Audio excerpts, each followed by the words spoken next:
Sup, my fellas. Don't forget to leave feedback, and enjoy the story.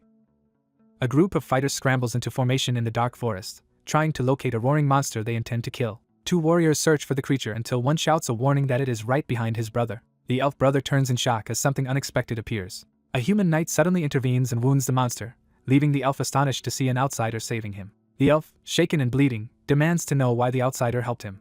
He wonders how he could ever repay the man who saved his life. The elf apologizes for past mistreatment, acknowledges his life was saved, and thanks the outsider for protecting the tribe. He vows never to forget this debt as the system records increased affinity and grants the outsider free movement in elven lands. The elf adds that his shy younger sister also wants to speak to their savior. Blushing, the elf woman revisits her earlier proposal that they become comrades, and the system notes her rising affection. The achievement system announces the outsider's first elf companion and access to elven gear while she shyly says she is fine with partnering with him. Time jumps to a grand city where crowds throw petals, celebrating the outsider and the elf woman. The joyous procession continues toward a grand cathedral as onlookers cheer. The elf bride smiles radiantly at the armored groom during their wedding. The couple laughs together, clearly happy as newlyweds. Hand in hand, they walk down the cathedral steps as the crowd applauds. He slips a ring onto her finger, sealing their marriage. They share a kiss while the system declares the outsider the first human to marry an elf. A man's voice abruptly ends the footage, signaling the end of the presentation. The lights above a stage blaze on. On stage, a presenter explains that Ares is more than a simple game because its characters have AI-driven personalities, judgment, and will. Smiling, he proclaims that Ares functions as another world. Audience members, stunned, question whether what they saw was actual gameplay because it looked too real. Others admit they never even thought it might be CG and imagine the implications if it is real. The presenter stresses that this is not just a hyper-realistic game but a brand new world created by Kurum Corporation. He describes a super AI god of Ares that judges players and grants immense powers based on achievements. Images show powerful avatars and battles illustrating the potential abilities within Ares. Narration promises that the god's revelations can turn players into legendary heroes with special powers. It adds that players can even build factions and reign as kings, achieving anything possible in reality. The presenter declares that even what is impossible in reality can be realized in Ares. A viewer admits he is unsure it is all true but says such quality makes him want to play. The crowd erupts in excitement, chanting the presenter's name, and asking how to buy the game as narration dates Ares' development to 2045. Exposition explains that genius Lee Sejin's VR game reshaped global culture and rapidly exceeded 1 billion users. 1 year later, players gather in Ares' beginner village, marveling that it feels more real than a trip. A muscular new player realizes the game mirrors real-world body type and abilities, with only appearance customizable. His hooded friend points out something interesting in the plaza. They look at a long-running event where players must break a wooden doll in 10 strikes, an apparently trivial challenge all 1.2 billion challengers have failed. The announcer displays the wooden dummy, promising a VVIP capsule and +5 to all stats as a reward for success. The muscular player thinks 10 strikes should suffice, but his friend notes that almost no one attempts it anymore. They recall that even national athletes and the famed Hano failed, leading people to suspect the challenge is impossible. While spectators debate the event's difficulty, they wonder why the crowd still waits without trying. The hooded man explains that today the last hope of humanity is about to take the challenge just as someone asks the crowd to make way. The hooded spectator notices the arrival of this famed challenger. Everyone shouts that the strongest primate, Madosuk, has appeared to attempt the event. Madosuk eyes the wooden doll Hanul could not break and prepares himself. Onlookers gape at his inhuman size and physique. Rumors fly that he once killed a bear with his bare hands. Comparing him to the small dummy, spectators predict he might not even need all 10 strikes. Madosuk grins and vows to claim the 50 million won capsule prize. He launches a devastating first punch at the dummy with explosive force. The crowd sees the dummy driven far backward and wonders if they are witnessing the first success. In a monitoring room, a man asks his colleague what she thinks of this attempt. She replies that all they can do is hope he succeeds because they cannot handle more complaint calls. She worries that if he fails like Hanul, backlash against the game will be severe. They foresee accusations that Ares made an impossible quest for hype and profit, predicting negative headlines. The man concludes that if Madosuk fails they will have to interfere with the Ares system. The colleague doubts the CEO will approve, and he jokingly threatens to resign if not. As the attempt goes wrong, Madosuk panics, realizing something is off. A system window declares the quest failed and Madosuk collapses in disbelief. The staffers lament that it is over and prepare to flee before complaints pour in, joking about getting dinner. He bargains that if he pays for dinner she must not quit, and she agrees to decide after seeing the menu. Another worker suddenly alerts the team leader that a new challenger is stepping up. Exhausted, the team leader dismisses the news with disinterest. They glance at the monitor and see an unimpressive avatar in default beginner clothes approaching the dummy. A closer look shows he wields a realistic but unusual weapon. The staff note that realism alone has never worked. The excited technician apologizes for speculating while they watch the newcomer ready his weapon. The cloaked player mutters about leaving for food, seemingly uninterested in the challenge. Back in the control room, the staff hear a sudden surge of noise from the event area and turn in surprise. They wonder why the crowd suddenly grew so loud. The team leader's eye focuses on the screen, seeing the wooden dummy reflected as a target. A red-tinted flash shows the dummy being slashed violently apart. The system broadcasts a world message congratulating the player who becomes the first to destroy the wooden doll. Notifications report +5 to all stats and +200 fame for the unknown challenger, leaving the staff stunned and asking who he is. They question how anyone could still possess such physical ability when Marosuk was considered the last candidate. The man guesses the victor is probably just an ordinary person, still crouched with his weapon. He suddenly realizes something odd about the sword and orders a grade check. The technician hurriedly begins scanning the weapon's data. She gasps as the analysis completes. She reports strange results, and he retorts that the entire situation is already unbelievable. The skin reveals the sword Radiance is actually an epic-grade weapon far above beginner level.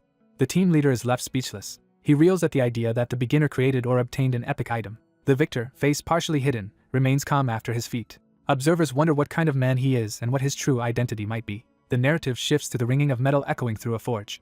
Flames roar in a furnace so hot they draw sweat from a worker's body. Each hammer blow sends sparks flying as metal rings loudly. A young man calls out to his father, watching him labor at the blazing forge. He repeats his call as his father continues hammering steel. The son hesitates, then reaches out, anxious. Tearfully, he tells his father he has returned. Hugging him from behind, the son vows that he will protect his father. The father quietly acknowledges his son. As both burn in the memory of the fire, the son recognizes that his passion still blazes. Surrounded by flames, the father thinks that he himself is burning as well. The son, terrified, screams for his father to escape the fire. The father feels the heat and hears his son's desperate pleas. The son jolts awake from the nightmare, tears streaming down his face. Sitting up in bed, he realizes he has had the same dream yet again. The scene shifts to a hospital lobby in Seoul, where a man relaxes and chats. This man mocks others for hoping to break the wooden dummy, insisting brute physical stats alone cannot succeed. The scarred protagonist, heavily covered, calls out to him by name. The friend complains about being summoned during the day despite earlier instructions. He asks what he is supposed to do when they cannot meet in the evenings, and he cannot visit the father's ward. Sitting together, the protagonist wearily asks what his friend wants. Irritated by teasing about his heavy clothes, the protagonist grows threateningly quiet. He bluntly asks if his friend wants to die, prompting a flustered apology. The friend brightens and proposes getting to the point, asking if the protagonist knows about Ares. The protagonist confirms only vaguely, surprising his friend. The friend explains that Ares is the hottest game with super AI and mentions a beginner event no one has cleared, not even celebrities. He points out that clearing it rewards a 50 million won VVIP capsule. He excitedly suggests they attempt it despite a billion failures, while the protagonist doubts they can. The friend admits it will be hard but insists it is not impossible. Grinning, he hints that the wooden dummy challenge might be perfect for them. He states that with the protagonist's help they actually have a chance. Later, he reveals he has bought the protagonist a 10 million won standard Ares capsule so they can play. The protagonist is shocked that such an expensive device is so widely used. His friend calls it a worthwhile investment. The friend explains that Ares can yield huge rewards, including real money trades, so everyone is rushing in. He ends his pitch and urges them to log in immediately, saying he has already tried it. Back at the protagonist's home, he asks where his friend obtained a certain item. The friend brushes off the question, focusing instead on how much money they can earn with it. The protagonist questions whether there is any guarantee of profit and challenges his friend's sudden scheme. The friend insists it is an investment, and repeats his belief that they have a chance if the protagonist participates. Frustrated, the protagonist demands to know what this supposed chance relies on. The friend tells him to listen carefully, hinting at how Ares works. He reveals that Ares includes a blacksmith class, hyping how amazing it is. Pointing dramatically, he reminds the protagonist that he is the only son of a world-famous master craftsman. He emphasizes that this makes the protagonist the sole successor, so a wooden dummy should be trivial for his skills. The protagonist realizes the plan centers on his craftsmanship background. He removes his cap, preparing to show his true appearance. He admits that after the accident he never showed his friend how he now looks. Exposed scars revealed, he tells his friend that this is who he is now and that he feels unfit to attempt anything. The story flashes back to him racing toward the burning forge on the day of the accident. He arrives to find the workshop engulfed in flames. His father lies crushed under debris amid the inferno. The son screams in horror. He sprints into the blaze to reach his father. Bloodied and desperate, he tries to rouse his father and drag him out. He carries his injured father through the burning workshop. Crying out his father's name, he recalls that the incident stripped him of everything. He narrates that although he barely survived, his father never regained consciousness. Their impoverished family struggles to afford the medical expenses for his comatose father. To earn money, he goes to work on construction sites. A foreman, hearing he has hammer experience, orders him to help at the back of the site. He spends his days swinging a hammer in construction instead of forging. Eventually he drops the hammer, physically and emotionally exhausted. He thinks that even this tool, once tied to his dreams, has become something he can no longer bear. In despair, he hides his tears under his hard hat. He finally breaks down crying over his disfigured face and shattered life. Looking at the discarded hammer, he curses and concludes that blacksmithing is something he can no longer do. The protagonist explains that since the accident his right arm has been too weak for even basic labor, let alone blacksmithing. He acknowledges his friend's concern but insists on handling his own problems. The friend urges him to return the costly item, calling him foolish for discarding 10 million won and leaving for his part-time job. As the protagonist heads out, his friend grumbles that he is the real fool. The friend confronts him about barely scraping by to pay his father's hospital bills and questions how long he can keep living like this. He presses further, asking what will become of the protagonist's own ruined body and insisting the 10 million won could fund his treatments. The friend recalls the projected 3 billion won treatment cost but argues that giving up on recovery is not an option. He laments that the determined person he once knew has changed. Passionately, the friend reminds him of his lifelong dream to be a blacksmith and claims that in the game Aries that dream is achievable. He vows to take responsibility for the 10 million won himself and begs the protagonist to listen to his friend for once. Near tears, he pleads with Hyunsu to at least try Aries one time. He promises not to push anymore if Hyunsu will just give the game a single try. Hyunsu silently wrestles with the decision. A fiery vision of a man engulfed in heat and flames drives home how intense blacksmithing feels to him. Hyunsu's hand hesitates on the door as he reconsiders. Looking at his scarred hand, he contemplates what he is about to attempt. Time passes and a construction site is shown, setting the stage for his current hard labor work. While hauling materials on site, he grumbles that Jae-hyun's words have filled his head and tells himself to focus on what he can do now. He reminds himself he must hurry and earn money for his father's treatment. The sight and sound of a worker hammering metal catches his attention. The ringing strike of metal resounds, grabbing his heart. Hyunsu narrates that the loud clang of metal echoes inside him. Admitting that the sound drew him in, he arrives at a place to play Aries. He reflects that the ringing of metal ultimately guided him here. He recalls Jae-hyun's words that Aries would let him live as a blacksmith. Remembering the heat and the sound of metal he has missed, he steels himself to return to the forge. Donning VR gear, he resolves to hear that sound again for his father's sake. A system message welcomes him to the world of Aries. Character creation begins and the system asks him to choose a nickname. He selects the nickname Hyunsu and the character is created. The game starts customizing his character. Surrounded by data light, Hyunsu is surprised by the strange sensation. The system announces it is analyzing his body type as he reacts nervously. Blue flames swirl around him and he stares in shock at his changing form. He realizes the scar on his right hand is gone. The analysis finishes, leaving his body glowing with power. Asked if he wants to keep this appearance, he pauses and then agrees. The system ends character creation and searches for a game server while he waits in the void. Clenching his fist, he mutters about Kim Jae-hyun, thinking of the debt he now owes him. He notes that not only has his scar vanished but full strength has returned to his right hand. Accepting that this puts him 10 million won in debt to Jae-hyun, he acknowledges the fact. Smiling, Hyunsu resolves to work hard in Aries to repay what he owes. The system summons him to Barden Territory's beginner zone, specifically Ren's smithy. Inside the smithy, an older blacksmith is already working at the forge. The man straps on his gloves and mutters he would never give up. He curses the instructors who look down on him and vows to humble them by forging a better sword. With determined eyes, he declares he will create a blade superior to his rivals. Sparks fly as he hammers heated metal. He throws his full strength into forging the sword. Shouting desperately, he begs the metal to cooperate as he continues hammering. A calm voice off-screen criticizes that his technique is wrong. Startled, the old smith reacts in shock to the interruption. He whirls around to see Hyunsu standing behind him. Panting, the smith realizes a stranger has entered and demands to know what he just said. Hyunsu repeats that the method the smith is using is incorrect.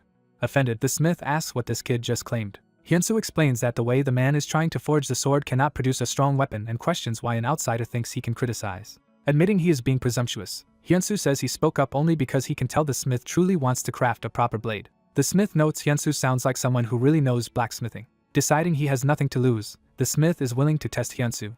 He challenges Hyunsu to prove his words by forging something himself. Handing over the hammer, he says he will watch closely to see Hyunsu's skill. Hyunsu internally notes he had planned just to befriend the smith and borrow the forge, but this direct test might work out better. He agrees to try but asks to set a condition. He proposes that if he proves his ability, he be allowed to keep whatever sword he forges. In exchange for that price, he promises to demonstrate a forging process worth watching. The smith remarks on Hyunsu's confidence. Laughing, he accepts and says they will see if Hyunsu's boldness holds up. He clenches his fist and adds a warning. The smith states that if Hyunsu fails to produce real results, he will suffer for his arrogance. Hyunsu calmly accepts the risk. Hyunsu begins heating a bar of steel in the forge. He lays the glowing metal on the anvil. Thinking it has been 3 years since he last forged, he worries his confidence may be misplaced. Despite his doubts, he raises the hammer to strike.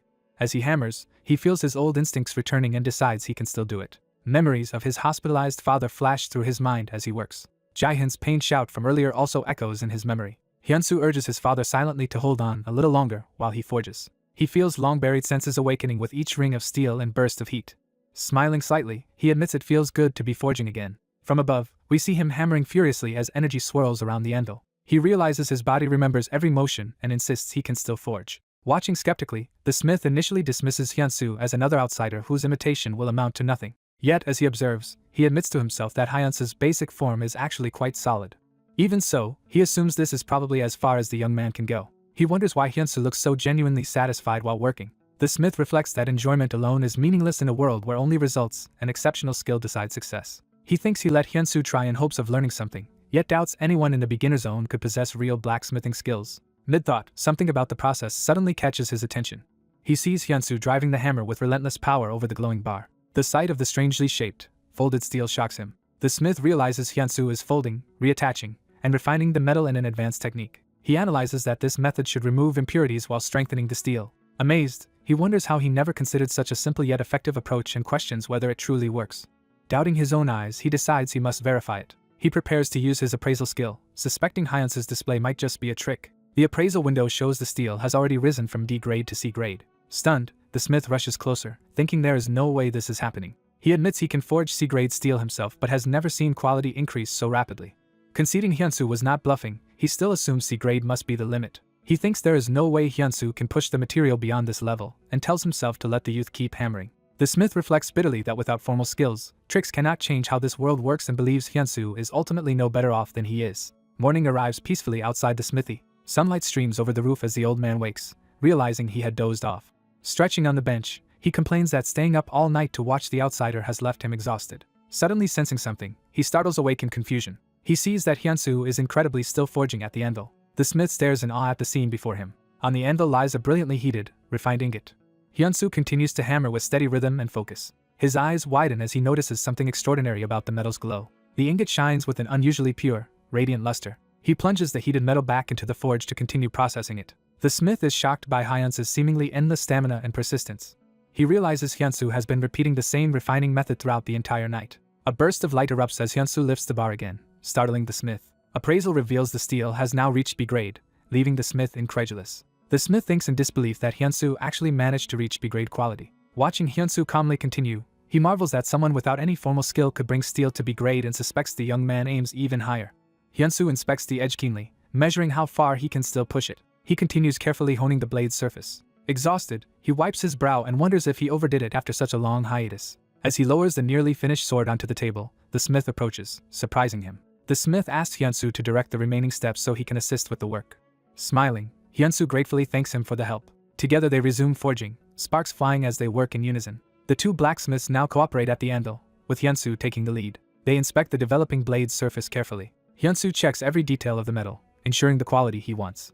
Nearby, the smith scribbles notes, eager to learn from Hyunsu's technique. Suddenly, something he appraises leaves the smith exclaiming in disbelief. He realizes the steel has reached a grade, meaning a rare grade sword is now possible, and can hardly believe it. He admits his appraisal skill is modest yet insists he has never even seen a magic grade item in this beginner zone, let alone something rare. Concluding that Hyunsu can truly forge a one-of-a-kind blade, he asks if Hyunsu is excited. Hyunsu replies that it is still too early to celebrate. The smith, confused, asks what he means.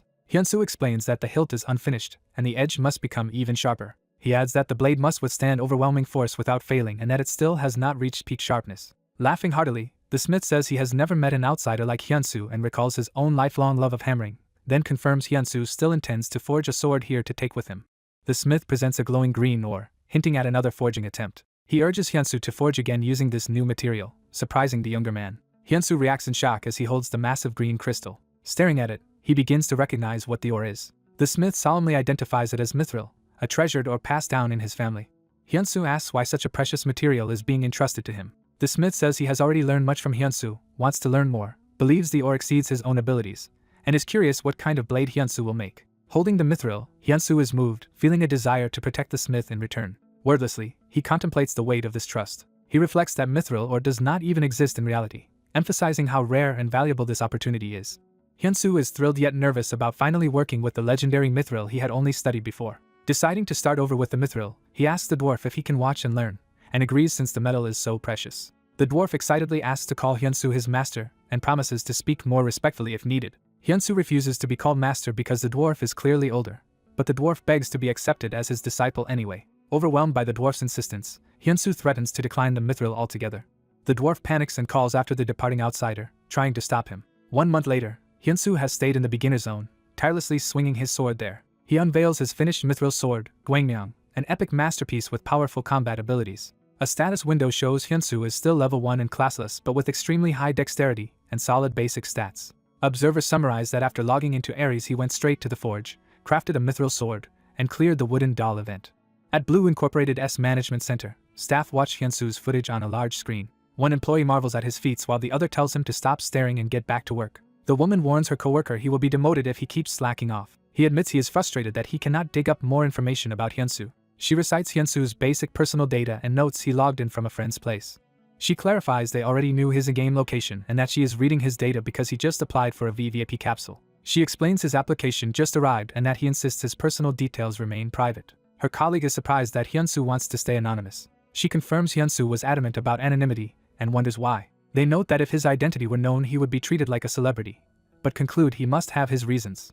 The team leader asks where Hyunsu is currently in the game. The assistant starts to answer hesitantly. She reports that Hyunsu has just entered the hunting training grounds. Inside, the instructor warns Hyunsu that real monsters appear beyond this point. The instructor sees Hyunsu's level, tells him a level 1 cannot pass this test, and advises him to turn back. Introducing himself as Relsun, the hunting grounds instructor curtly orders Hyunsu to go hunt rabbits first instead of wasting his time. Hyunsu wonders why Relsun cannot see his impressive stats and insists he will not waste the instructor's time. Annoyed but relenting, Relsun tells Hyunsu to pick any sword from the rack and step forward. Hyunsu grabs a sword and prepares to make a request. He asks if he can instead use the mithril sword he personally crafted. The narration explains Hyunsu stayed in the beginner zone for a whole month instead of 30 minutes and massively built up his base stats. It adds that he holds the beginner zone's only epic grade sword yet remains a no-class level 1. Blue Incorporated notes that even compared to veteran artisans and pros, Hyunsu's case is abnormally exceptional. A higher-up muses whether they should simply leave this anomaly to the game's super AI, Ares, without interfering. The AI comments that Hyunsu is still only in the beginner hunting grounds. The AI concludes Hyunsu probably has no idea what fate awaits him. Watching, the AI decides to see how far Hyunsu can go. Relsun grumbles internally that the arrogant kid insists on using his own sword. Seeing that the weapon is handmade, Relsun asks if Hyunsu is trying to become a blacksmith. Relsun sneers silently, clearly ready to mock that occupation. He ridicules becoming a blacksmith as a pathetic, pitiful job. Hyunsu reacts silently, eyes narrowing at the insult. Relsun describes the surrounding training area as extremely dangerous, encircled by monsters. He claims proper swordsmanship training is more important than relying on what he calls Hyunsu's shoddy equipment. He wonders why someone who chose a blacksmith-type job would come to this place, and his affinity toward Hyunsu drops. Hyunsu reflects that contempt for the blacksmith dream is something he often encounters even in reality. He contrasts that with Ares, where he finally felt his efforts as a blacksmith could be fairly recognized. Relsun, sensing his seriousness, asks who gave him that belief. Hyunsu instead asks which swordsman was the most outstanding graduate of this training center. He then requests to take a more difficult test than any of those swordsmen faced. Relsun, offended, thinks that although he is just a local instructor he still has a discerning eye from training many people. Hyunsu calmly believes in his own ability to judge talent as a teacher. Relsun is furious that a supposed beginner talks so arrogantly. Provoked, Relsun decides to accept and proposes an extreme trial for Hyunsu. He tells Hyunsu to follow him to begin the special exam. Relsun explains his normal duty is to teach basics, but that he sometimes gives a special trial to truly outstanding talents. He leads Hyunsu to an arena and prepares what he calls his toughest trial. The trial summons a level 6 swift goblin, and Relsun asks if Hyunsu is sure he wants to proceed. Relsun declares that since Hyunsu insisted on a reckless challenge, failure will mean he is banned for a week and must go hunt rabbits. Hyunsu asks if the third stage trial is the final one. Relsun is shocked that Hyunsu is already thinking beyond the third stage. Hyunsu says he wants to clear every stage, up to the highest level, in one go. Relsun fumes, thinking Hyunsu is disregarding the importance of his training. Angrily, he pulls a chain to open more gates, shouting for Hyunsu to go ahead and try. The final gate reveals a far stronger fourth stage trial monster. A level 15 Mad Goblin, the ultimate opponent here, charges out. Relsun internally notes that even worldwide only a tiny number of users clear the third stage, and none have beaten the fourth. He stresses that not a single person has ever passed this final stage. The swift goblins launch a blisteringly fast attack at Hyunsu. They dart toward him with incredible speed, testing his reactions.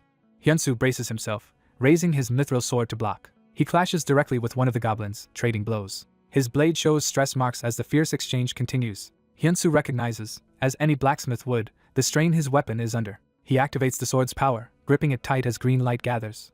Using the radiant skill, his attack and defense surge as he prepares a powerful strike. Hyunsu marvels at the inherent quality of his weapon as it unleashes a brilliant slash. He cuts down a swift goblin in one blow, confident no weapon here can overpower his mithril sword. The goblin screeches as his counterattack schemes past Hyunsu's eye. Another goblin lands a brutal critical hit on Hyunsu's side.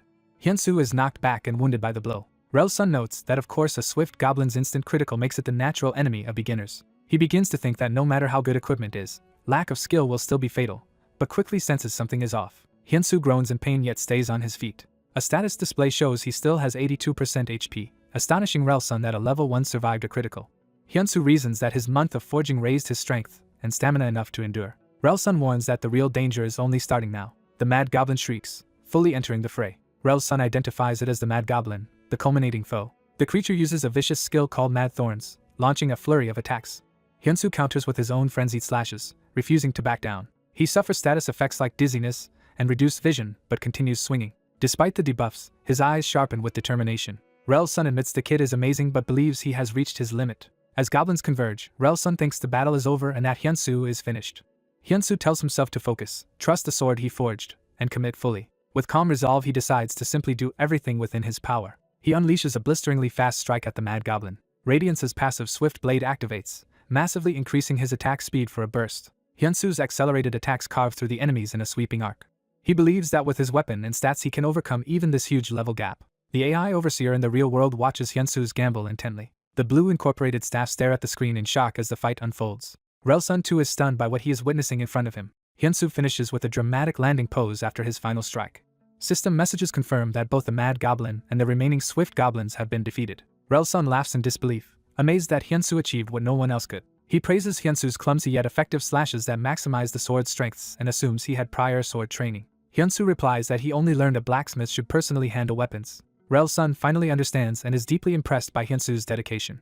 Hyunsu reacts modestly, still slightly uneasy at the attention. Relsun notes the muscles and scars on Hyunsu's arms as proof of long practice and says he understands now. He declares that Hyunsu embodies a true blacksmith, apologizes for his earlier rudeness, and his affinity maxes out. Sincerely valuing his talent, Relsun asks Hyunsu to hear a proposal. He suggests Hyunsu take on the legendary class Mad Lord, triggering the option for that class quest.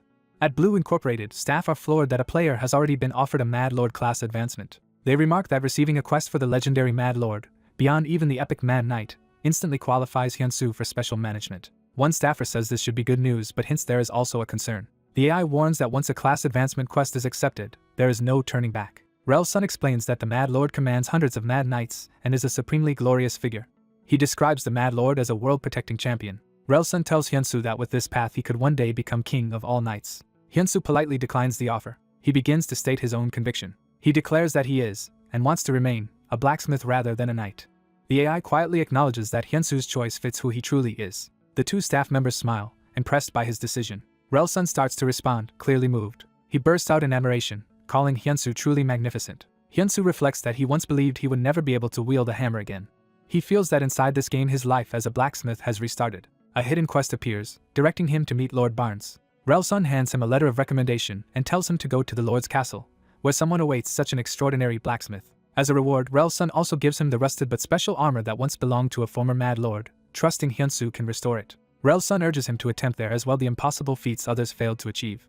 In a chibi scene, Relsun enthusiastically cheers him on, and Hyunsu shyly promises to try his best. Back at Blue Incorporated, the observers note Hyunsu has survived his biggest early crisis and preserved his enormous potential. They talk about his chance to reach the pinnacle of blacksmithing, possibly advancing to the God of Blacksmiths class. The system announces the training ground is cleared, the main quest begins, and Hyunsu transfers to the territory village. As he is transported, the narration says that his real journey is only now starting. Digital effects show his avatar streaking through data toward the new area. Outside the capsule, Hyunsu logs out of Ares. Remembering mundane responsibilities, he rushes off, thinking he still has to pay the gas bill and handle real-life matters. He sits in his small apartment, checking his phone and worrying about covering his father's hospital bills and living expenses. His friend Jaehyun calls him. On the phone, Jaehyun asks if he has cleared the training ground yet, and Hyunsu replies that he just received the quest and reached the territory village. Jaehyun happily tells him he can now access the auction house and urges him to check it. Jaehyun explains that players craft essential items and gear, then sell them at the auction house for gold. He adds that gold converts to real money, so many people treat Ares as a job, which is why he invited Hyunsu into the game. Jaehyun says that playing Ares made him realize how incredible the swords made by Hyunsu and his uncle truly are. Hyunsu recalls Jaehyun saying that with a perfect sync capsule his blacksmithing in the game will be amazing and imagines flooding the market with his masterpieces, thinking of that friend. Talking by phone, Hyunsu thanks Jaehyun with relief and gratitude. After hanging up, he pumps himself up over a meal, thinking his path forward is now clear. While eating, he resolves to focus on crafting and quests to earn gold, so he must also manage his real-world stamina. As he starts running, he notes that even though it is only gaming, it still exhausts him like real blacksmithing. He runs hard through the city park, training his body. Gasping as he runs, he begs his unconscious father to hold on a little longer. Close up, he vows with determination to make sure his father wakes up again. Logging in, he enters the world of Ares, specifically the Barden territory. His avatar appears and the system connects him to the auction house, asking him to name his shop. He names the shop Hyun's Forge. Inside the game, a massive floating forge map begins to assemble around him in the sky. Hyunsu looks around in awe as the new map solidifies beneath his feet. The system declares that the special map Forge of Power has been created. Another message grants him the ability to access the auction board from anywhere. Sitting in the Sky Forge, he wonders what item to list first, realizing he only has his test sword and Lightbringer. Examining the test sword's window, he notes it is rare grade, roughly worth 70 gold, and remembers Jehun's warning not to undervalue it. He decides to set the starting price at 100 gold. Hoping for good news, he resolves to explore the village and learn the game systems while waiting for the auction result. A bright notification effect signals that something has happened regarding his auction. Elsewhere, a player in a capsule opens their eyes in surprise at the notification. That player sits up in the capsule, startled, reacting to what they have just seen. Many players begin checking their phones, seeing the listing for Hyun's first sword. A player reads the auction listing and marvels that a level 1 crafted item like Hyun's first sword has appeared. In an auction hall, players gape at the sword's details, shocked that it was made without the crafter even having a class. More onlookers wonder aloud why the bids on this sword keep climbing higher. The listing window shows Hyun's first sword with the current bid surging far above the initial 100 gold. Within the Golden Shield Guild, a subordinate urgently calls for the Vice Guild Master, saying the sword auction is crazy. The Golden Shield Guild's emblem is shown, introducing them as a powerful organization. Guild members discuss rumors that the sword's creator is level 1 with no class and still managed to produce the best sword from humble material with an enhancement option. The Vice Guild Master admits low-tier materials raise enhancement success and guesses the creator cleverly controlled costs using same-tier ingredients. He further judges that with a bit of investment the sword could carry a user easily to level 50 and calls the anonymous creator smart. Another guild member focuses on the name Hyun's first sword, calling it the first piece of the maker's collection. Blam, a Golden Shield officer, argues that such skill from a level 1 is extremely valuable and asks the Vice Guild Master's opinion. The Vice Guild Master realizes that buying this first work will raise their guild's prestige, praises Blam's idea, and tells him to proceed. Back in game, Hyunsu blushes slightly, feeling embarrassed that this rough practice sword is on public display. Walking through the village, he muses that it is embarrassing since he only made the sword as practice when starting the game. A system notice pops up informing him that Hyun's first sword has been sold. He opens his adventurer's log equipment board in surprise. Seeing the log entry, he exclaims in shock that the sword has already sold. He wonders if 100 gold was already high, then anxiously checks how much it actually sold for. His eyes widen dramatically as he sees the final price. He screams that the sword sold for an amount equivalent to 1 million won, overwhelmed. Grinning, he realizes he has hit the jackpot. Checking the auction result, he sees the winning bidder is Blam of the Golden Shield Guild and repeats the guild's name in disbelief. He reads Blam's message, which congratulates him on his first artifact and invites him to consider an exclusive sales contract or guild membership with Golden Shield. Hyunsu recognizes Golden Shield as the famous blacksmithing guild. He discovers that Golden Shield has 780,000 followers and is stunned by their huge fanbase. Remembering Jehun's words, he recalls that gaining followers is harder than leveling up. Narration explains that more followers mean more attention from players, which can directly convert into profit. Hyunsu checks his own shop's follower count, preparing to compare. He sees Hyun's Forge has only 82 subscribers. Even so, he taps to open the guild's message. Messages and letters swirl around him from multiple guilds, showing that his sale has attracted widespread recruitment offers. A system note states that recruitment messages from various guilds are pouring in one after another.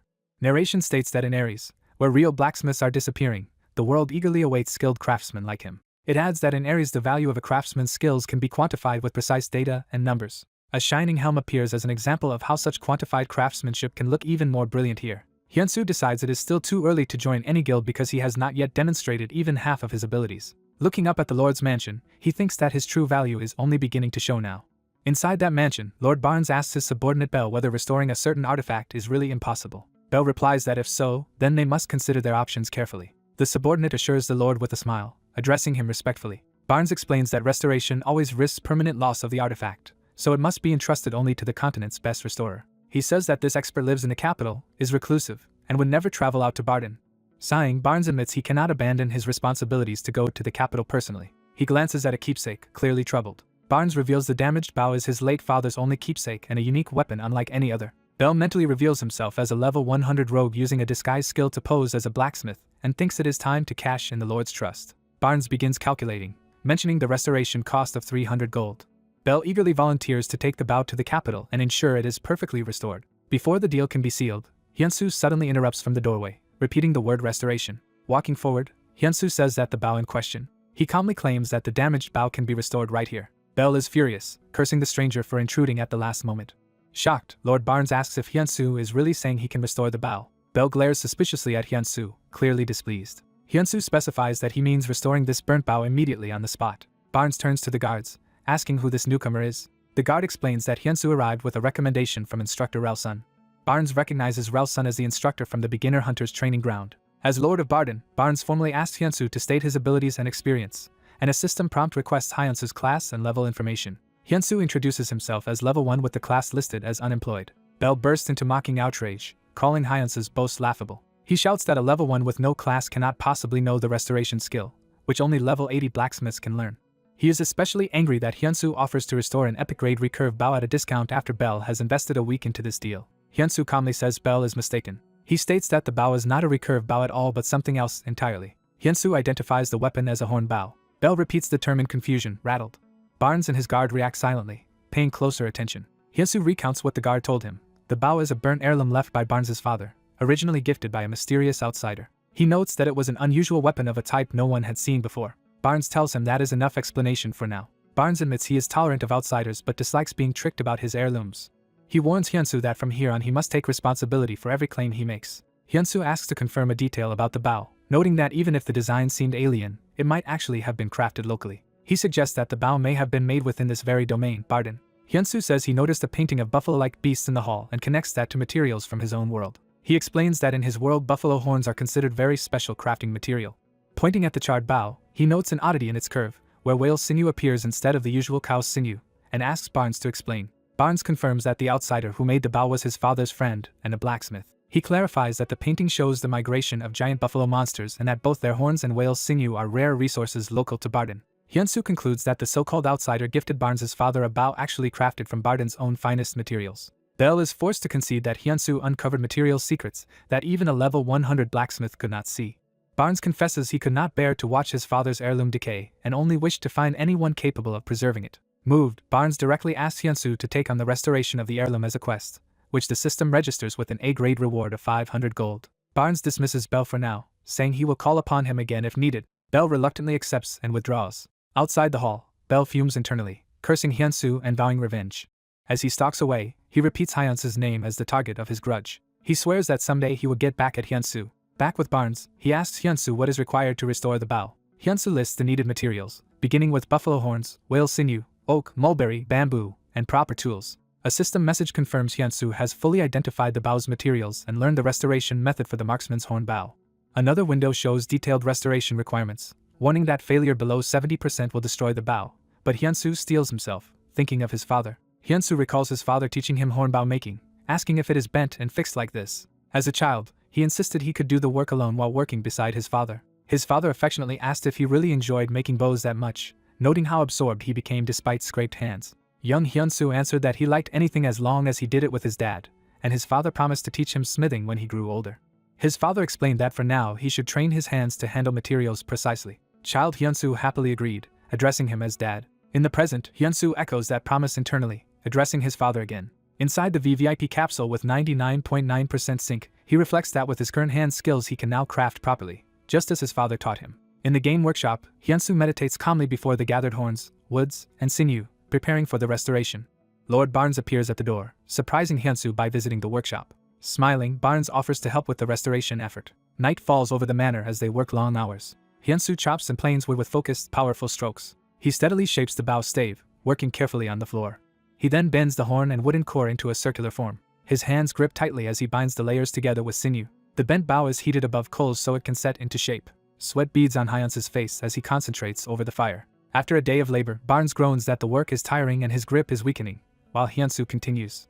Hyunsu thinks to himself, but he remembers his father's joyful expression and feels renewed strength, pushing through the ordeal. Narration notes that even so, Barnes is amazed he has been doing this exhausting work for an entire week. Collapsed on the floor, Barnes asks if he can rest or return, but Hyunsu insists they still need his help finishing the bow's shape. Hyunsu explains that the Lord has been coming every day because he wishes to personally restore his father's heirloom. Barnes admits softly that this is true. He says the bow is the only object that holds his father's memories. Barnes asks Hyunsu if he himself enjoys working on the horn bow as much as he seems to. Hyunsu silently reflects, eyes filled with feeling. Smiling, he answers yes and says he also has many precious memories tied to such work. He tells Barnes that restoring memories requires time and effort, just like what they are doing together. Barnes takes Hyunsu's offered hand and stands, saying he understands. A montage shows 10 days passing as they continue painstaking horn bow construction. More images depict them carving, laminating, and stringing multiple horn bows, progressing step by step through the restoration. After 15 days of work, the horn bow material nears completion. After 20 days, Hyunsu continues forging with intense focus despite exhaustion. Time passes as he perseveres, silently determined at the forge. At last the final day of the restoration arrives, heralding the completion of the marksman's horn bow. The restored marksman's horn bow, now an epic-grade weapon with greatly enhanced stats and abilities, is finished.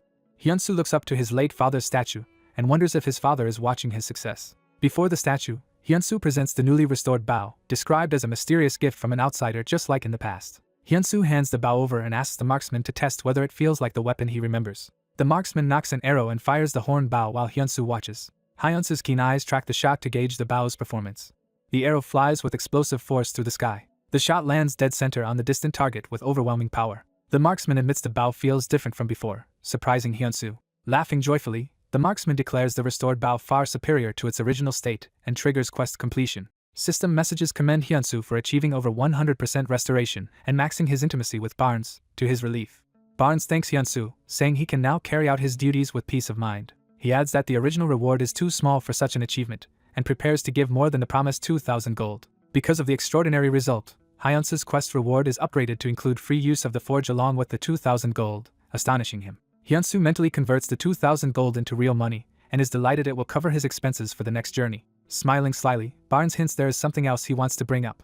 He reaches for a sword while facing Hyunsu, signaling a new proposal. Barnes draws the blade and asks Hyunsu if he has ever thought about learning swordsmanship. Surrounded by aura, Barnes states that before being Lord of Barden he is a swordsman. He names his style the Prime Sword Art. He explains that this secret sword art once repelled endless monster hordes and brought stability to Barden.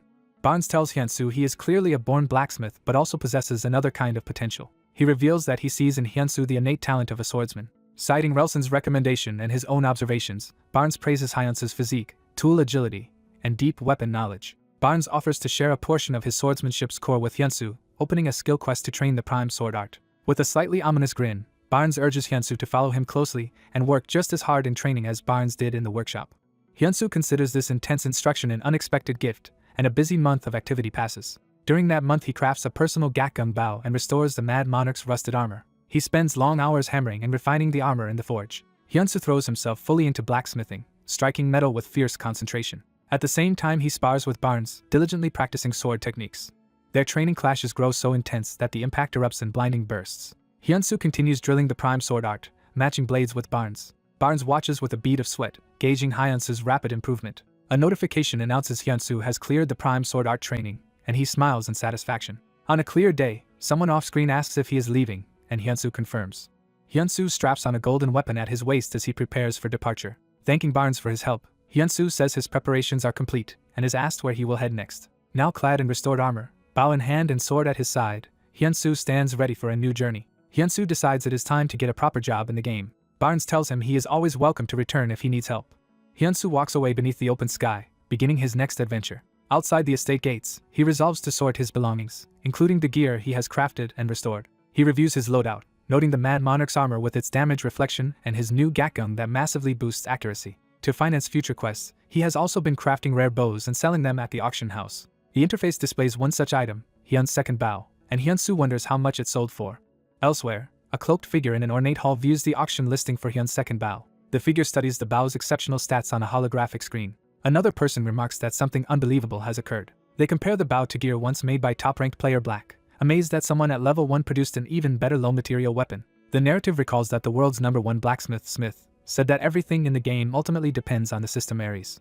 It is explained that if Ares is impressed by a user's play, the system grants them a special job, skill, or title. The observer concludes that for the owner of Hyun's smithy to craft such a powerful artifact is extraordinary. Revealing himself as Rune, legendary class guild master of Golden Shield, he recognizes that this smith, like Smith, holds a legendary title. The auction closes with Hyun's second bow selling for 2050 gold, astonishing Hyunsu.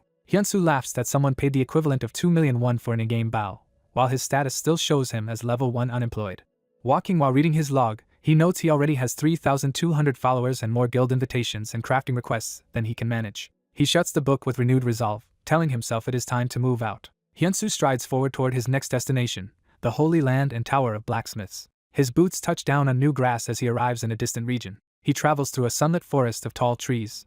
His journey continues across a lush landscape cut by winding rivers. Hyunsu wipes his brow, taking in the expansive scenery. He crosses bright fields and mountain meadows dotted with flowers. Eventually he reaches the towering structure of the Tower of Blacksmiths, rising into the sky. Standing before it, he marvels that the tower looks even more majestic up close. Hyunsu approaches the entrance, wondering how to proceed. He finds the main door heavily sealed by chains and a glowing stone lock and asks how he is supposed to get inside. A system chime draws his attention. A message explains this is the Tower of the Sword Blacksmiths, and that to become a blacksmith he must strike the seal with a sword forged in the magical forge. Examining the glowing lock, Hyunsu wonders about its nature. By touch he identifies the seal as a type of igneous pumice-like rock. He turns toward the now revealed entrance to the magical forge mentioned in the instructions. Entering the forge, he learns he can train there to craft the special sword needed for the test. The system adds that materials and tools are infinite, and crafting is sped up. But any swords made here can only be used for the test. Hyunsu muses that the trial requires striking a rock lock with a sword and wonders if only forging skill is being tested. He begins planning aloud what kind of sword he must make. He decides he needs a sword sharp enough to cut stone. Meanwhile, deep in the tower, an old blacksmith master grumbles that all previous challengers and their work have been trash. Drinking and recalling visitors' greedy questions about profit, he complains that players only care about selling mass-produced junk and not true blacksmithing. Naming himself Dang, master of the Tower of the Sword Blacksmiths, he laments that the age of real blacksmiths is over and everyone just chases gold. He remarks that if people only want the blacksmith title, he lets them gain it by simply forging and swinging a basic sword. Dang says such minimal effort is enough to pass his superficial test, so his job is effectively done for those people. Watching a challenger's blow barely mark the sealing stone, he doubts anyone will ever truly cut it, perhaps only scratch it. He insists to himself that slicing the sealing stone is absolutely impossible. At the same time, Hyunsu calmly declares his intention to craft a Damascus sword. The system notes that only the very highest blacksmiths can make a Damascus sword and instead recommends crafting a simple iron dagger. Hyunsu reasons that since all materials are provided, and he knows the technique, he might as well attempt the Damascus method. He closes his eyes in concentration, recalling past teachings. In his memory his father tells him a sword can indeed cut stone, and promises to teach him how to make such a blade. Hyunsu believes that by following his father's method, and with perfect magical facilities and infinite materials, he can clear this mission.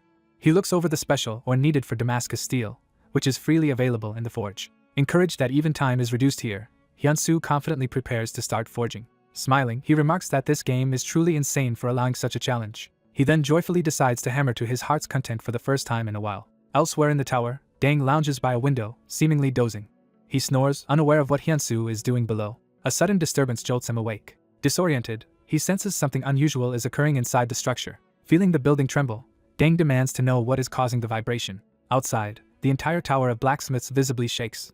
The shockwaves are revealed to be coming from the power of someone's hammering blows in the forge. Alarmed, Dang rushes to see what in the world is happening. Looking out, he is struck by the blinding light emanating from below. The sealing stone, once thought indestructible, lies shattered into chunks with its chains broken. A radiant golden line splits the great gate where the sword struck.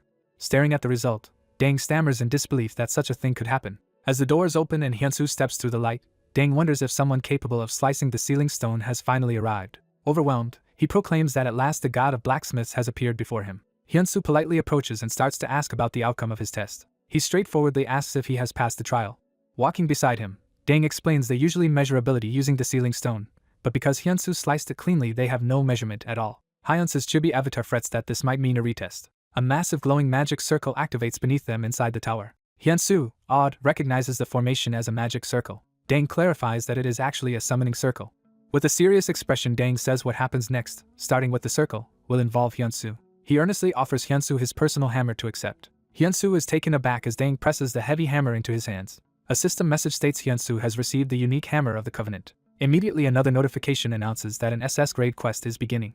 Dang warns that this new challenge will be the true test Hyunsu must face. The magic circle flares and launches Hyunsu upward in a blaze of light. As he vanishes, Dang prays that the god of blacksmiths will successfully pass the trial. Hyunsu shoots through space in a pillar of energy. He materializes atop a fortress wall under the night sky.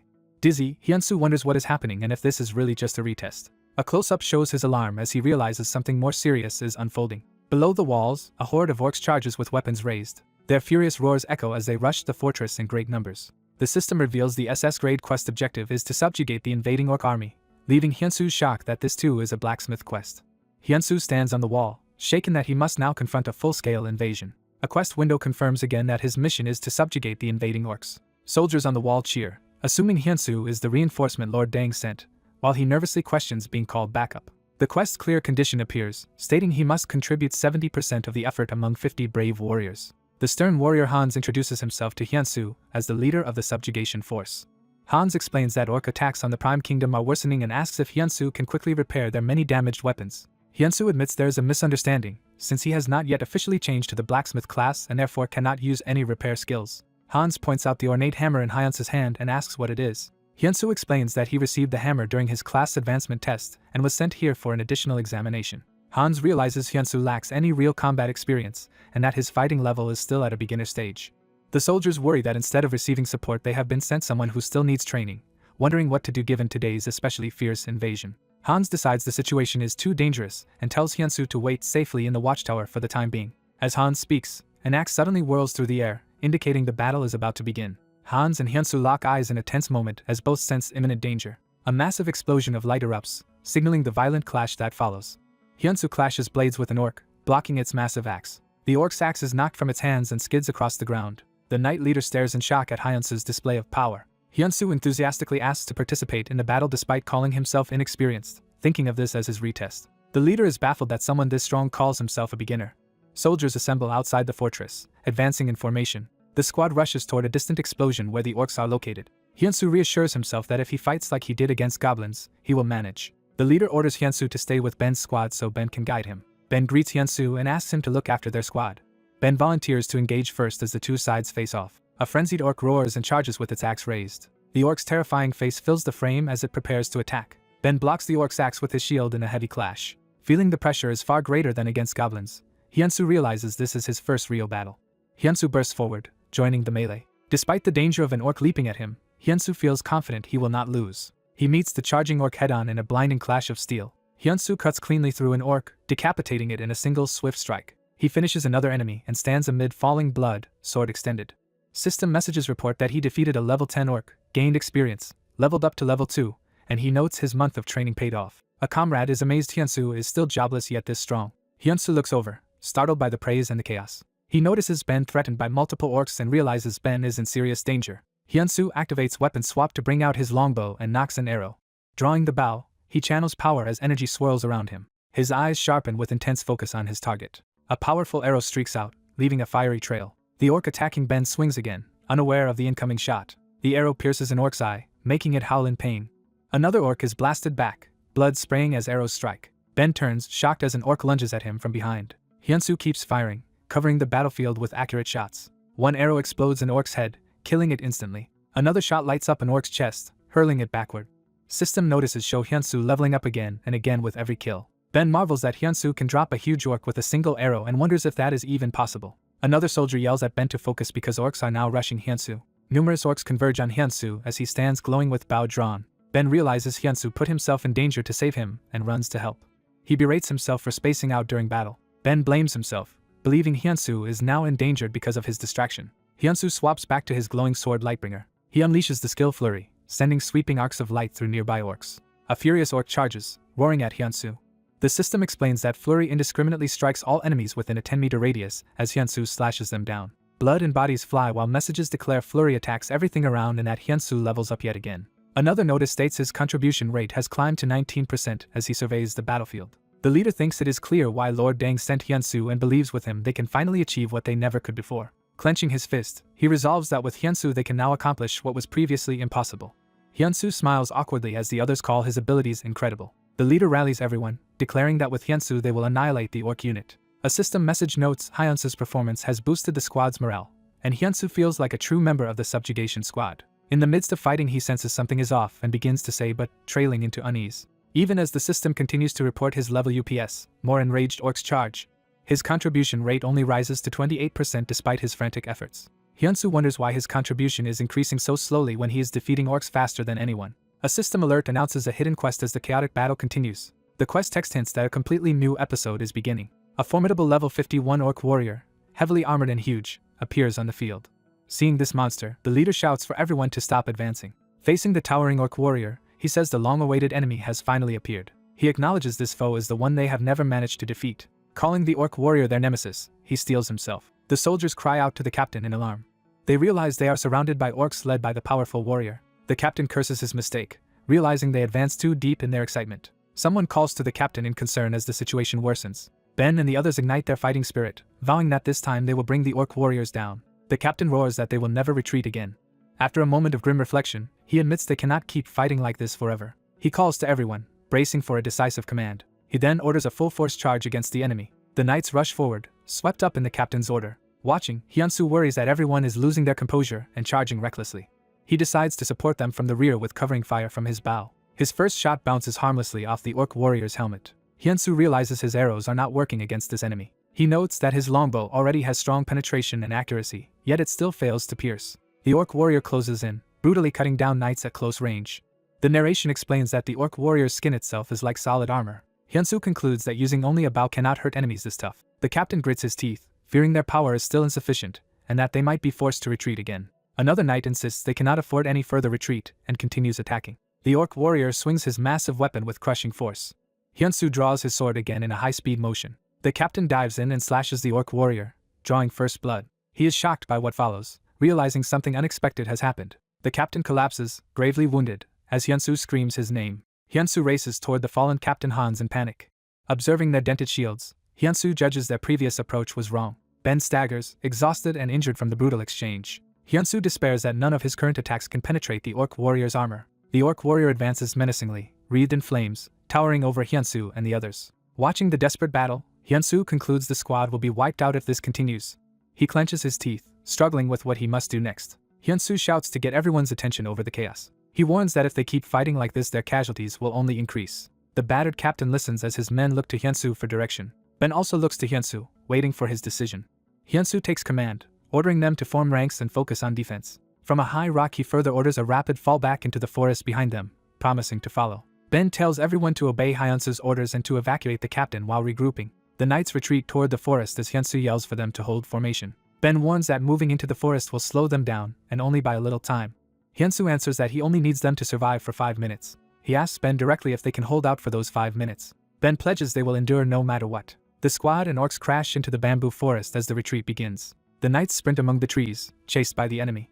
As he runs, Hyunsu thinks about how the orc warrior's armor nullifies ordinary arrows. He decides that armor is not the real problem, and that he must change his approach. Deep in the bamboo grove, Hyunsu stops alone to prepare something. He equips Dang's replica hammer, whose ability lets him duplicate consumable items quickly. Studying the hammer, Hyunsu concludes that succeeding with it is possible. Meanwhile, the remaining knights in the forest continue fighting desperately. The orc warrior batters them with huge blows, scattering soldiers. A violent spray of blood shows how badly the squad is being hammered. The orc warrior looms over the exhausted defenders as they struggle to stay alive. Ben, barely standing, insists they must hold their ground. He repeats Hyunsu's request of just 5 minutes, reminding himself it is only that long. Even as he fears they cannot last, he stubbornly vows again that they will never retreat. The orc warrior raises his weapon to finish Ben. At the last moment another blade intercepts the strike in a blazing clash. Energy slashes whip through the air, showing the ferocity of the ongoing fight. Ben dodges and counters, engaging the orc warrior at close range. He lands a solid wound on the orc warrior, sending blood flying. Stunned by the sudden turn, Ben wonders what is happening. In the distance he sees Hyunsu glowing with power as orcs fall, realizing help has arrived. Hyunsu stands in the forest with his horn bow, readying a new type of shot. The enraged orc warrior roars in response. Hyunsu's next projectile streaks through the air toward the warrior's head. The shot drills into the orc warrior's helmet, staggering him. Hyunsu reloads quickly, clearly preparing more of these special arrows. Outside the trees, the knights stare in shock at the fallen orc warrior while Hyunsu watches from the forest edge. Ben calls out Hyunsu's name in disbelief and hope. Hyunsu calmly continues preparing another shot, focused on the battle. A system window explains he has equipped the rare swift arrow Pyonjian, which greatly boosts attack and penetration. He recalls crafting a bamboo tube launcher for the short arrow. Using Dang's hammer, he duplicated multiple Pyonjian projectiles. He combines the horn bow and Pyonjian set, gaining further attack and penetration bonuses. On the front line the orc warriors keep charging while Hyunsu lines up more shots. The knights brace with shields, struggling to withstand the heavy assaults. Their commanders shout for them to stand and fight to buy Hyunsu time to attack. Hyunsu finally releases the empowered Pyonjian from his bow. The swift arrow slams into an orc warrior's helmet with stunning impact. Hyunsu notes that the arrow's piercing power is immense. He judges that its strength now rivals that of a musket. He fires again, launching another devastating projectile. The final shot descends like a beam of light onto the orc warrior, blasting straight through shield and armor. After slaying an orc warrior, Hyunsu rapidly levels up while the remaining orc panics. Hyunsu gains the title Orc Slayer, which boosts his power against orcs and instills fear in them. Terrified, the orc warrior screams and bolts away, dropping his weapon. Narration states the orc warrior flees in terror while Hyunsu's allies shout not to let him escape. An armored orc leaps at Hyunsu from above, aiming a crushing blow. The attack slams into the ground with explosive force. Hyunsu calmly draws his bow under the moonlight, preparing a shot. An arrow strikes the fleeing orc's helmet, making him reel. With glowing eyes, Hyunsu knocks a special arrow, ready to finish it. The empowered arrow streaks across the battlefield toward the running orc. The arrow hits the orc in the chest, starting a devastating effect. Light erupts from inside the orc's body as the attack detonates. The explosion obliterates the orc and its armor into flying fragments. The projectile's light pierces the sky, signaling the battle's end. A system window declares an SS rank quest to subjugate the invading orc army as Hyunsu stands victorious atop a hill of corpses. One last orc lies dead with an axe buried in its head. The system reports Hyunsu's final contribution as 92% while he catches his breath. Another notification praises the quest as cleared with astonishing results. The subjugation force looks up at Hyunsu on the hill, chanting his name in celebration. Notifications say the army cheers his exploits, and now fully trusts his command. Hyunsu unlocks a hidden piece called One Who Leads the Battlefield, raising his charisma. Hans, badly injured, calls out to Hyunsu, who rushes over in concern. Hans admits he never thought they could do more than barely hold the line and rejoices that their lifelong wish of defeating the orcs has finally come true. Hyunsu silently looks out over the now peaceful battlefield. Hyunsu and Hans clasp forearms in a firm, emotional handshake. Hans thanks Hyunsu from the bottom of his heart for saving them. Other soldiers respond by placing fists to their chests in respect. The entire force follows suit, saluting Hyunsu as their savior. Hyunsu touches his chest in return, acknowledging their respect. Smiling, Hyunsu thanks everyone as well. A notification announces the additional trial is complete as light engulfs the hill. Hyunsu decides it is time to return to the blacksmith's tower. In chibi form, he awkwardly wonders how they are supposed to get back. The scene shifts to the imposing central tower, Hall of Blacksmiths. Within the tower, a stern man declares that the Tower of Blacksmiths has fallen into decline. The gathered masters lament that knights take all the glory while only the greedy seek out blacksmiths. Another master says they need someone with a true blacksmith soul. Deng begins to say they need someone who qualifies. He explains they seek someone worthy to wield the divine sword before them. Deng recounts that many candidates failed to fulfill the god of blacksmith's prophecy that a successor would restore prosperity. He notes that among all tower lords, only Great Deng has earned the right to test the sword. Coulson, lord of the Bao blacksmiths, questions whether this whole choice is just a trick of the supposed chosen one. Coulson angrily objects that the right to test the sword is being given to a mere young foreigner. Deng reminds Coulson he already outlined in his letter that the candidate legitimately passed their test. Deng defends Hyunsu, saying that despite having no formal profession he led soldiers and with blacksmithing alone annihilated orc warriors. The other masters are shocked to hear the orcs were annihilated by someone without a profession. Deng explains their test was designed from the prophecy that the god's successor would be stronger than anyone, and the sword will give the final verdict. He repeats to himself with anticipation that this sword will reveal the truth. A servant informs Lord Deng that Hyunsu has arrived at the hall. The great doors glow as Deng acknowledges and orders preparations. Deng commands that Hyunsu be brought before the sword. Hyunsu's footsteps echo as he enters the sanctum. He reaches out to the massive doors to step inside. Bathed in light, Hyunsu strides confidently into the hall where the masters await. Deng welcomes him, stating he has earned the right to enter the blacksmith's sanctuary. Hyunsu's silhouette stands before the council and the floating sword as they observe him. Deng further declares Hyunsu has also earned the right to challenge the sword of prophecy itself. Deng warns that everything will be decided the moment Hyunsu grasps the sword and promises a fitting reward afterward. Hyunsu muses that since he even cleared an extra SS rank quest, perhaps the reward will be a legendary class advancement. Deng congratulates him for reaching such a glorious place with the Tower Lords. Coulson begrudgingly praises Hyunsu's resourcefulness in the crisis. Coulson then belittles Hyunsu, claiming his arrows were only crude imitations of a famous artifact called Slanarian. He adds that Hyunsu only passed because he already possessed an epic-grade bow. Smirking, Coulson urges Hyunsu to draw the sword so they can see if luck favors him again. Hyunsu's lips tighten as he listens in silence. Narration identifies the gathered figures as the masters of the blacksmith's tower surrounding the sword. It states that each master has forged legendary weapons that shape the world of Ares. They are described as super-renowned NPCs of the game. Hyunsu notes that as blacksmiths, they must have extremely high levels and awe-inspiring titles, singling out Coulson as level 365. Nonetheless, Hyunsu thinks to himself that his own skills do not feel inferior. He wonders how things would go if they competed purely on technique without title bonuses. As he prepares to say he can do it, the sword of prophecy suddenly moves on its own. The sword erupts with power and slams point first into the ground. Deng and another master rush forward in alarm at the sudden phenomenon. The sword explodes into pure energy, shards and light scattering. A column of blinding light engulfs Hyunsu while the others are blasted back. Hyunsu panics as the sword's power wraps around him and merges into his body. Stunned, he clutches his glowing torso and stammers, wondering where the sword went. Deng runs up, exclaiming that events are unfolding exactly as expected. He grits his teeth in overwhelming emotion. Laughing wildly, Deng proclaims this is what the prophecy's fulfillment truly meant. Coulson bitterly realizes they had invented elaborate rituals unnecessarily, since a real successor never needed to draw the sword at all. Enraged, he curses internally at the turn of events. A system message congratulates Hyunsu while Coulson screams that he refuses to accept this outcome. Another window announces the appearance of Aries' first god class. Coulson is shocked that neither he nor Dang, but a foreigner, has received it. The window specifies Hyunsu has advanced to the god of Blacksmith class, delighting Dang's side. The interface lists his new status, Hyunsu, level 10, god of blacksmiths. Hyunsu is dazed to learn he has obtained the game's first god class. A new unique SSS rank title, god of blacksmiths, is granted to him. The title's effects state he ignores material level restrictions when crafting and gains mastery according to artifact type. It further promises that as a blacksmith he can become stronger than anyone and unlocks a future sword trial class quest at level 100. The masters murmur that the sword has truly chosen the foreigner as the prophesied successor. Coulson snaps, screaming that he cannot accept a foreigner inheriting that role. The other lords silently watch as Coulson's rage boils over.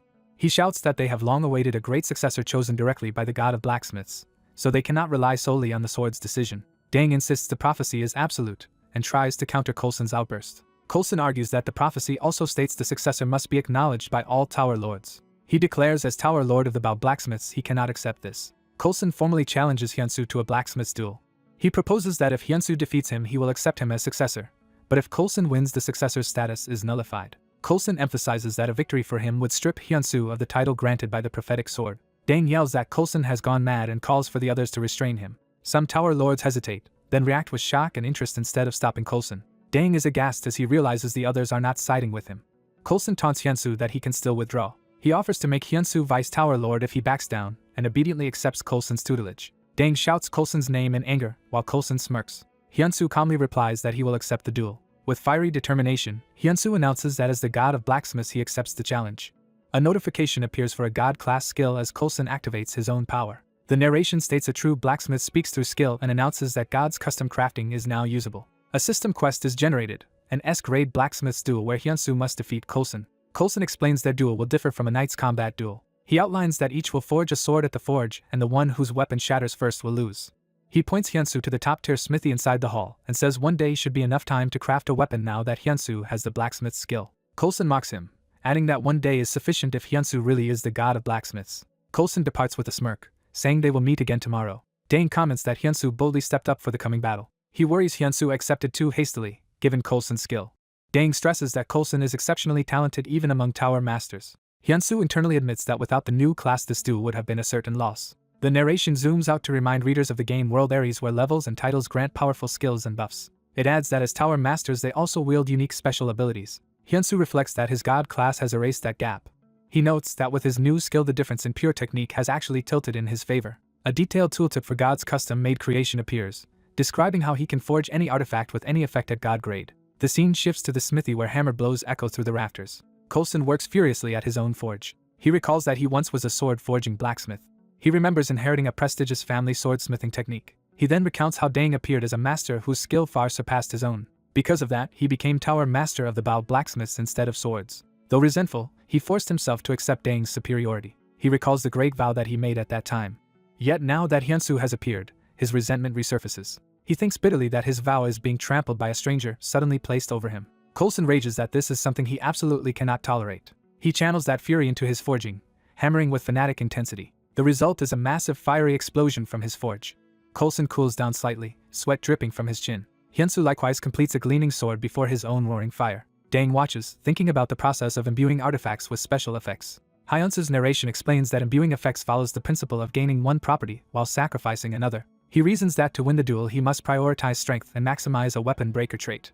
Dang concludes Hyunsu must forge his weapon at the highest grade to obtain that ideal ability. At the same time, he frets that Hyunsu's basic stats are still only at a rare grade level. Hyunsu inspects his finished weapon, its blade shining brilliantly. Dang anxiously wonders what a true god of blacksmiths is thinking and capable of as Hyunsu works. The next day both stand in the arena, each wielding their crafted sword, ready for the blacksmith's duel under the Tower Lord's gaze.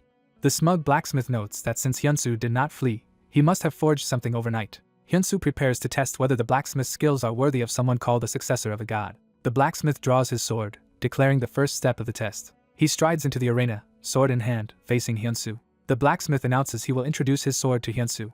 The sword Black Knight is revealed with powerful stats and abilities centered on breaking weapons. An onlooker is shocked by the weapon's revealed power. Observers marvel that Coulson has crafted a flawless unique grade dueling sword overnight. The blacksmith praises the sword as magnificent, inwardly thinking that such quality is only natural. He proclaims his sword a masterpiece containing his family's traditions and urges Hyunsu to reveal his own weapon. The duel begins as the blacksmith charges toward Hyunsu. The blacksmith reacts in alarm as Hyunsu moves to counter. Another observer watches in breathless anticipation of what Hyunsu has made. Hyunsu's weapon is identified as his first custom-made rare-grade sword, surprising everyone. The blacksmith is overwhelmed that his opponent's sword is only rare grade, yet recalls Coulson's confidence. He shifts from disbelief to a fierce, determined expression. Enraged, the blacksmith activates Black Knight's power, saying Hyunsu has made a huge mistake. He thinks this childish game with a kid has gone far enough and prepares to finish it. The blacksmith lunges in for a decisive, all-out strike. Hyunsu calmly readies his own sword to meet the attack.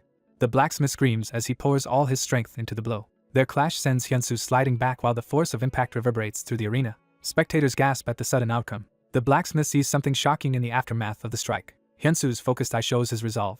The result is revealed. The blacksmith's powerful sword has been severed. The blacksmith staggers, unable to comprehend what just happened. He asks in disbelief if Hyunsu is the one who broke his sword. Hyunsu begins explaining his view on swords. He states that swords cannot be judged solely by their grade. The details of Hyunsu's rare sword show its special ability to cut other swords, but with limited durability and no repair. A memory surfaces of someone predicting that someday the god of blacksmiths would come to this land. In a childhood flashback, a master tells a young apprentice that a revolutionary teacher will appear and that meeting him is an opportunity open to all. The child excitedly asks his father if becoming a great blacksmith could let him receive that god's teachings. In the present, the kneeling blacksmith wonders if he can now receive such teachings from Hyunsu.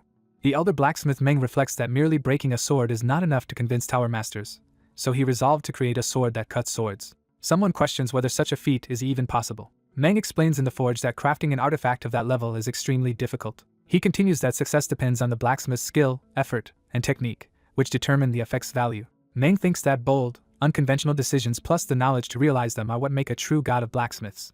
He concludes that Hyunsu possesses all of those qualities. The defeated blacksmith whispers, "God of blacksmiths." As realization dawns, he longs to become capable of forging a sword like Hyunsu's. Hyunsu smiles kindly in response. The blacksmith recalls the teaching that the word impossible does not exist. Tears well in his eye as the lesson sinks in. Kneeling, he introduces himself formally as Coulson, Tower Master of the Bao Blacksmiths. Coulson bows before Hyunsu, greeting him as the god of blacksmiths while a system message confirms the blacksmith's dual quest is cleared. The scene shifts to the imposing blacksmith's tower. Later, inside the arena, Coulson calls out to Mr. Hyunsu. Coulson and Meng present Hyunsu with a chest, asking him to accept their gift. Opening it, they reveal the first reward, 500 gold coins. Hyunsu happily wonders if this treasure is the quest reward. Next they present a glowing scroll, explaining it contains a legendary Bao recipe handed down through the Tower Masters.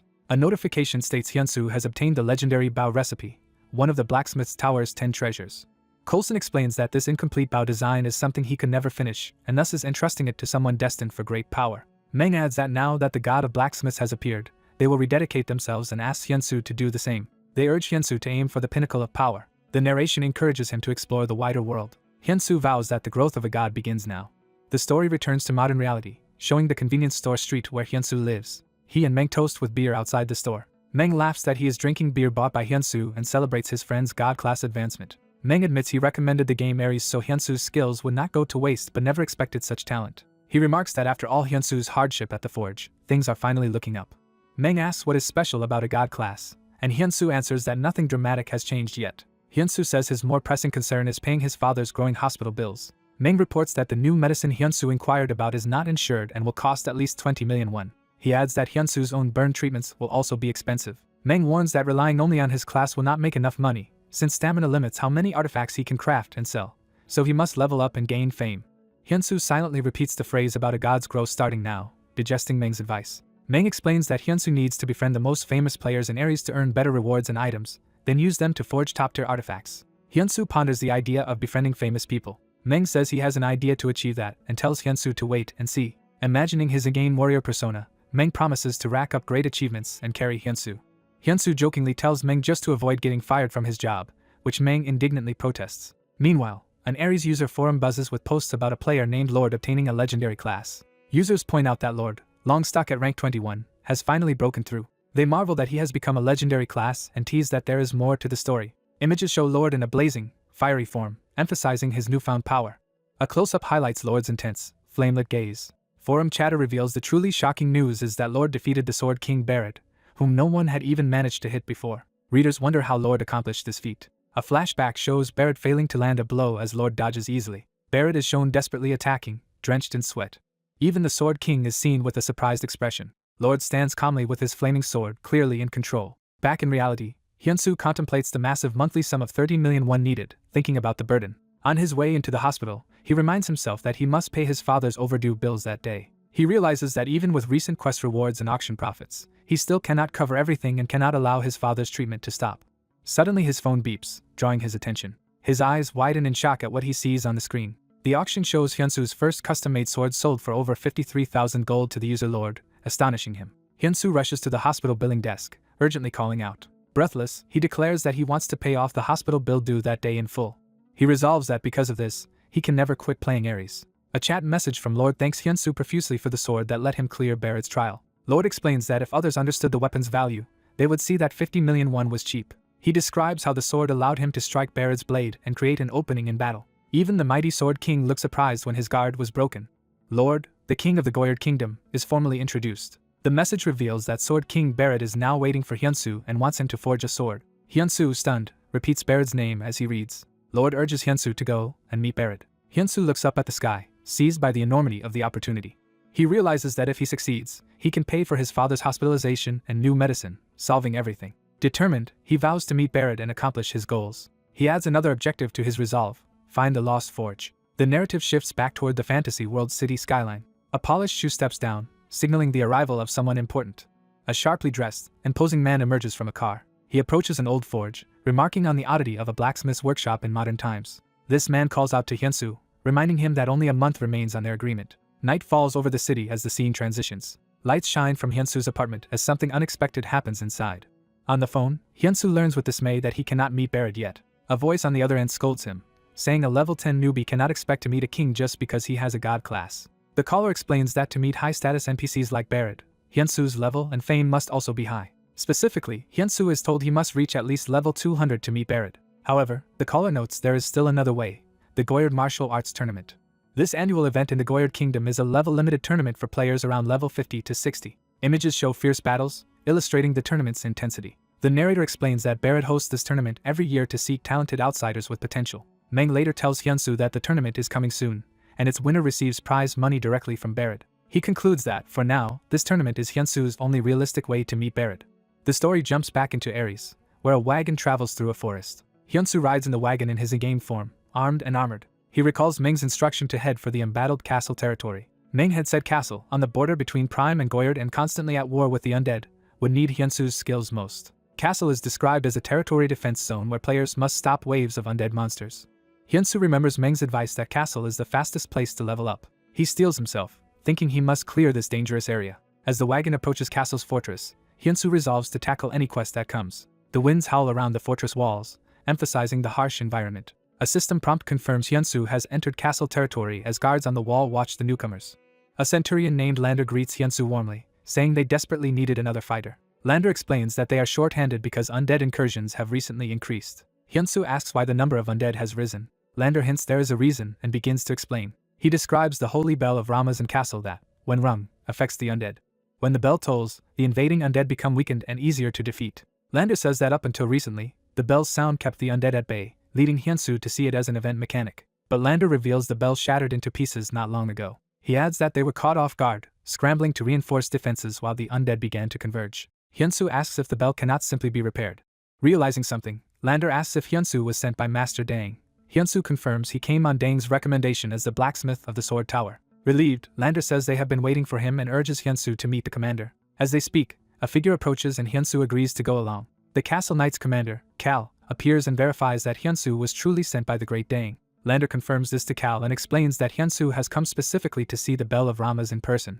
The Knight commander explains that even Master Craftsman Dang declared the Bell of Ramas impossible to repair. Hyunsu and a nearby knight react with shock to this claim. The commander reveals the Lord has already hired many experts in secret, but all judge the broken Bell of Ramas an irremediable artifact. He adds that only one craftsman still searches in castle for a way to fix it, though he thinks this effort is futile. The commander notes that this person is around level 290 yet cannot repair it, then asks Hyunsu what level he is.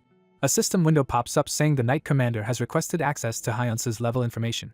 Hyunsu answers that he is only level 13, stunning the others. The commander, sweating, tells Hyunsu he appreciates his intention to help. He urges Hyunsu to go somewhere more appropriate for his low level, warning that castle territory now faces imminent destruction. He says the day the main undead army advances will be their final judgment. Declaring it his duty, the commander vows to protect the Lord and the people of Castle until the end. Inspired, Hyunsu answers that he must also carry out his own duty. A knight suddenly shouts for the commander's attention. The messenger reports that undead forces have begun invading the eastern wall. Another alarm calls out that a massive swarm of ghouls is approaching. Hyunsu's interface identifies the approaching monsters as level 41 ghouls. The commander orders his men to defend the main gate because of the danger. He tells Lander to follow him to respond, and Lander agrees. As he departs, the commander starts to add one more remark. He firmly reminds Hyunsu and Lander that everything they discussed about the bell must remain secret. Hyunsu agrees to keep their conversation confidential. Remembering his previous orc battle, Hyunsu judges that defending against the ghouls should be possible and receives a territory defense quest to protect the gate. The ghoul army shrieks and rushes the city's main gate. The monsters pile against the walls in overwhelming numbers while defenders ready themselves. Archers and soldiers on the wall fight desperately against ghouls climbing up.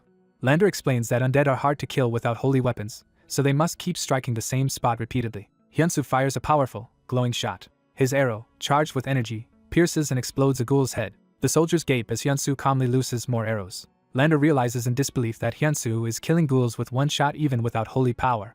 Hyunsu activates his Pyonjian baby arrow technique, preparing rapid specialized shots. He focuses intensely as he unleashes the explosive arrow. The arrow spirals through the horde, tearing through multiple ghouls with chained impacts. The attack devastates the enemies, splattering blood as it carves a path. Explosions continue across the battlefield, blowing away more ghouls. The soldiers cheer around Hyunsu on the wall, exhilarated by the reversal. Lander, fired up by Hyunsu's performance, shouts that he will take down all the remaining ghouls. Hyunsu thinks the situation is easier than expected and believes that at this pace he can clear the quest. Suddenly a system message declares that a new story is beginning, catching his attention. Moments later, a massive blow from outside the wall smashes defenders aside. A new quest appears commanding them to defeat a colossal giant siege ghoul that looms over the wall. Soldiers panic when they see the enormous ghoul and insist they must call the knight commander. Hyunsu's interface identifies the monster as a level 89 giant siege ghoul. Meanwhile, the commander is still fighting lesser undead down at the gate, cursing the worsening situation. Lander realizes that Commander Cal is too occupied defending the gate to send reinforcements. He fears that at this rate the wall itself will collapse. Hyunsu volunteers to distract the giant ghoul for a while, shocking Lander. He launches himself from the wall toward the monster. Lander and others shout in alarm as Hyunsu dives down alone. They cry out that it is too dangerous for him to go by himself. Hyunsu falls with determination, gripping his weapon tightly. The giant ghoul reaches for him while lesser ghouls swarm below. Blinding lines of energy gather, signaling another of Hyunsu's attacks. He channels power into his weapon and strikes, creating a huge blast near the giant ghoul's body. The impact detonates on the ground, scattering ghouls. Hyunsu lands facing the towering monster. He steadies himself, and decides he only needs to defeat this one enemy. His eyes show fierce resolve as he focuses on the coming clash. He dashes in, firing another powerful attack at the giant ghoul's leg. Explosions erupt around the giant as multiple impacts land. The red blast continues, flinging bodies and debris as it hits. Hyunsu decides to lure the giant ghoul as far from the wall as he can so it cannot damage the city. While running, he wonders if he has fully drawn the monster's attention. The enraged giant lunges at him with a huge claw swipe. Its strike smashes craters into the ground as Hyunsu narrowly avoids being crushed. He's shocked by its speed and decides he must change tactics. Hyunsu invokes a weapon swap, summoning his Korean bow gakgung with Pyonjian arrows. He grabs the bow, ready to rely on archery again. He prepares to attack the giant ghoul anew, thinking that with this weapon he can win. Hyunsu leaps and unleashes an immense blue energy shot, convinced this will finish the fight.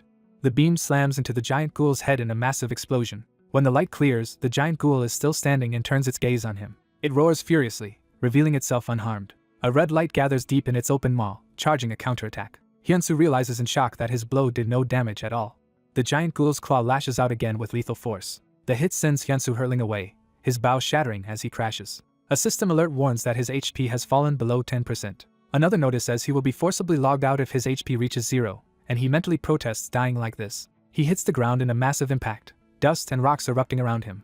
Lying in a crater, Hyunsu groans in pain. He staggers, thinking in disbelief about the idea of being forcibly logged out. Struggling to his knees, he calls that notion absurd. Seeing the giant closing in, he thinks that if he fails to clear this episode, he recalls that failure would prevent him from entering the Goyard martial arts tournament.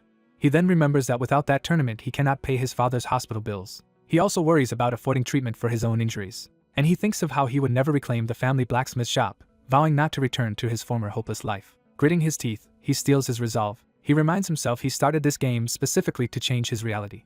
Therefore, he decides he absolutely cannot give up here and now. He fires another beam attack directly up into the giant ghoul's body. The beam pierces through, making the monster cry out in pain. Enraged but wounded, the giant ghoul charges at him again. Hyunsu's HP drops even further below 3% as he strains on. Despite this, he tells himself he will never give up. He raises his bow high, gathering a final surge of power. He releases another huge energy wave that slams into the giant. Insisting the fight is not over, he prepares yet another shot. As he readies the arrow, he suddenly notices something wrong. Realization strikes that his bowstring has snapped. Facing the approaching giant with a broken bow, he stares in stunned silence. The giant ghoul stomps down where he stands. A system message shows his HP dropping to 1, and he wonders if this is the end. Falling into darkness, he thinks no. He clenches his fist and refuses to accept dying like this. His desperate refusal triggers a special condition being met as he falls. A system explains that having HP under 5% while harboring strong will qualifies him for God's Blacksmith, allowing him to gain a new skill. He acquires the skill God's Emergency Crafting, which lets him quickly forge a weapon usable only for 30 seconds, but it must be completed within 20 seconds. Realizing this is his one opportunity, Hyunsu decides this is his chance. A countdown begins as God's Emergency Crafting activates, and he believes this power may let him clear the episode. Another prompt tells him to choose materials, which he sees as his final chance. He grabs a hammer, readying himself to forge in the middle of battle. With 14 seconds left, he slams the glowing metal, starting to shape a weapon. As the timer ticks toward 12 seconds, he keeps hammering while others watch. With 11 seconds remaining, he continues striking the blade. Sweating, he focuses all his strength and concentration with 10 seconds left. At 9 and 8 seconds he refines the heated blade shape. As the countdown hits 7 to 5 seconds, the finished weapon cools in magical light, while he watches. At 4 to 1 seconds, a radiant holy sword fully forms before time expires. When the timer reaches 0, Hyunsu grips the completed weapon as power crackles around him. He shouts as he prepares to deliver a decisive strike. He leaps and cleaves deep into the giant ghoul with the divine sword. The monster reels backward, grievously wounded. The blade slices again and again, spraying the giant's blood. Finally the huge body crashes down while Hyunsu lands, sword planted in the ground. Exhausted, he braces himself on the sword, breathing hard. Smiling in relief, he realizes he has done it. A system window confirms the siege battle giant ghoul has been defeated and that Hyunsu has leveled up to 38. Looking up at the notification, he mutters that at this level. He attempts to say it is enough before collapsing from fatigue. As he falls, comrades rush toward him, shouting his name. Their cries for Mr. Hyunsu echo as his consciousness fades. His perception shifts to a bright sky as if drifting toward the light. Hyunsu awakens bandaged on a cot, groaning in confusion. Sitting up among soldiers, he asks how long he has been out, and what happened to the ghoul. The garrison erupts in cheers, calling him awake and celebrating him as a true hero. Still bewildered, Hyunsu asks what is going on, and is told that thanks to him they survived another day. The commander personally thanks him and asks how he managed such a feat. Hyunsu awkwardly says he cannot really explain, while the commander laughs that his deeds were amazing. Internally Hyunsu thinks no one would believe he forged a divine weapon mid-battle, while the commander insists he was the star of the fight. Narration explains that ghouls are weak to divine power, being akin to ghosts. Hyunsu recalls that upon learning this, he immediately thought of the legendary four-seal sword known for driving away evil spirits and preventing disasters. He remembers his father once telling him about restoring that sword, knowledge that allowed him to recreate it here. Looking at his wrapped hands in the sunlight, Hyunsu feels proud and resolved. He is glad the plan worked, though he laments that the new skill was single-use, as the commander approaches to give him a reward. The commander hands over a heavy pouch, saying he has filled it generously. A system confirms Hyunsu has received 2,000 gold, and he happily calculates that this equals 2 million won. The commander admits he had misjudged Hyunsu as just another outsider. Bowing deeply, the commander formally apologizes, while Hyunsu and the watching soldiers react in surprise. Cal reassures the commander that everything is fine. Hyunsu thanks Cal for recognizing him as a commander notification shows their affinity has maxed out. Cal, holding Hyunsu by the hand, says he wants to make a formal request. Cal asks Hyunsu to repair the sacred bell of llamas. Cal recalls sensing divine power in Hyunsu's sword during battle and insists someone like Hyunsu can fix the bell. Hyunsu politely refuses at first, explaining he needs to head to Goyard Kingdom. Hyunsu suddenly remembers that, besides being a fighter, he is also a blacksmith. Cal reveals that the Lord owns a legendary mineral and suggests Hyunsu might receive it if he fixes the bell. Hearing about a legendary mineral, Hyunsu becomes intrigued. They arrive at the Lord's castle where the bell is kept. Cal brings Hyunsu to a specific room inside the ornate castle. As the door opens, Hyunsu is stunned by what he sees inside. On a pedestal lies the bell of llamas, completely broken into golden fragments. Hyunsu internally panics, realizing the bell is not just damaged but utterly shattered. Cal, still hopeful, asks if he can rely on Hyunsu's promise to recreate the bell, while Hyunsu thinks the damage is worse than expected. Forcing a smile, Hyunsu affirms he can do it while inwardly scrambling for a solution. A woman in uniform calls out to the commander. The woman strides into the room toward Cal and Hyunsu. She bluntly declares that the bell is impossible to repair. Confronting Hyunsu, she says even with her level 290 blacksmithing she cannot fix it, and questions how he could. She leans in, beginning to accuse him. She fully voices her suspicion, calling Hyunsu a fraud. In another scene, the same woman tells her guild master she is quitting the guild. The Golden Shield guild master Rune is shocked by Nell, or team leader Kim, suddenly announcing her departure. Rune argues that leaving wastes all they have built, but Nell says she is simply tired of it. When someone suggests recruiting Blacksmith Hyun instead, Nell angrily objects that the real issue is offering an anonymous user an enormous salary. Rune defends the idea by citing Blacksmith Hyun's first sword selling for a huge sum and says recruiting him would quickly raise the guild. A chibi flashback shows previous hired blacksmiths were scammers, one using proxy crafting and another running off with contract fees. Rune continues listing disasters with former blacksmiths, until Nell, embarrassed, tells him to stop. Nell explains she is exhausted from constantly cleaning up those messes and asks not to be stopped from leaving. Rune reluctantly accepts her wish, and she assures him she will not join another guild for some time. As Nell walks away, Rune promises she will always have a place to return to at the guild. Back in the game world, Castle is shown as the setting. Inside Castle, the streets and walls lie in ruins, shocking observers. Nell looks over the devastated village, troubled because it should not have vanished like this. She recalls how living here taught her that the NPCs felt like real people to her. Nell thinks that if she can repair the Bell of Ramas, she might be able to stop this catastrophe. Determined, she decides she must check on the bell again. Returning to the present meeting with Hyunsu and Cal, Nell begins accusing him. She repeats her charge that Hyunsu is a scammer. Hyunsu recoils in surprise as Cal watches their confrontation. Hyunsu demands to know who she is to call him that, and she replies that she is a higher-grade blacksmith. Cal steps between them, introduces Nell as the renowned master blacksmith he mentioned, and introduces Hyunsu as the ally from the recent ghoul hunt. Cal boasts that Hyunsu helped subjugate ghouls and promised to fix the bell, while Nell silently doubts a level 3-8 could do either. Nell insists the bell is irreparable and warns Hyunsu not to exploit Castle's plight, while Hyunsu, tuning her out, wonders what she is rambling about. Nell fumes that Hyunsu just ignored her as he walks over to the bell fragments. She wonders if something about the fragments has changed. Hyunsu's system message confirms the Bell of Ramas is imbued with divine power and officially labeled impossible to repair, which matches Nell's belief. Hyunsu grips a metal cylinder, thinking there is no conventional way to fix the bell. He suddenly smashes the bell fragments with the tool, shocking everyone. Nell screams in horror, demanding he stop what he is doing. As she grabs his arm mid-swing, Hyunsu calmly states that restoring the bell is actually possible. Smiling with certainty, Hyunsu declares that restoration is indeed possible. Nell, still agitated, shouts that the bell is classified as an irreparable artifact. At that moment, a soldier rushes in calling for the commander. He reports that hordes of undead are currently pouring into Castle. Cal and the others react in disbelief to the sudden invasion. Hyunsu hears a system chime and first thinks it is a quest, then realizes it is something else. A global message announces that the Castle territory update is beginning and that, in a set time, the land will become the territory of the undead. Nell realizes the update means Castle is truly being transformed into an undead territory. She despairs that this might be the end, but Hyunsu asserts they can still stop it by making the bell. Doubting, Nell asks how they can recreate such a bell, and Hyunsu calmly insists it is possible. Hyunsu reminds her she wanted to protect Castle territory, and urges her to act on that resolve. Moved, Nell admits he is right but asks how they can actually manage it. Hyunsu stores the fragments in his inventory and tells them to follow him. Clenching his fist, Hyunsu rallies them with the vow to protect Castle. Cal entrusts Hyunsu with repairing the bell and promises that he and the knights will buy as much time as possible. Hyunsu agrees and returns the trust. Drawing his sword before his men, Cal shouts for them not to lose hope and to fight to the very end. Leading the troops into the streets, Cal orders them to hold out a little longer. Cal cries that they must protect Castle as he charges into battle.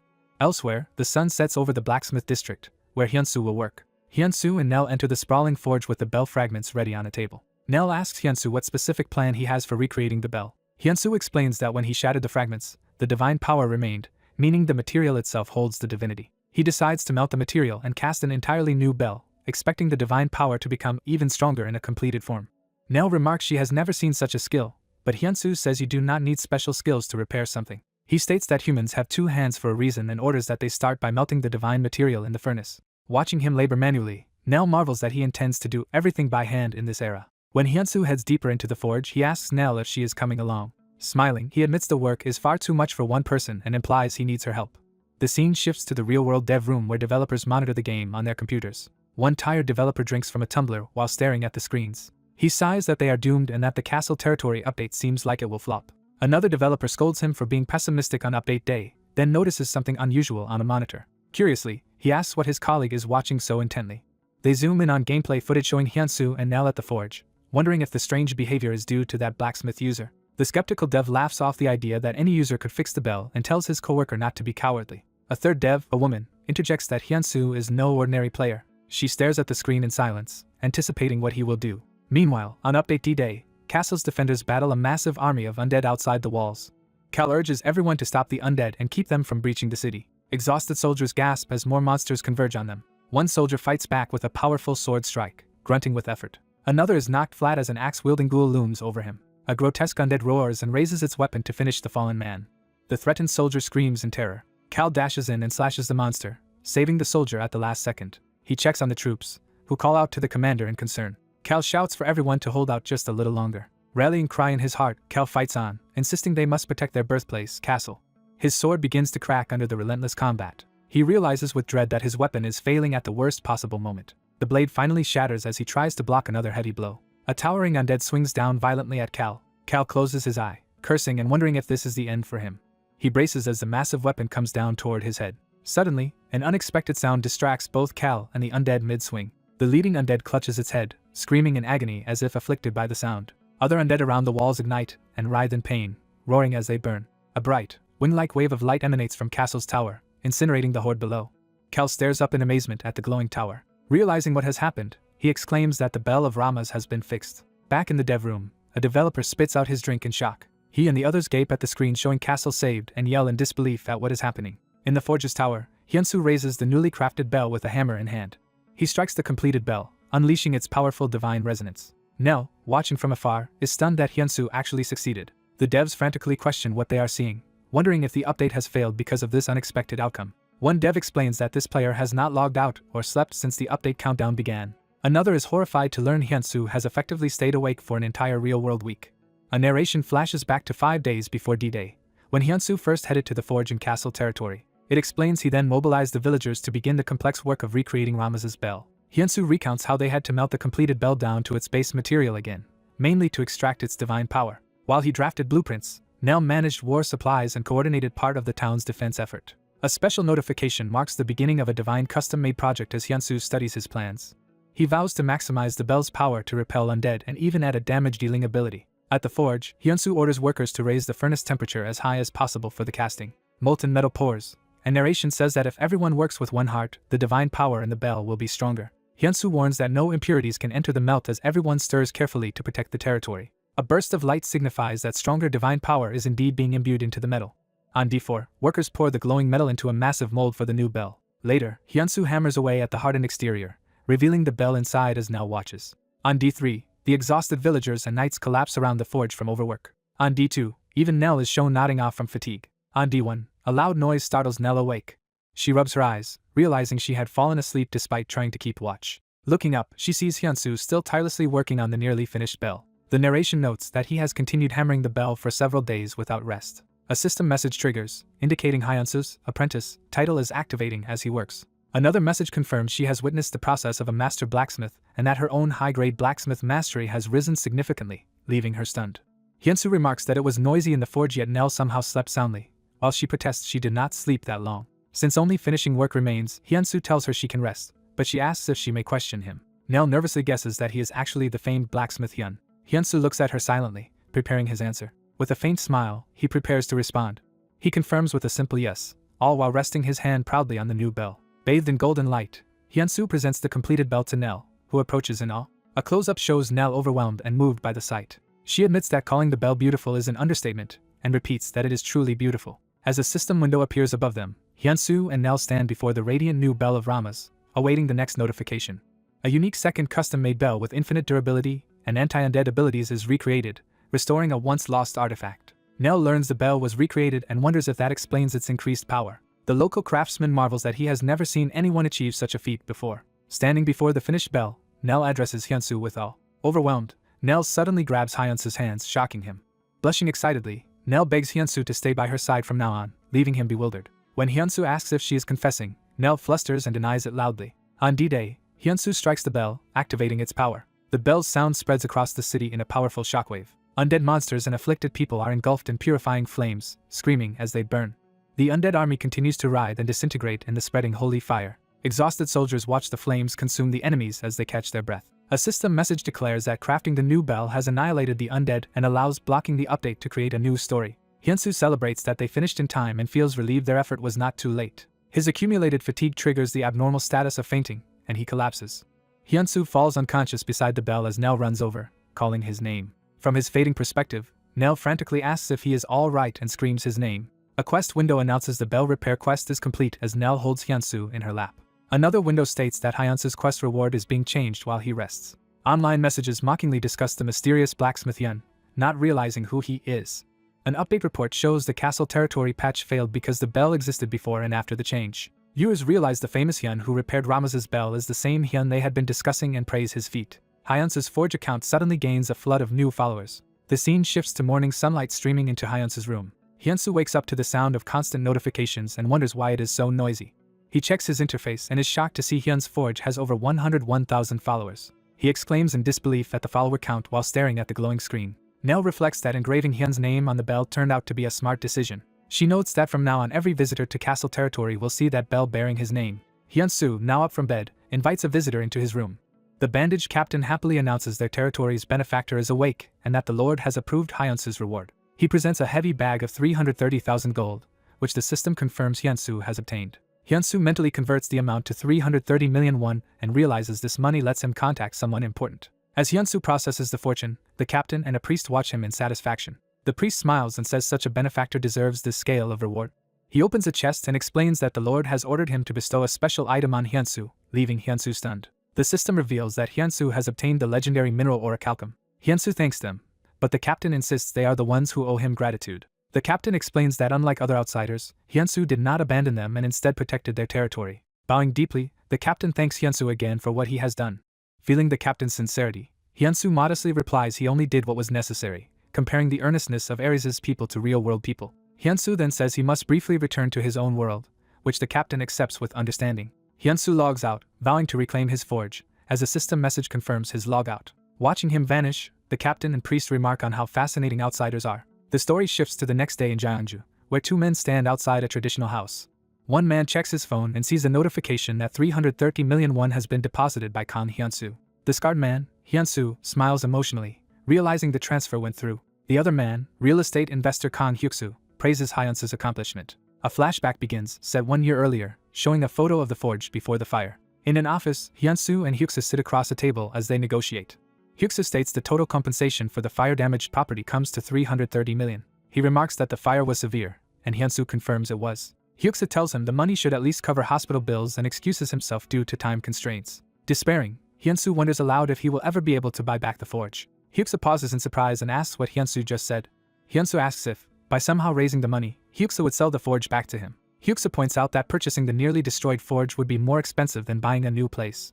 Hyunsu insists it has to be their original forge, not any other building. Crying, he explains that the forge holds precious memories with his late father. Hyuksu considers this, calculating how long it would reasonably take to raise the money.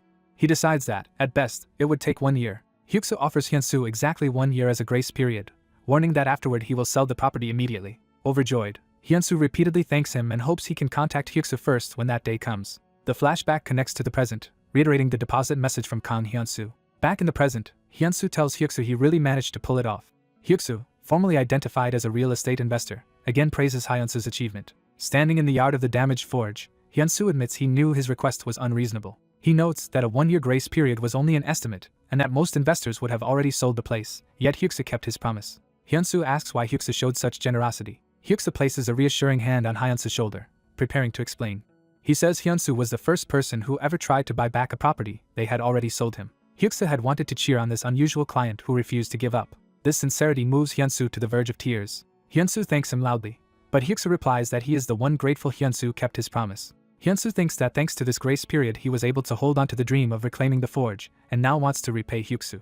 He hesitantly asks if Hyuksu knows the game Ares. Hyuksu laughs that everyone knows that game these days. Hyunsu explains he works as a blacksmith in Ares and wants to craft an artifact as a gift. Hyuksu excitedly asks if Hyunsu can make a fully custom item of any type or level. Hyunsu smiles and confirms that he can. He promises to make Hyuksu anything he wants inside the game. The scene shifts back to the bustling fantasy city where repairs and trade have resumed. A signboard shows Hyunsu heading to a pub. He steps inside, his boots echoing on the wooden floor. Hyunsu enters the warmly lit pub, looking around. Nell waves him over to her table. She notes this is their first meeting since the undead were defeated, and he agrees. Jokingly, Nell says he is hard to track down, then assures him she is just teasing when he apologizes. Nell formally introduces herself as the former strategy team leader who built the Golden Shield Guild into its current status. Over a flashback of the bell, she narrates that from that day she became certain of Hyunsu's potential. She tells him she believes he will one day rank among the top players in Ares. Therefore, she says that if he ever forms his own guild, she wants to be the very first member of that future guild, extending her hand to him. Hyunsu teasingly reminds her she once accused him of being a scammer, making her flustered and apologetic. Nell insists anyone would have misunderstood back then and tries to steer the conversation back to her proposal. Hyunsu laughs that he is only kidding as they seal their partnership with a handshake. He tells Nell he looks forward to working with her, formally accepting her as an ally. Before moving on, Hyunsu adds that there is one more thing. Nell suddenly shouts in shock at something he says, startling the nearby patrons. A fiery image of the legendary Sword King Barret is shown, heralding Hyunsu's next goal. Nell yells that Hyunsu plans to meet Barret, the Sword King and one of the top 10 legends. Hyunsu calmly explains he will enter the Goyard Martial Tournament, whose champion is personally rewarded by Barret. Nell admits this is true but worries because the tournament attracts many powerful rising stars. Hyunsu replies that this is precisely why he must win, which Nell thinks he is taking far too casually. He tells her not to worry as he continues eating unbothered. Smiling, Hyunsu says he will aim for victory by doing what he does best. Nell can only respond with a confused, huh, at his confidence. In chibi form, Hyunsu asks if Nell is going to eat, and she distractedly says she is fine. Time jumps to the day of the Goyard Martial Tournament, showing the grand city and arena. Mounted on a red wyvern, Chairman Bikel welcomes the outsiders to the Goyard Martial Tournament. He announces that the tournament will begin once he leaves the arena, stirring excitement among the participants. He explains that they will soon have to face whatever monsters appear from the arena gates. Bikel grows uneasy as he watches events unfold. From above, he notes that though spectators may not see them clearly, the prince is watching everyone's conduct. He sends them off with a wish for good fortune as the system proclaims the tournament officially begun. Suddenly chaos erupts on the field as participants clash and something unexpected descends, shocking them. Fighters look up nervously, sensing something powerful arriving. A colossal stone golem appears as the system orders them to survive against it within a 1-hour time limit. One participant tries to psyche himself up, saying at least he expected golems to show up. The crowd charges the golem, shouting to fight. A system message declares this the first trial and promises rewards to anyone who slays the stone golem. The golem, revealed to be level 109, smashes into the arena with terrifying force. Some contestants panic at the monster's unexpectedly high level, while others try to act brave. One fighter declares that striking first gives the advantage, only to be instantly crushed by the golem. Many players are one-shot by its blows, their HP dropping to 0 and forcing them to log out. A remaining fighter yells at a fallen comrade for claiming he was fine. Others attempt to warn each other to dodge, but more participants are killed and expelled from the game. A panicked mage realizes the situation is completely different from the strategy information they had and despairs about defeating the golem. Amidst the chaos, Hyunsu, now in archer gear, stands calm while others complain they have been tricked. Outside, Bikel races through the palace corridors to report the disastrous situation. The narrative briefly shows the towering castle where the prince resides. Bikel sprints down the hall, panting as he heads for the audience chamber. He panics that the tournament is ruined and that something has gone terribly wrong. He wonders how a high-level stone golem was mistakenly summoned and fears every outsider will be wiped out. Bursting past the guards, he insists on seeing the prince at once. He shouts for his highness and declares they must stop the tournament immediately. Inside the throne room, the armored prince curtly denies Bikel's request to halt the event. When Bikel protests, the prince asks if he has still not realized what is really happening. Smiling ominously, the prince tells him to look closely. He urges Bikel to focus on the warrior fighting inside the arena. In the arena, a blazing projectile streaks across the ground toward the golem. The attack slams into the golem's head with immense force. A system window identifies Hyunsu's weapon as his third custom artifact. It is revealed as an orichalcum-fletched arrow with a retrieve effect that returns to its user. Spectators gasp that Hyunsu's arrow just flew back to him, wondering what kind of weapon it is. Hyunsu draws again, thinking this arrow is the reward he received from castle territory. He reflects that the orichalcum from legend truly lives up to its incredible performance. The arrow pierces the golem, exploding its core as onlookers shout that the hit landed. The arrow narrowly misses other players, who yell at Hyunsu to watch where he is shooting, and he apologizes. The wounded stone golem roars as a system message announces it is stunned for 4 seconds. The stone golem is momentarily incapacitated in front of the archers. The party seizes the opening and launches a coordinated fiery assault. Their attacks slam into the stone golem's chest, making it roar in pain. The golem's massive fist crashes into the ground. The impact devastates the arena floor, sending adventurers flying as they scream warnings. The wounded golem growls while glowing fragments crumble from its body. The fighters regroup cautiously as the golem starts to rise again. The enraged golem charges the bowman with renewed ferocity. A comrade urges everyone to hold out a little longer, then panics and yells for the archer to run. The golem's huge punch swings toward the archer with terrifying speed. The archer barely reacts as the massive blow closes in. Allies rush in, cursing and straining to intervene amid the shockwave. The archer triggers weapon swap, calling forth a new weapon as smoke explodes around him, thinking the fight is not over. Revealing a sword, he steels himself to continue battling the golem. He confronts the charging golem head-on with his new blade. The clash sends out a blinding burst as he blocks, eyes wide. Overwhelmed by the impact, he is blasted high into the air, screaming. Observing through a crystal sphere, someone respectfully addresses a royal highness. In a throne room, Barret is advised to halt the tournament because Hyunsu appears to be at his limit. Barret exhales, considering the situation seriously. The glowing sphere suddenly reacts, startling Barret. Barret's expression sharpens as he senses something unexpected. The glowing sword cleaves into the golem's chest, cracking stone. A system message announces that God's emergency production has finished as Hyunsu grips the radiant blade. The Damascus Wuldu, a weapon that can slice through stone, pins the collapsing golem. Hyunsu braces himself under the golem's weight, looking up nervously. The weapon slices cleanly, shattering the stone mass. A message declares that the stone golem has been defeated. Another message states that the emergency Damascus Wuldu has vanished, leaving Hyunsu holding only the staff. System notices rain down, informing Hyunsu that he has leveled up multiple times. Lying on the ground, Hyunsu marvels that his level rose by 14. A nearby participant, stunned, remarks that Hyunsu actually defeated the golem. Hyunsu, confused, says he thought they were supposed to kill it, while his handler yells that his only goal had been to survive such a level gap. The handler explains the 3-stage trial and says the balance patch is a failure since the golem was never meant to be beaten. Hyunsu acknowledges this. Hyunsu, back in his room, prefaces another thought with a weary aside. Dizzy, he wonders why he suddenly feels faint. Voices around his blurred vision note that he fainted in-game without logging out. Others debate whether to leave him there and note the tournament has not officially ended. Spectators gossip about how many weapons Hyunsu used, deciding he must be a weapon master and envying his gear. An announcer calls for the attention of all participants. He declares that due to an organizational mistake, the martial arts tournament is being suspended. As the crowd disperses, Hyunsu lies unconscious in the arena. A live stream shows Hyunsu collapsed, with chat exploding over his solo of the stone golem and the bow and arrow he used. Viewers notice that he dropped an item, marvel at the arrow, and point out strange text on it. The arrowhead shown up close bears a special inscription, shocking viewers. Chat identifies the maker as Hyun, the same player who created the infamous irreparable bell in Castle Territory. Viewers react in disbelief, arguing whether such a strong fighter could really be a blacksmith and praising his gear. At the game company, a support agent hurriedly types responses. Customer service replies that they cannot explain why the Goyad tournament was suspended, blaming autonomous NPC decisions. Asked about the sudden appearance of a level 100 plus golem, they again dodge responsibility as an internal issue of the Goyad kingdom. The frustrated customer demands to know what CS can explain at all, and the staffer gives another empty apology. A female dev watching reacts nervously. She tells her team leader there is a serious problem, but he brushes her off, busy at his keyboard. She explains that the tournament has been suspended, which he says they expected and should just accept. She clarifies that the real issue is that Barrett has summoned user Hyunsu, shocking the leader.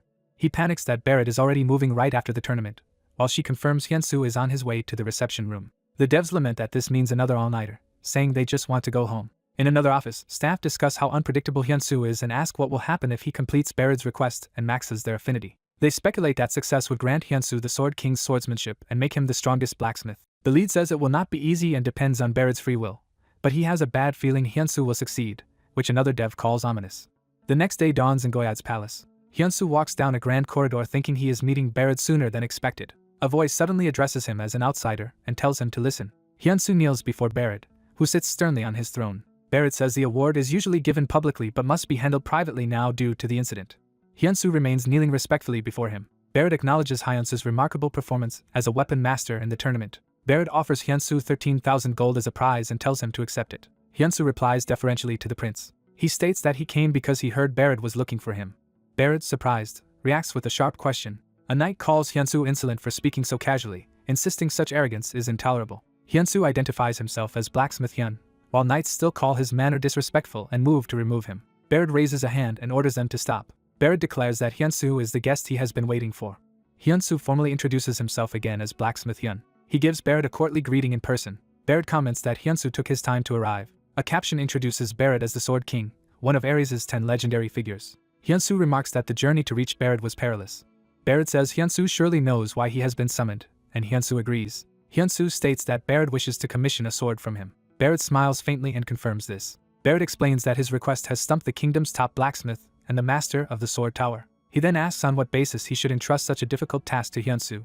Surrounded by fiery aura, Barrett presses Hyunsu to justify his qualifications. The pressure makes Hyunsu stumble, but he insists on standing his ground. Facing Barrett's overwhelming presence, Hyunsu reflects that he has come this far. He declares that he is relying solely on one thing, his own skill. Barrett lets out a short laugh at this answer.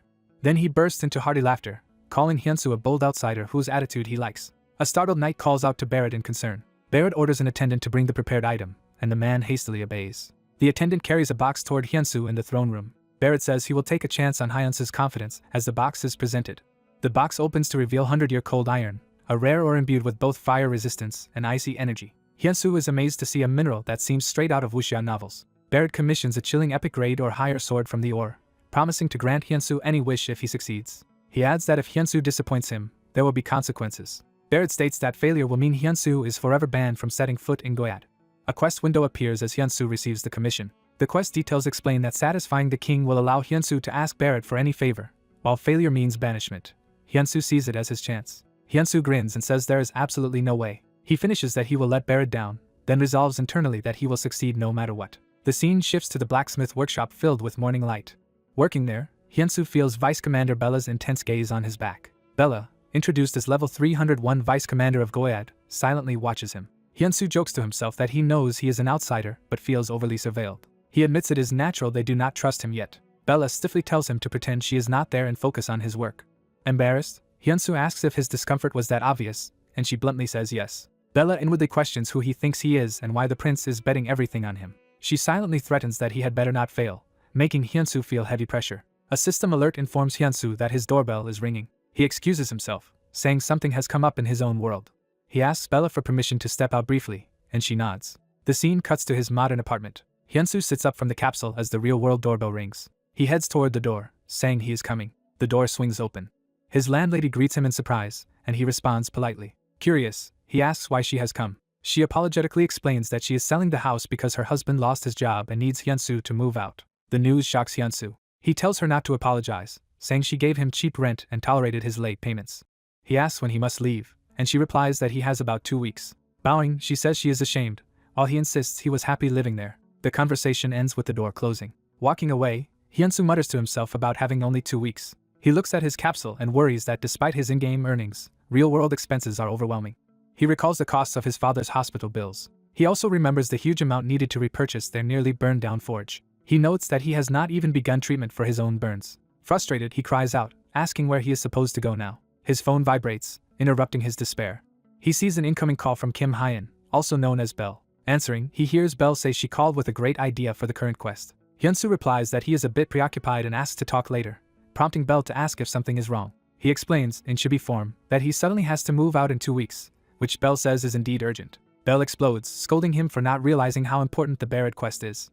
She says the quest will have 2 major effects and begins to explain. Belle describes how the community is already speculating that the martial arts champion and blacksmith Hyun are the same person. She proposes that Hyunsu conceal his identity for now and reveal it dramatically when he forms a guild. She reminds him that he has a sword commission from Barrett, one of the most influential NPCs in Ares. Belle tells him to imagine Barrett unveiling a sword engraved with Hyun's name, which leaves Hyunsu speechless.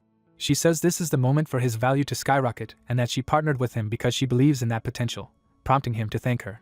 Encouraged, Hyunsu says her words snapped him out of it and vows to give the quest his all, shouting fighting. Back in the workshop, a teleport light flares as he returns to Ares. Bella grabs his arm and yells at him for taking so long to come back. Startled, Hyunsu asks if something has happened while he was away. Someone narrates that Prince Barrett is currently in danger. Barrett, surrounded by fire, steels himself. It is revealed that he is trapped inside the fire dragon's nest. Barrett endures the raging flames within the nest. The blacksmith protagonist hears that His Highness Barrett is trapped and demands to know where. 2 chibi characters admit they do not know where that place actually is. The knight scolds the blacksmith for being shocked without understanding the situation, and he awkwardly admits it. The knight says there is no time and begins a hurried explanation. She explains that the Nest of Flames is a domain of blazing monsters. She clarifies that it is the collective territory of fire attribute creatures.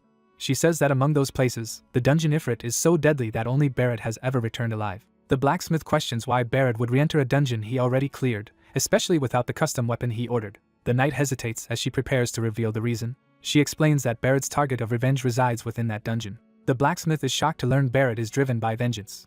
The scene shifts to the blazing Nest of Flames itself. Inside, Barrett is struck by a torrent of fire and groans in pain. He confirms to himself that he has arrived at his goal. Gasping before a radiant gate, Barrett thinks that passing through those doors will lead to his objective. He reflects that even his current sword will not be sufficient for this attempt.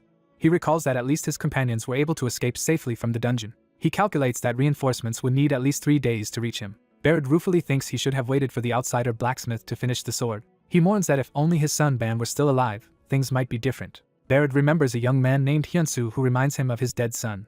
He recalls how Ban would have been around Hyunsu's age, smiling brightly. The memory shifts to Ban dying on the battlefield, calling out to his father. Barrett remembers finding Ban mortally wounded and shouting why he came without permission. Ban confesses he entered the dungeon hoping to prove himself worthy of his father's pride. He admits he was too weak and apologizes as he dies in Barrett's arms. Barrett tearfully tells his son there is no need to apologize. Ban continues to apologize and tries to say something more as his strength fades. Barrett desperately tries to wake Ban, calling his name over and over. Overcome with grief, Barrett screams while clutching his son's body. Back in the present, Barrett grips his sword as he rises once more. He thinks again that he should have waited for the outsider to forge a better blade. Nevertheless, he resolves that he cannot allow Ifrit to escape. He vows that after waiting years for this monster to appear, he will kill it this time. Barrett advances alone down the fiery path deeper into the dungeon. The knight tells the blacksmith that since losing his son, Barrett has devoted himself entirely to slaying Ifrit. She adds that Ifrit rarely shows itself. She believes this might be Barrett's last opportunity to face the monster. The blacksmith admits he struggles to trust an outsider like himself in the eyes of others. The knight replies that Barrett must have had a reason to entrust him with this mission. She bows deeply and begs him, as a knight of Goyard, to save their prince.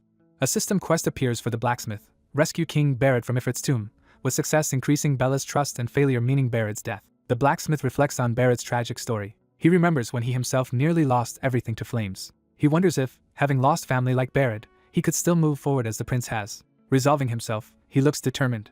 He tells the knight he will do everything in his power. He seizes his hammer to begin forging. He throws himself into forging the new blade on the anvil. Heated metal is hammered into shape amid explosive sparks. The glowing steel is quenched in water. He notes that Ifrit's flames can melt even top-tier unique weapons. He concludes he must create a weapon surpassing unique grade. He plans to imbue it with anti-melting properties using ice element stones. A system message confirms his understanding of 100-year steel has deepened as icy energy surrounds him. The metal absorbs this power, cracking away imperfections. Another system alert says the blacksmith's soul has activated, empowering his work. It states that as he forges this sword, he is more immersed than anyone has ever been. A further message notes that his passion and empathy push him into a trance-like forging state. The system announces that Hyun's first legendary grade sword is being forged. The completed blade's power bursts upward, even reaching the ceiling. Bella, watching, gasps and wonders if the weapon is finished. Hyun stands holding the completed, aura-wreathed sword. He says it is time to leave to rescue Prince Barrett. Meanwhile, massive explosions batter Barrett in the dungeon. Barrett cries out in agony under the fiery assault. He struggles back up amid the devastation. Barrett declares that everything will end today. Ifrit, the fire demon, laughs menacingly. The monster is identified as the Nest of Flames boss Ifrit, level 409. Barrett roars Ifrit's name as he charges. He leaps high, shouting that he has waited an immense time for this encounter. Raising the icy new sword, he declares he cannot describe how long he has waited. With a battle cry, Barrett dives at Ifrit, blade glowing blue. He rushes in at incredible speed for a decisive strike. Their clash sends both roaring, fire and sword colliding. Ifrit swings its flaming blade. Its fiery weapon begins to shatter upon impact. The monster's body starts cracking under the frost-empowered blows. Ifrit howls as more of its flaming form erupts in backlash. Barrett presses the attack, driving the demon back across the ground. Surprised, he reacts to a counter and dodges a huge explosion of flame. He catches one of Ifrit's flame whips in his hands. Using it, he slams the monster into the ground. Barrett is shocked as his old sword falls away, damaged. Ifrit gathers power in its core for a devastating eruption. A spiral of flame engulfs Barrett and throws him back. The monster laughs wickedly after blasting him. With his armor scorched, Barrett curses as Ifrit's sea of flames surges toward him. He yells in frustration while being overwhelmed by the inferno. The vortex of fire engulfs him completely. Ifrit watches, chuckling at his suffering. Barrett, kneeling and burnt, despairs that this attempt has failed as well. Ifrit raises its sword again for a finishing blow. Another cataclysmic strike of flame crashes down. The impact explodes across the battlefield, consuming the area in blazing light. Barrett stares up at a massive fiery ring forming overhead. His eyes widen as he braces for the end. Smoke and flames swirl around a collapsing figure. Suddenly a huge icy blade plants itself before him, shielding him. Barrett looks up in surprise at this unexpected protection. An ice wall erupts, dividing molten lava from the area where Barrett stands. Hyun and Bella, exhausted but alive, have reached the battlefield. Bella shouts to Barrett to wield the new sword they brought. Barrett grasps the hilt as blue power flares. He lifts the legendary blade, facing Ifrit once more. A system window details the sword's legendary abilities, including immense fire resistance and the skill Frost Blossom. Hyun encourages Barrett to try using it. Barrett takes a full grip, awakening the sword's power. He sends a shockwave of force slicing across the ground. Activating Frost Blossom, Barrett unleashes a massive wave of ice. The icy tide surges toward Ifrit, freezing its flames and battlefield. Ifrit screams as the cold power strikes it. Barrett pursues, slashing through the staggered demon. He declares the battle over as he prepares his final blow. Barrett drives in with full speed and strength. His strike carves through Ifrit's body. The monster's form shatters under the freezing impact. Ifrit emits a final shocked shriek. Barrett focuses intently to finish the job. He delivers a huge sweeping arc of icy energy that tosses Ifrit away. The demon is flung back, encased in ice. Hyun watches the outcome anxiously. Bella also stares toward the battlefield with bated breath. The blade lands in the ground, signaling the end. A system message confirms the boss monster has been defeated as Barrett collapses to one knee.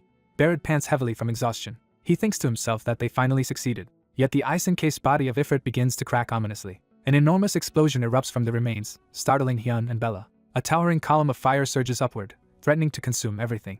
Bella explains that some monsters self-destruct at death, and realizes this is happening. Barrett stands alone in the center of the renewed inferno. Bella yells for him to retreat, but he orders everyone else to stay back. Clutching a pendant, Barrett starts to speak his final resolve. Looking at Ban's portrait inside the locket, he thinks he wants to end everything here. Bella insists they must save the king and considers rushing in despite the flames. She hesitates, torn between Barrett's order to stay back and her duty. Hyun silently watches her inner struggle. As she calls to him, Hyun steps forward, preparing to act. He smiles and says he will go and bring the king back himself. Using his divine crafting skill, Hyun hastily creates powerful fire-resistant armor for himself. Armored and resolute, he walks straight into the raging wall of fire. Inside the inferno, Hyun braces against the heat but presses on. His eyes sharpen with determination. Hyun calls out to the kneeling Barrett through the flames, rushing to rescue him. Barrett, engulfed in flames, tells the outsider to leave because he has done enough. The outsider refuses to retreat, insisting he came to serve the prince and will not leave. Barrett asks if the outsider is staying because of the necklace's owner. Barrett admits his son died because of his own actions. Tormented, Barrett wonders how he can go on living after causing his son's death, shocking the outsider. The outsider challenges him, asking if the necklace's owner would be happy to see Barrett give up on life. Barrett, enraged, screams that no one can understand his agony. He grabs the outsider, shouting that the grief of losing his child because of himself is unbearable and should not be brought up. Struggling in Barrett's grip, the outsider concedes he cannot know that sorrow but insists he still has something important to say. The outsider reveals he nearly lost a treasured family member himself. He explains that his father lies in a coma. He recalls praying every day for his father to wake, but now he is simply grateful his father is alive in any state. The outsider says Barrett's son would also want his father to value living. Barrett steps closer, listening in silence. The outsider embraces Barrett and gently asks him to finally let his son go. Barrett sees memories of his cheerful son Ban and his bloody death, apologizing to him in his mind. In his vision, Ban smiles and apologizes back to his father. Tears fall from Barrett's eye as he begins to accept his grief. Holding the outsider, Barrett calls himself a foolish father who has acted foolishly. The outsider urges him to live on and become a father Ban can be proud of. Barrett agrees, saying he must not remain a shameful parent. Smiling with renewed resolve, Barrett tells the outsider it is time to leave together. The two walk away from the inferno, supporting each other. A white-haired knight sees them emerging from the flames in shock. The knight rushes over, asking if the prince is safe, and the outsider answers that Barrett is fine and begins to mention himself. A game system message appears stating the outsider's HP hit 0 and a forced logout is starting. As he fades, the outsider reassures the others he will return soon and will not truly die. The white-haired knight stares, stunned by his disappearance. Barrett, collapsing, tells Hyunsu that the outsider child saved him. Barrett loses consciousness in Hyunsu's arms as she desperately calls for him to wake up. Hyunsu continues to call out to the prince while he lies unconscious, tears on his face. A penalty notice informs the player that because of the forced logout his level has decreased by 1. Back in reality, Hyunsu resolves in front of his comatose father to move forward. In a dreamlike field, Barrett approaches the distant figure of his son Ban. Ban turns and joyfully calls out to his father. Barrett, stunned, confirms that the boy before him is really Ban. As Ban runs toward him, Barrett wonders if it is truly his son. Ban smiles and says he has come to give his final farewell. Barrett, distressed, asks what he means by final goodbyes. Ban, holding him, tells Hyunsu's words were right. Ban calmly says his only wish is for his father to be happy. He asks his father to live his own life from now on, prompting Barrett to cry out his name. Barrett awakens in bed in the real world, whispering Ban's name with tears in his eyes. Servants rush in exclaiming that his highness has been unconscious for 3 days and asking if he is alright. Barrett sits up and quietly says Ban came to say goodbye, confusing the attendant. Looking at his hands, Barrett says everything is thanks to the outsider child. He tells Hyunsu that he must meet that boy immediately. Later, Barrett waits alone in a bright audience room for Hyunsu's arrival. A servant announces that the outsider Hyunsu has come. Hyunsu enters and respectfully greets Prince Barrett. Barrett welcomes him and tells him to stand. Hyunsu humbly answers yes. Barrett asks about his condition, invites him to sit, and says he summoned him because of a question. Hyunsu takes the offered seat across from Barrett. Barrett notes that he knows outsiders revive after death but says that does not make dying any less terrifying.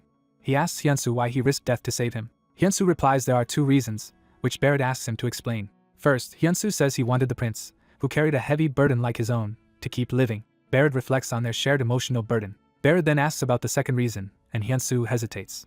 Hyunsu admits he was sure Barrett would give a generous reward. Barrett smirks at his straightforward confidence. Hyunsu nervously laughs as Barrett calls his statement bold. Barrett agrees and says he indeed intended to give Hyunsu a proper reward. He presents a scroll as payment for the sword Hyunsu forged. Hyunsu accepts the document. A system window tells him he has received over 1 million gold, shocking him. Barrett remarks that a sword that saved his life is worth at least that much. Hyunsu bows in thanks, but Barrett tells him to sit again. Barrett vows to live his life to the fullest, just as Hyunsu advised. He adds that he wants to live so he will not be ashamed when he meets Ban in heaven. He wishes the same for Hyunsu, urging him to live passionately for the day his father awakens. Barrett then asks if Hyunsu will visit him from time to time.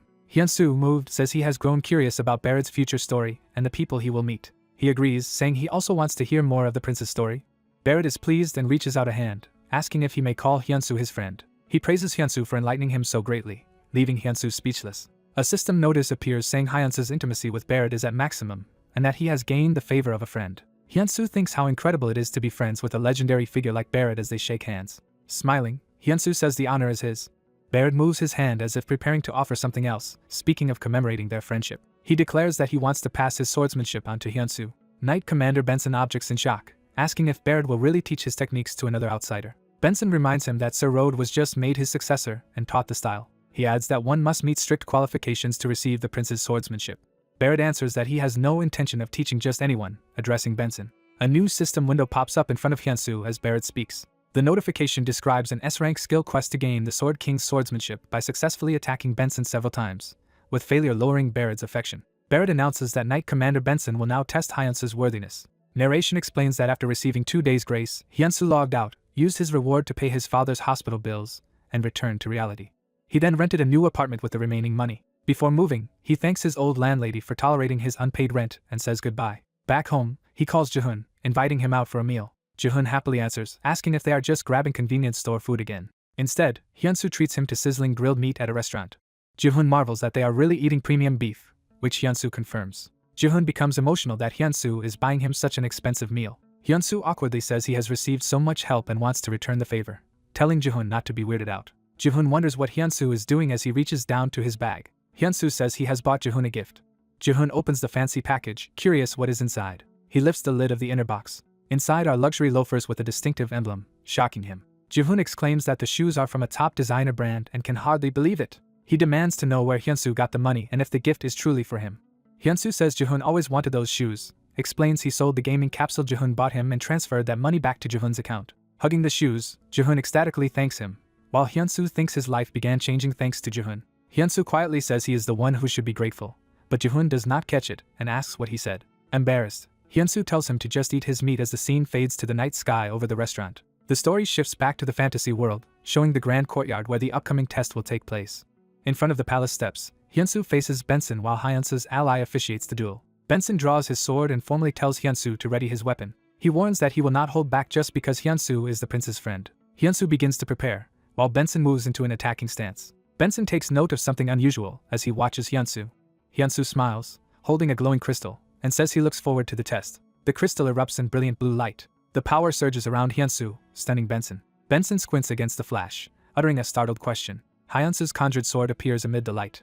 Hyunsu stands with a new sword wreathed in blue energy, ready for battle. Benson stares, trying to understand what he is seeing. He had expected some extraordinary weapon but sees what appears to be an ordinary sword. Hyunsu thinks Benson is underestimating it, while Benson calls such judgment foolish. Benson swings with full force, asking if Hyunsu really thinks he can defeat him. Their clash sends shockwaves and debris flying across the arena. Hyunsu is blasted back yet manages to block as the knight captain presses him hard. He grimly braces his conjured sword against Benson's heavy strikes. Benson criticizes the sword's low durability as cracks begin spreading across its blade. With a loud shatter, the sword explodes into shards. A sliver flies past Benson's eye, startling him. The fragments transform into streaks of blue energy that lash into Benson's body. The shards strike the ground all around, peppering the arena. Benson staggers through the hail of impacts. Hyunsu notes that the mission is only to land successful attacks on Benson and begins counting. A system tally reveals that Hyunsu has already hit Benson 59 times. Hyunsu smiles, pointing out that no rule forbade this tactic, while Benson inwardly admits he never imagined such a method. Shocked and respectful, Benson addresses him as Sir Hyunsu. He then asks what Hyunsu's true identity really is. Hyunsu answers by revealing his divine hammer. He proclaims that he is the god of blacksmiths. Benson is awestruck at the revelation. He gushes that it is an honor to meet the god and begs him to spread Barrett's swordsmanship across the world, overwhelming Hyunsu with pressure. Time passes within the palace as sunlight streams through the tall windows. Hyunsu, exhausted, thinks he has gone through hellish training for 2 weeks. He reflects that the ordeal allowed him to fully learn the Sword King's swordsmanship and raise his basic mastery. He wonders if all swordsmen are so intense, feeling a disturbing sense of déjà vu. He notes that due to his low level he has only mastered the first 3 chapters of the style so far. He remembers Barrett promising to teach him the remaining chapters once he improves further. The chapter closes with a view of Barrett's majestic castle shining under a bright sky. Hyunsu arrives at an estate where attendants bow and greet him respectfully. The ornate doors of the place swing open. Hyunsu is welcomed by a red-haired king in a grand chamber, and he responds formally. Hyunsu explains he has come to request something from the king, who asks what it is. Hyunsu asks for the remaining century iron he once used to forge the king's sword. The king considers the request and says he wishes he could give it easily. He then reveals the iron Hyunsu used before was the last of the century iron, shocking Hyunsu. Hyunsu despairs internally that this news disrupts his plans. The king tells Hyunsu not to lose hope. He informs Hyunsu that more century iron can be obtained from a place called the Frost Mine. The king suggests that Hyunsu personally go to the Frost Mine to get it, and Hyunsu nervously asks if that is acceptable. The king calls Bella, his white-haired knight, who answers respectfully. He orders Bella to accompany Hyunsu to the Frost Mine, though she protests about leaving his side. Smiling, the king tells Bella the trip will be good experience for her. Bella reluctantly accepts the order to accompany Hyunsu. The king's voice transitions into a formal announcement. A broadcast declares Barrett has successfully cleared Ifrit's tomb, and spectators online praise him as the Sword King. Viewers on the broadcast begin to notice and discuss Barrett's unusual sword. They comment that the sword radiates intense cold and speculate about the visible special effects. Online chatter asks if the word Hyun is written on the sword and mocks anyone who does not recognize the name. Commentators recall that the recent martial arts tournament champion's arrows also bore the name Hyun, and think this blacksmith must be in Boyard Kingdom. A woman reading these reports notes that nothing concrete is known about blacksmith Hyun, and is pleased she spread misinformation separating Hyunsu from that identity. Another reader laughs at rumors that blacksmith Hyun is a chubby man in his 40s, which could be true since no one has seen his face. Many people decide to follow blacksmith Hyun's account, and his follower count surges. In his room, Hyunsu idly checks his phone. Seeing the impact of Barrett showcasing his sword, Hyunsu notes his blacksmith shop now has 310,000 followers. He observes that everyone has become very curious about the mysterious blacksmith Hyun. Hyunsu wonders what would happen if the world realized that the tournament champion and blacksmith Hyun are actually him. Deciding it is safer to keep a low profile, he resolves to be careful for the time being. He clenches his fist, determined to stay cautious because he still has many goals to accomplish. Before heading to the Frost Mine, he decides he should send someone a message. He remembers he has not yet properly thanked a particular person and prepares to contact them. A middle-aged man works late at a computer in a dark office. Reading news, he notes that Barrett cleared Ifrit's tomb in only 3 attempts. He muses that, as expected, Ifrit's tomb is effectively impossible for regular users. Remembering his own struggles in a fiery salamander dungeon, he is introduced as Tanker Bark, a real estate investor and unofficial high ranker. Bark recalls that the extreme heat melted all his artifacts, preventing him from clearing his class quest. He notes that the dungeon's environment melts most shields even of rare quality. Back at his desk, Bark laments that even with money he cannot find suitable artifacts, and wonders if a good artifact crafter exists. His phone vibrates, drawing his attention. The notification shows a message from Hyunsu, referring to a promise they made earlier. Bark smiles at the message, recognizing that it is from Hyunsu. He thinks about their previous promise. Bark suddenly remembers that promise about crafting an artifact. A sepia flashback shows younger Hyunsu asking if he can finally make the artifact they discussed. Bark reads Hyunsu's text asking whether he wants to change the requested artifact's effects before Hyunsu crafts and sends it. Bark wonders if Hyunsu might actually be capable of making the high-grade artifact he urgently needs. He replies asking Hyunsu's level, and Hyunsu answers level 59, which Bark privately judges as still low. Bark texts that he would appreciate the artifact if it is not too troublesome, and allows himself some cautious expectations of the promising young man. Bark turns back toward his glowing monitor. Reading an article about Blacksmith Hyun and Barrett's Ifrit's subjugation, Bark wonders if he should also commission Blacksmith Hyun. He concludes Hyun does not even accept requests from ranked players and doubts an unranked person like him would be taken seriously. Still pressed for time before his class change deadline expires, Bark broods over what to do. He decides he should still try something despite the odds. In-game, someone steps onto icy ground with a firm stride. Hyunsu and Bella arrive at the Frost Mine, marveling at the huge frozen mountains. System messages inform Hyunsu he is the first user to enter the Frost Mine, and that his experience gain there will be doubled for a week. Pleased, Hyunsu thinks being the first to enter and gaining double experience feels promising. Hyunsu asks Bella if she has visited before, and she answers this is her first time, while he internally finds her still cold and distant. As they walk, a young miner notices them approaching. The miner confronts them, demanding to know how they got into this restricted area. Bella introduces herself as Vice Commander of the Royal Knights, and shows a royal document proving they entered with the royal family's permission. The miner excitedly reacts to seeing a real royal seal for the first time. He introduces himself as Banya the miner, and Hyunsu replies by naming himself as Blacksmith Hyunsu. Banya says it is nice to meet an outsider but insists he cannot allow just anyone into the mine. As Hyunsu worries about what to do, Banya cheerfully reveals his father is actually the miner captain. Banya offers to guide Hyunsu and Bella to meet his father. Hyunsu thanks him while Banya modestly brushes it off. Bella remains wordlessly stoic. The trio heads deeper into the snowy mining area. Hyunsu notices a glowing blue barrier at a tunnel entrance and reacts with curiosity. Inside the barrier, vicious crystal-covered monsters glare out at them. Banya explains that this shimmering area is considered a dungeon. He tells the story that long ago monsters would roam the whole mine until a wizard sealed them all inside this barrier a century ago. Looking at the monsters, Hyunsu realizes the shimmering material on their bodies might be something valuable. He speculates that the crystals clinging to the creatures are actually cold iron. Banya confirms and warns that greed for that or leads to regret. He explains that inside the barrier is the monster's domain, so while entering might be possible, surviving would be extremely difficult. Banya adds that it frustrates the miners too, since that sealed region probably holds the richest remaining or veins. Nonetheless, he says they accept the situation because the seal lets them work safely outside it. Leading them onward, Banya points out his father, the stern man directing workers nearby. Banya happily yells to his father that he has brought guests. Having finished guiding them, Banya says he will head back, and Hyunsu thanks him for the help. Banya lingers to observe the strangers from a distance. He sneaks around a cart to secretly watch their meeting. The miner captain suspiciously wonders why an outsider would travel all the way here. Hyunsu politely addresses the captain to speak with him. The captain notes Bella's status as a royal knight and the presence of an unfamiliar outsider. Hyunsu acknowledges he is the outsider accompanying the knight. The captain, named Rek, hums thoughtfully and is shown to be a high-level miner. Calling them an unusual combination, Rek asks what business brought them to the frost mine. Hyunsu explains he is searching for 100-year cold iron, or an even better ore if possible. He asks whether Rek knows of any ore superior to 100-year cold iron, while Rek thinks internally that such an ore exists, but he has no reason to reveal it. Rek especially refuses in his mind to share that secret with a seemingly greedy outsider like Hyunsu. Rek imagines that if news of such ore spread, the frost mine would be swarmed and thrown into chaos. He grimly pictures opportunists converging on the mine to exploit it. He concludes that the mine would inevitably fall into disorder under such attention. Rek envisions hands snatching at the rare crystals, strengthening his resolve to keep the secret. Yet, he hesitates because Hyunsu came with official royal permission. Seeking a polite way to turn them away, Rek instead asks Hyunsu if he has ever mined ore. Hyunsu honestly answers that he has not. Rek proposes a condition. An average miner gets about 3 ores a day, so if Hyunsu can mine 40 ores within a week he will share his knowledge. As Rek finishes speaking, Hyunsu's system interface appears, signaling a new quest. The quest window details Hyunsu's a ranked task to mine 40 ores in 1 week, or lose the chance to learn of superior ore. Rek asks if Hyunsu will accept his offer. Hyunsu clenches his fist and begins to counteroffer.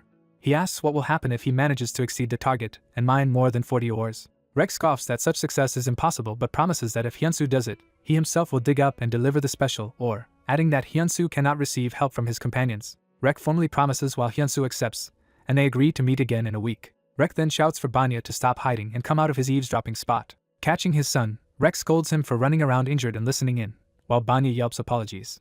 Afterward, Bella asks Hyunsu why he provoked Rek into such a demanding challenge. Hyunsu answers that he anticipated this trip and planned accordingly. He reveals a custom weapon that materializes in his hand, explaining he prepared this specialized tool in advance. With determined eyes, Hyunsu vows to obtain the superior ore no matter what, while Bella privately finds him rather odd. Time skips ahead to 1 week later at the mine.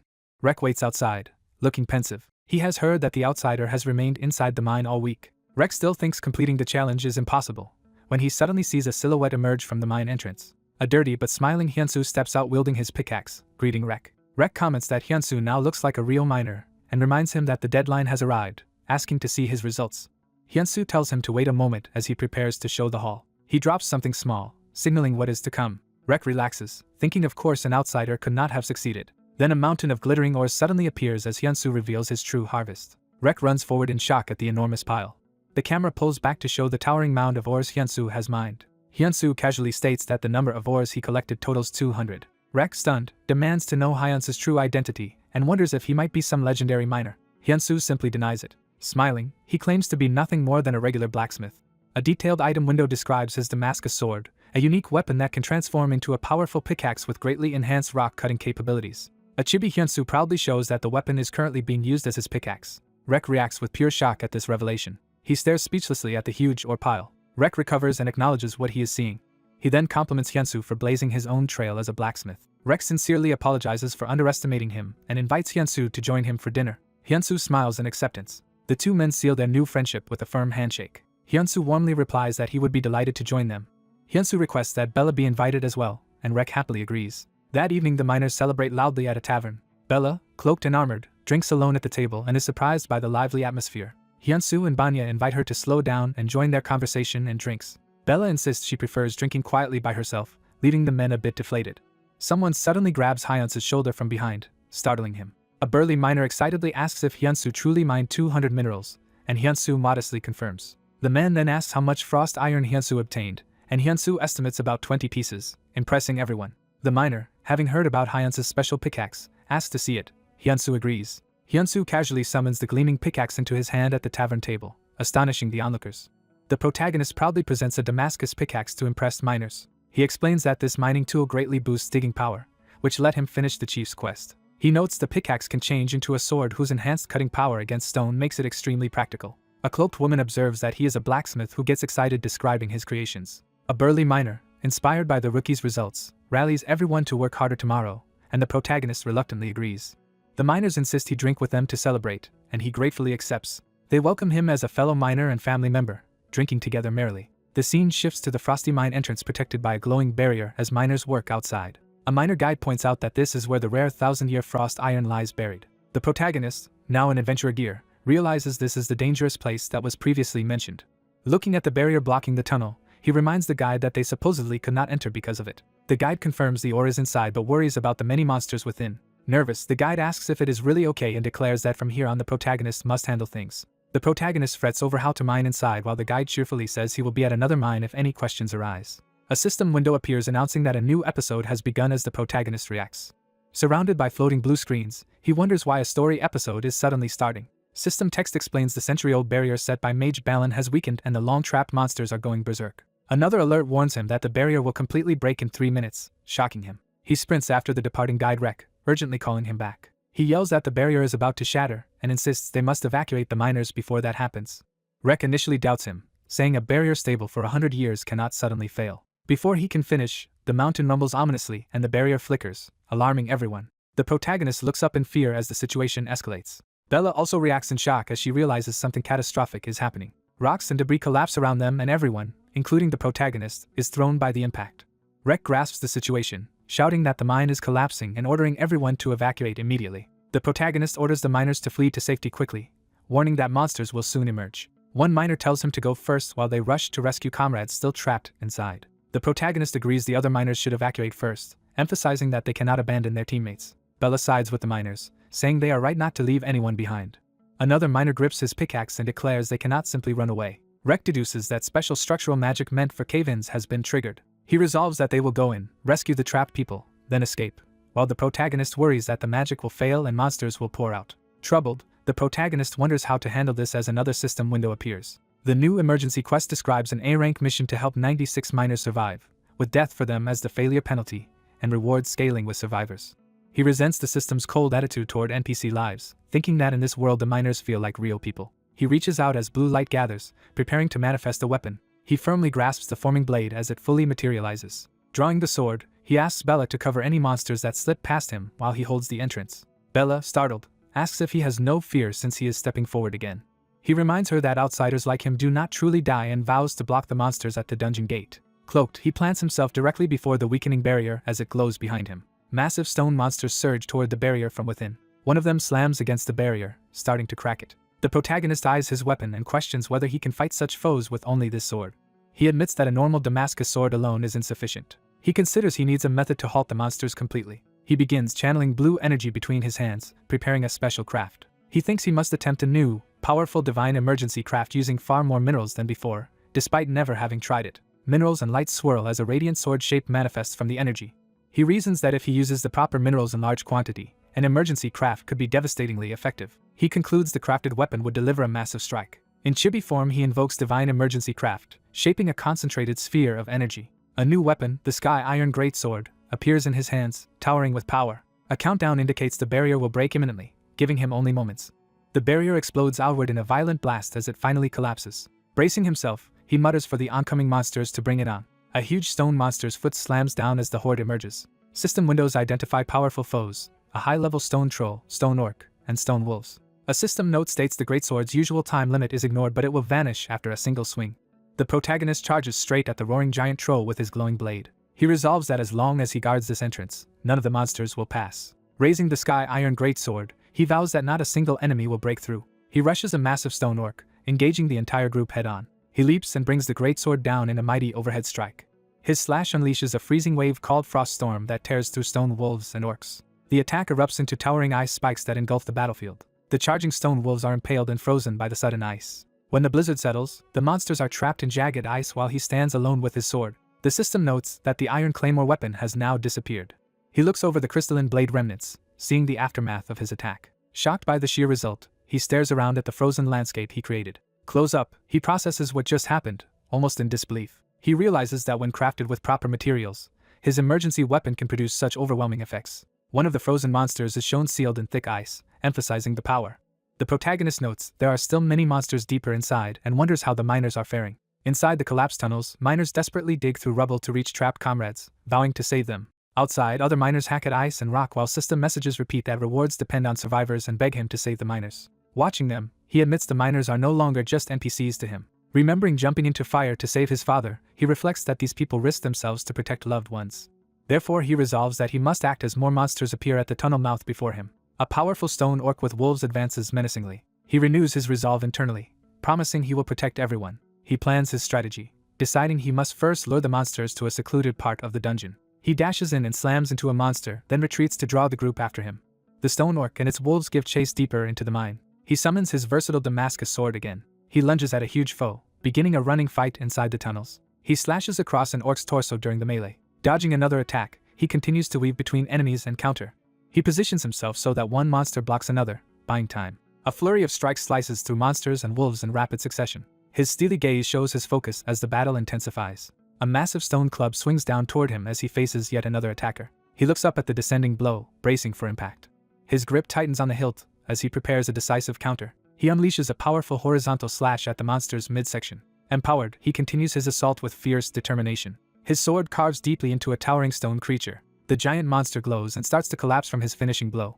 The battlefield reveals him standing amid heaps of defeated stone monsters. Another monster's body falls while he stands with sword lowered, exhausted but victorious. Despite his efforts, more monsters close in, surrounding him once again. He smiles faintly and thinks it was fortunate he learned the powerful sword technique. He adopts the stance of the Sword King's swordsmanship, ready to use that skill. He activates the ability Sword of Fury as energy swirls around him and the monsters. His furious combinations slice through multiple enemies at once. Waves of sword energy tear across the horde, annihilating them. A system note explains Sword of Fury doubles his damage and greatly boosts critical hits. Panting, he admits the power is greater than he expected. He marvels aloud at how incredible the technique is. Drained, he collapses onto his back as remaining monsters fall around him. System windows announce the illusion dungeon is cleared and that all 96 miners survived, completing the emergency quest with high achievement. Smiling faintly, he reassures himself that everyone is safe. A new prompt tells him he can manipulate the situation to gain a better reward from Captain Rek. He muses over what it means to manipulate events, deciding that while saving everyone is enough, he should still pursue a higher reward. Surrounded by monster corpses, he props himself up on his sword, exhausted but alive. He grins as he says that a good idea has just come to him. Meanwhile, Rek and others haul injured miners up ladders to safety. Rek announces that no one among them was hurt, and that they are all safe now. The miners celebrate, hugging and rejoicing that they are alive. Bella silently watches the relieved miners embracing each other. She informs Rek that Hyunsu lured the monsters into the dungeon, prompting Rek to recall the blacksmith. Rek loudly tells everyone that the blacksmith risked himself by drawing the monsters away to protect them. The miners realize that is why they never encountered monsters during their escape. Rek, ashamed, grips his pickaxe shaft and admits his failure as captain. He adds that they still have not saved all their families trapped below. Rek orders all able-bodied men to follow him back into the dungeon to search, and they agree. The rescue group marches into the tunnels calling out for the stranger and blacksmith. Bella leads the search party, shouting Hyunsu's name as they delve deeper. Rek and other miners also shout for the blacksmith at the top of their lungs. Another miner yells for the rookie as they all scour the cavern with torches. They finally spot Hyunsu collapsed on the ground and rush toward him. Running up, they worry he is gravely wounded. Bella catches his falling body, calling his actions incredibly foolish. As she listens, she realizes his heartbeat is steady despite his injuries. Turning to the others, she begins to reassure everyone about Hyunsu's condition. Hyunsu, leaning on her, quietly asks her to hold still a while longer. He then stands and tells everyone he is alright and that, though the battle was hard, he managed to defeat all the monsters. Rek anxiously asks if everyone outside is truly safe. Gripping Hyunsu's hand, Rek thanks him profusely and apologizes for forgetting him while focusing on the miners. Crying, Rek says they only ever gave him food and drink, asking why he risked his life. And Hyunsu replies that they treated him and Bella like family. Hyunsu adds that seeing their dedication to one another made him want to help however he could. Rek says it is a relief that everyone is safe, while Hyunsu winces in pain. Rek calls him a foolish friend, clearly moved. Overcome, Rek hugs Hyunsu tightly, declaring they will never forget his kindness. Bella watches, baffled, wondering what Hyunsu is doing since he seemed fine moments earlier. Rek insists they must stop talking and hurry the injured benefactor inside for treatment. He supports the exhausted Hyunsu as they slowly leave the dungeon together. A final system message states that miner Captain Rek and 95 miners will remember Hyunsu forever. Hyunsu smirks to himself, convinced his plan worked exactly as expected. The miners are violently flung out of the collapsing cave, and Hyunsu reflects that exaggerating the situation made it feel more dramatic. Hyunsu looks down, smiling, while Bella behind him angrily reacts to his theatrics. As the miners leave the cave, Bella watches them go, still processing what just happened. A miner gives Bella a thumbs up, startling her as she realizes they approved of Hyunsu's stunt. Bella, furious, shouts that she had just been planning to reward Hyunsu with something precious. Seething, Bella concludes that Hyunsu really tricked her and calls him a swindler. Later, Hyunsu wakes in bed, groggy but recovered. Stretching and yawning, Hyunsu notes that he slept well. Banya bursts into the room calling for Master Hyunsu, startling him awake. Banya loudly announces to everyone that Hyunsu has regained consciousness as Hyunsu wonders when they all gathered. Another miner rushes in asking how Hyunsu is feeling. Hyunsu confirms he is fine and immediately asks if everyone else is safe. The miners assure him they are all unharmed and tell him to worry about himself for once. Sitting by the bed, Banya confirms Hyunsu will be leaving soon as a blacksmith.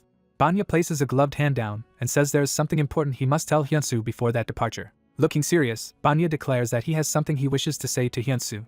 Hyunsu smiles gently and invites Banya to speak freely. Banya instead calls the other miners and so they can say it together. The miners hurry in, feet pounding toward Hyunsu's room. Standing proudly with the group, Banya proclaims that today they will mine exclusively for Hyunsu. Hyunsu is stunned to hear they intend to mine just for his sake. The miners explain they want to repay him for risking his life to protect them and promise to find the 1,000-year frost steel he seeks. Hyunsu repeats in disbelief that they will obtain 1,000-year frost steel for him, and Banya confirms it. Hyunsu downplays his actions as something anyone would have done but still thanks them, realizing this was what Banya wanted to say. Banya smiles contentedly as the others file out. The workers leave the workshop, energized by the plan to mine for Hyunsu. Banya hesitantly admits he has another personal request to make. He says his son should speak for himself, prompting a nervous reaction from the young miner. The son clenches his fist and begins addressing Hyunsu, struggling to find the right words.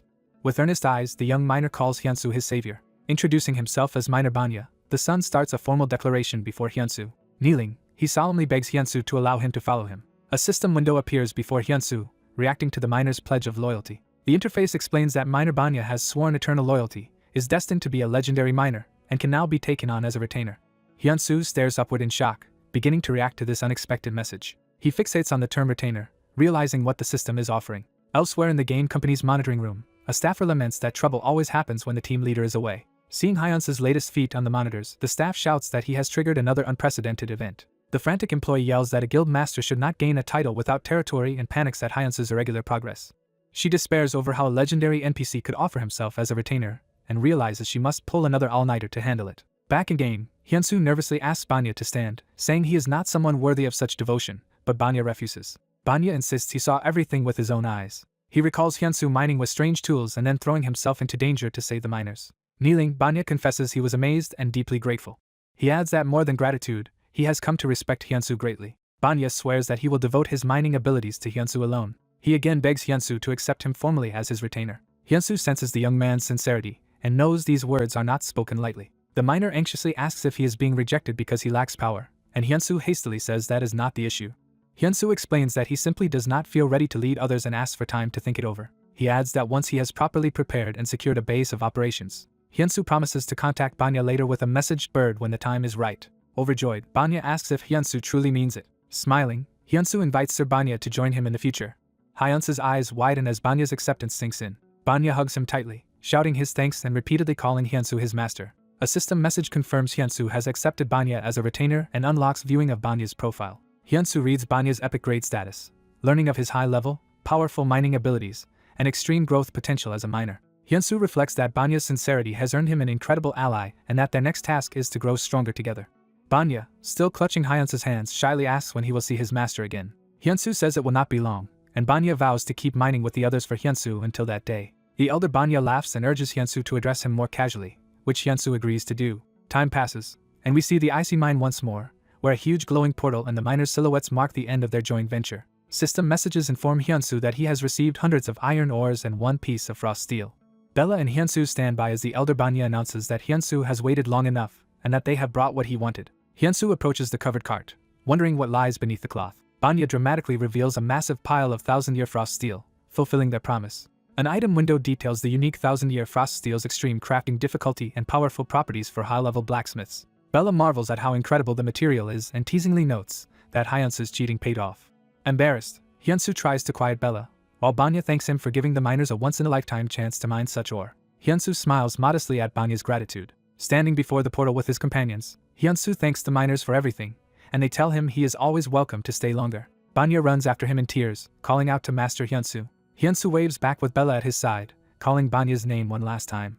Hyunsu conjures a special pickaxe, saying he has something to give Banya. He thinks to himself that the more Banya mines with this pickaxe, the more Hyunsu will passively gain. Banya clutches the gifted pickaxe in awe, recognizing it as Hyunsu's prized tool. Overcome with emotion, Banya vows to follow Hyunsu for life while Hyunsu feels slightly guilty seeing how happy he is.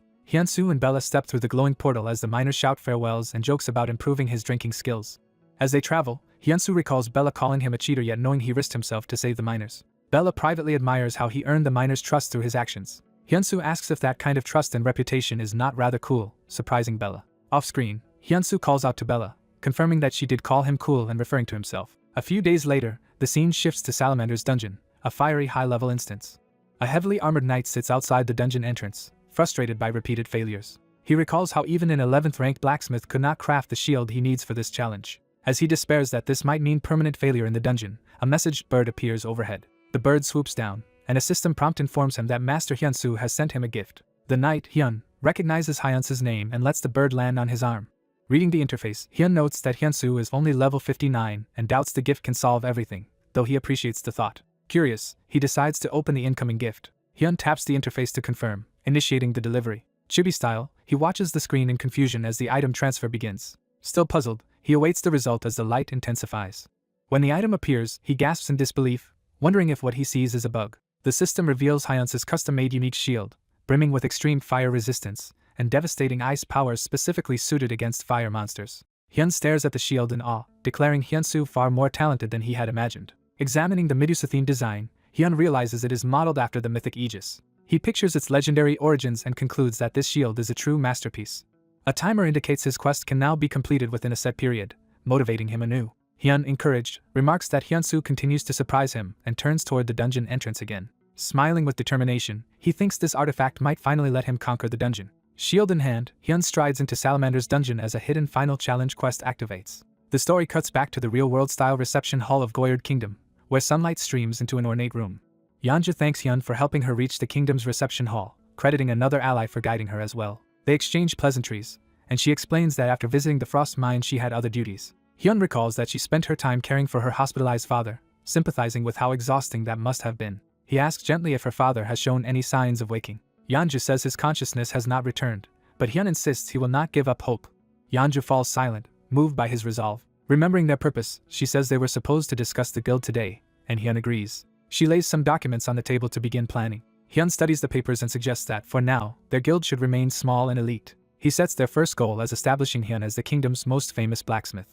He reasons that if they rely on much higher-level players they will lose control of their direction, so the guild should center on elevating his blacksmith status. Yeonju explains that the fastest way for a guild to gain fame is to create a star, and she intends Hyun to be that star, asking about candidates for founding members. Hyun considers the question carefully. He first mentions his friend who introduced him to the game, and trusted him from the start. After thinking harder, he struggles to name anyone else. He admits he has not grown close to many other users, but Yeonju reassures him that they can build those relationships together. A sudden thought strikes Hyun, and his expression changes. He remembers one more person and declares there is someone else he wants in the guild. Yeonju activates her interface and asks for the person's username, which Hyun says is Bark. She tries to look Bark up but finds their information set to private and realizes she never asked anything beyond their name and role. Hyun is surprised she recommended someone with so little data, and she falls silent, embarrassed. Hyun recalls how this person helped him during his darkest time. He remembers that Bark sacrificed his own benefits so Hyun could start over, and Hyun feels deeply indebted to him. Yeonju repeats in surprise that Bark gave up his own advantages, and Hyun confirms it. She wonders aloud whether this mysterious man might be planning a business venture. Hyun answers that Bark indeed wants to run a business, and that is exactly why he thought of him. Yeonju insists Hyun's value in the game Ares is beyond imagination, implying others might try to exploit him. She speculates that Bark might intend to use Hyun's reputation to build an in-game business or even seize guild leadership. Hyun quietly but firmly responds that Bark would never do something like that. He states with certainty that Bark is not the kind of person who would betray him. Yeonju, seeing his conviction, is taken aback. She concedes that the decision is Hyun's and leaves acceptance of Bark as a guild member entirely up to him. She urgently leans forward, calling Hyun's name to emphasize the matter. Yeonju then eagerly asks Hyun to let her meet Bark as well, and he agrees. She adds a request that, until then, Hyun should avoid revealing to others that he is the famed blacksmith Hyun. Hyun is stunned when Yeonju casually mentions she already wrote his name on a gift she recently sent. The narrative jumps back to Salamander's dungeon, showing its fiery interior where Hyun is still fighting. A roaring salamander-like boss lunges, jaws wide and claws extended. Hyun charges with the Medusa's shield glowing blue, preparing to block and counterattack. He smashes into the salamander with the shield's icy power, freezing and shattering part of the creature. The monster's face is engulfed in ice as the blow lands. The frozen explosion detonates, annihilating the salamander in a burst of ice and fire while Hyun stands firm. Staring at the shield's power, Hyun mutters that it is incredible. He marvels that the shield perfectly embodies every feature he ever wanted. Realizing what the item means, Hyun begins to say that this is something truly special born from Hyunsu's skill. Bark's shield lights up with the blacksmith's engraved mark, shocking him. Bark realizes Hyunsu has empowered the shield and wonders if he really did it. Bark reflects that Hyunsu keeps surprising him. Remembering Hyunsu's help, Bark wonders how he can ever repay him just as the Fire Queen's avatar launches a deadly attack. Bark notices the incoming strike with alarm.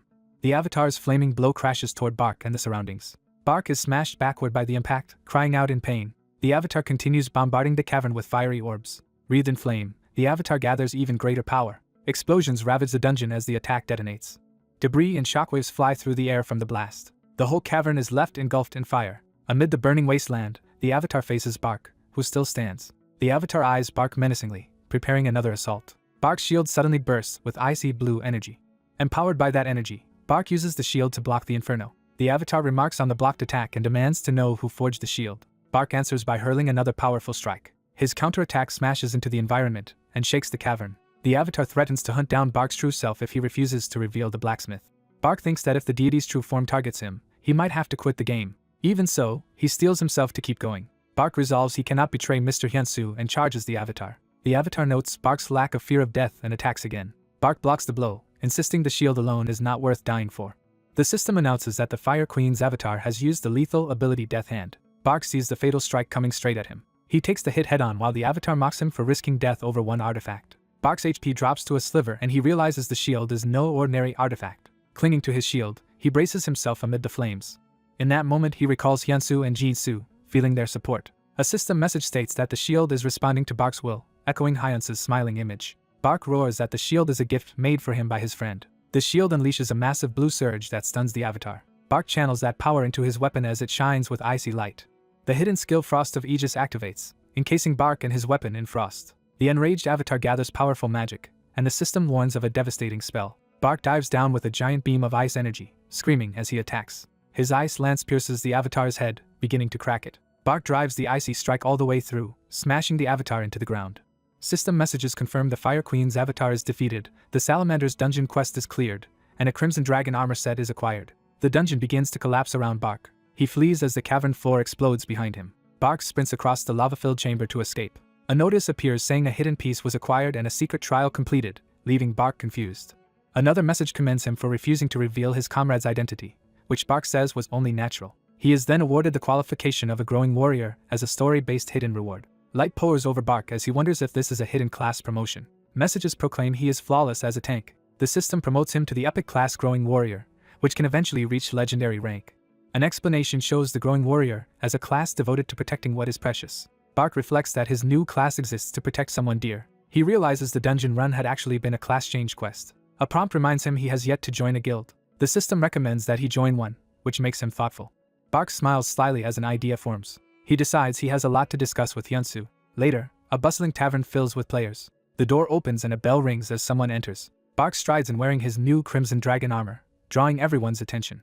Hyunsu arrives with Nell, greeting Bark. Onlookers whisper in awe, wondering if Bark is a top-tier player and marveling at his gear. Nell recognizes Bark and, judging by his artifact, thinks he is amazing. Watching Bark approach, she remembers he runs a business and decides to stay cautious. Bark calls out Hyunsu's name and approaches their table.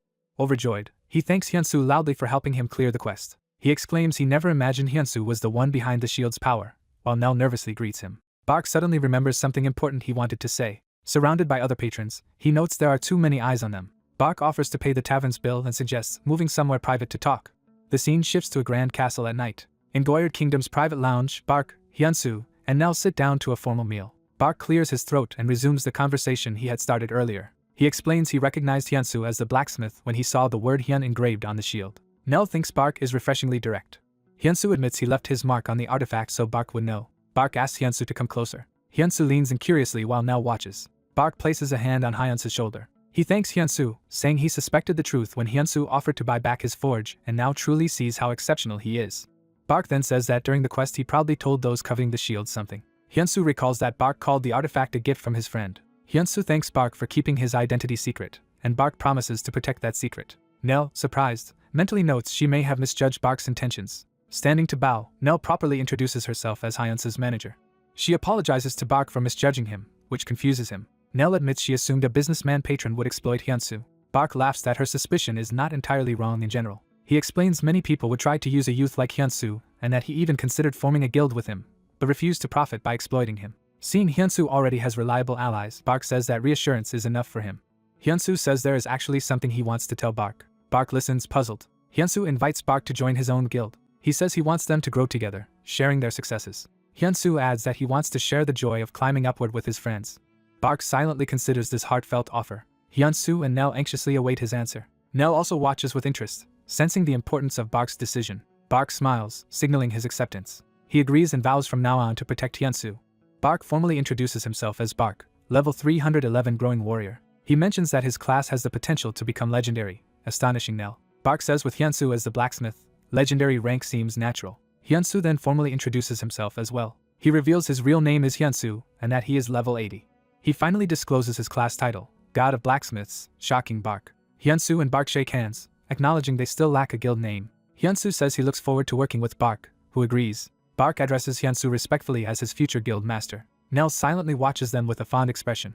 Bak breaks the intensity by urging them to eat before the food gets cold. He then says he wants to repay Hyunsu for the gift. Hyunsu protests that repayment is unnecessary. Suddenly Hyunsu is stunned by what appears on his interface. The system announces Bak has transferred 400 million won to him, leaving Hyunsu speechless. Hyunsu insists he only meant the shield as a gift, while Bak argues it would be wrong to accept such an item without compensation. Bak asks about Hyunsu's guild plans. Hyunsu replies he wants to make Blacksmith Hyun famous and then start taking commissions. Nell enthusiastically calls it a smart strategy, planning a live broadcast centered on Hyunsu as a scandal-free star craftsman. Hyunsu is embarrassed at being called handsome and about appearing on a broadcast. He nervously wonders if they are joking about putting him on air. Bak and Nell stare at him in disbelief at his lack of self-awareness. Hyunsu internally insists that such praise is impossible. Narration explains that after the game Ares went global, Purium Corp partnered with numerous broadcasters. These broadcasters flooded TV and online platforms with Ares-related content. Among them, AJ Internet Broadcasting once led viewership with live Ares streams but is now struggling. At AJ's office, staff hurriedly prepare for a show with less than an hour until airtime. The producers discuss their declining ratings and one hints he has already secured a special draw. They reveal that Hyunsu declined to appear directly, but agreed to respond via the martial arts tournament champion, calling this their last chance. A stream titled Room of Truth begins, with chat messages explaining that it reveals a guest's real-world appearance. The host MC Tumps energetically greets the audience.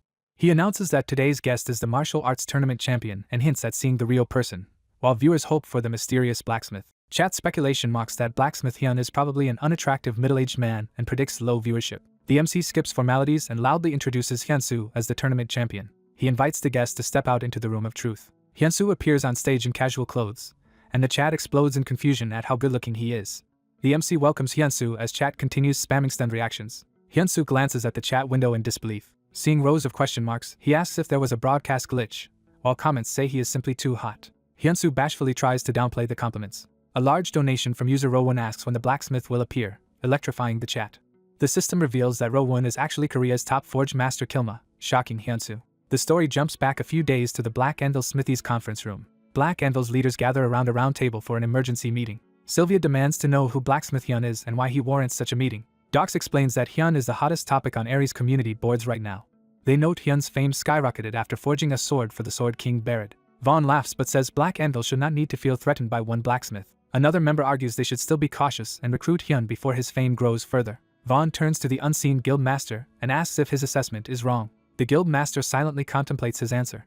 Rowon, master of the Black Anvil Guild, decides to personally judge Blacksmith Hyun after hearing all opinions. During a broadcast, Rowon appears in chat, donates a large sum, and asks when Blacksmith Hyun will show up, shocking viewers. Another famous guild master known as one of the 3 top artisans also donates, further exciting the audience. The host thanks Rowon for his big donation and announces that a major figure has joined today's stream. He hypes that their show is being watched by the second-ranked blacksmith and the leader of the top smithy guild, urging viewers to donate more. Blacksmith Hyun donates as well, saying he will do the interview through Hyunsu today, and the host excitedly announces Hyun's arrival. Hyunsu thinks Nell has perfectly set things up so everyone believes he and Hyun are separate people. The host returns to the main topic, asks Hyunsu to introduce himself, and learns that Hyunsu is 23 years old. Hyunsu says he is currently just focused on gaming and mentions he does not have a girlfriend. Viewers start sending flirty and supportive donations aimed at Hyunsu even before he has said much. The host, riding the momentum, proposes shifting to questions about the mysterious Blacksmith Hyun. He asks Hyunsu what Hyun's in-game job is. Nell instructs Hyunsu through the earpiece to pretend he is relaying answers from Hyun. Hyunsu answers that Hyun's job is blacksmith. When asked Hyun's age, Hyunsu passes along that it is a secret. Questions about Hyun's height and weight are also deflected as secrets. Chat jokes that Hyun must be an old, short man, and the host scolds them for ruining the show. Hyunsu realizes keeping Hyun completely mysterious is backfiring on his image. He decides that dodging questions is not the right approach. Hyunsu declares he wants to introduce Hyun to the quality of his work. He awkwardly rephrases this through the earpiece, saying that is what Hyun wants. The host says that is perfect because he has prepared content to showcase Hyun's creations. He reveals a special collaboration event between tournament champion Hyunsu and blacksmith Hyun. The featured content is a challenging time attack dungeon mission filled with monsters. The host is overjoyed and animated at how exciting the event looks. He explains the rules, stating Hyun must craft 3 artifacts in 10 days and Hyunsu must clear the dungeon using only those items, which viewers recognize as very tight. The host boasts that such high-stakes content will revive their struggling channel. Rowan donates again, offering escalating cash bounties if Hyun produces high-rarity items within the 10 days. The host screams in disbelief at Rowan pledging up to 10 million won. Rowan types another message adding a condition if they fail. His added condition is that Hyun must reveal information about the sword he made for Sword King Barrett. The host calls this insane content, thrilled by how sensational it is. Hyunsu steels himself silently, determined to live up to the challenge. Watching the stream, Rowan coolly thinks he will see whether Hyun can truly prove himself. Hyunsu checks with Nell about the mission terms through his earpiece. He then publicly announces that Hyun accepts Rowan's mission. Time passes and the scene shifts to Hyunsu and Nell back at Hyun's workshop. Nell stands by a holographic screen while Hyunsu sits, as they review information about the upcoming challenge. She examines an online community page about Rowan challenging blacksmith Hyun. Comments show the community is abuzz, viewing the event as a showdown between Hyun and Rowan, and Nell notes Hyunsu has become the center of attention.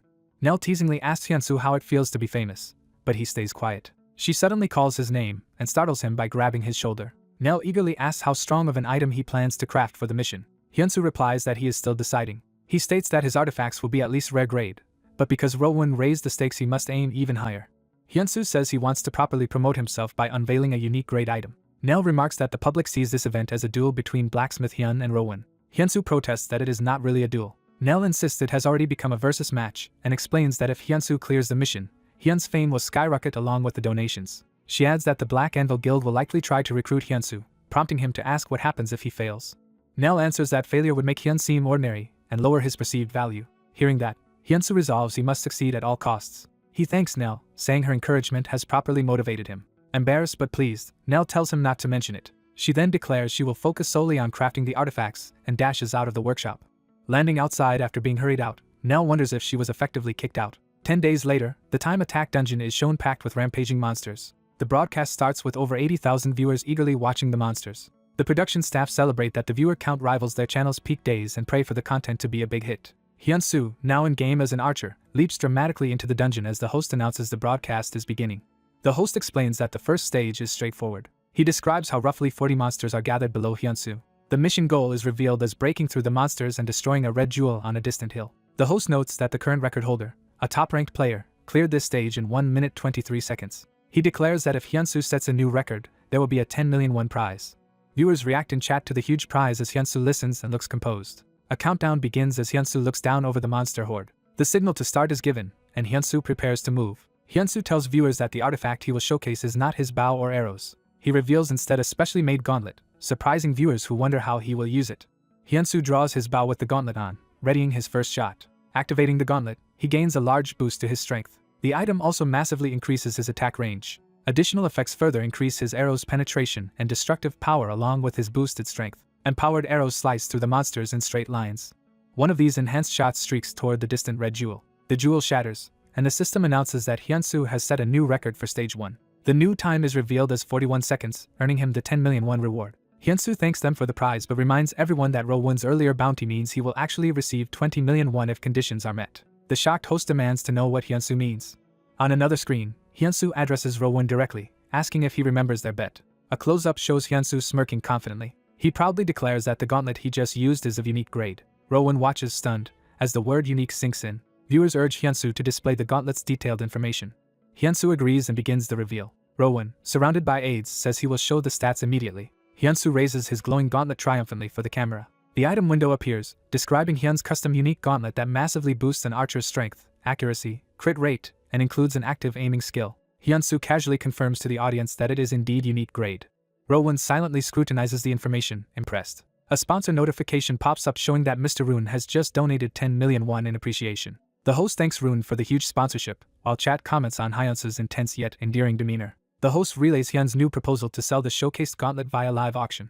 Watching, Rowan orders his staff to keep monitoring the auction closely. The auction begins with Hyunsu announcing a starting bid of 10,000 gold. He strikes a pose under the floating item window but is met with silence. Hyunsu internally panics at the lack of bids and wonders if the opening price was too high. A flashback shows Nell earlier insisting that the auction must start at 10,000 gold. Hyunsu nervously asks Nell in his thoughts if that price was really correct. Suddenly a first bid of 15,000 gold appears, startling him. More bids pour in rapidly, quickly driving the price up past 40,000 gold. Overwhelmed, Hyunsu starts to speak in disbelief. Then he excitedly exclaims his thanks to the bidders on Hyun's behalf. He inwardly rejoices at how valuable the gauntlet turned out to be. He instructs viewers to submit their final bids by messaging Hyun's Blacksmith shop. After a brief break, the host returns, thanking viewers and announcing the second stage. He explains that while the auction continues, Hyunsu is entering stage 2 with a great sword. He hypes up the audience, asking what kind of artifact will be showcased next. Stage 2's boss, a level 1-1 Cyclops, looms menacingly over Hyunsu as the commentator asks if he can defeat it. The Cyclops raises its massive club to strike. Hyunsu focuses intensely, preparing to counter. The Cyclops swings down, and Hyunsu leaps up with his great sword. Hyunsu dives toward the monster in a powerful overhead attack. Close up, he looks grim and determined mid-strike. The Cyclops' punch and Hyunsu's blade collide in a massive explosion of force. The impact sends Hyunsu flying back through the air. He crashes to the ground seemingly defeated while viewers assume he has been one-shot and complain that the fight is over. Hyunsu suddenly rises, eyes blazing with renewed resolve. He charges again with the great sword, shocking viewers in chat. Hyunsu rushes the Cyclops with a sweeping strike as spectators react in amazement. His great sword arcs in a huge slash toward the giant. The Cyclops raises its club to block, but Hyunsu's force clashes violently with it. The next moment, the Cyclops' arm and weapon are severed and sent flying, blood spraying. Hyunsu follows through in a final powerful motion. The Cyclops is cut down in a single decisive combo, and chat marvels whether the feat is due more to Hyunsu's skill or Hyun's weapon. With stage 2 cleared, viewers excitedly speculate what grade this second artifact will be. Hyunsu admits to the audience that the second weapon's grade is not very high. Chat urges him to stop dragging things out and reveal it quickly. In the real world, the video's narrator promises to show the stats right away, amused by Hyunsu's antics. The item window reveals Hyun's custom greatsword as normal grade with modest bonuses and a penalty to speed. Comments point out how much weaker it is than the unique gauntlet, and question whether Hyun's earlier success was just luck. Embarrassed, Hyunsu explains that using God's emergency crafting twice caused an unexpected 2-tier downgrade he had not known about. He internally laments the unfairness of being penalized this way. Rowan watches the stream and murmurs thoughtfully. He concludes that perhaps Hyun's unique grade success was simply good fortune.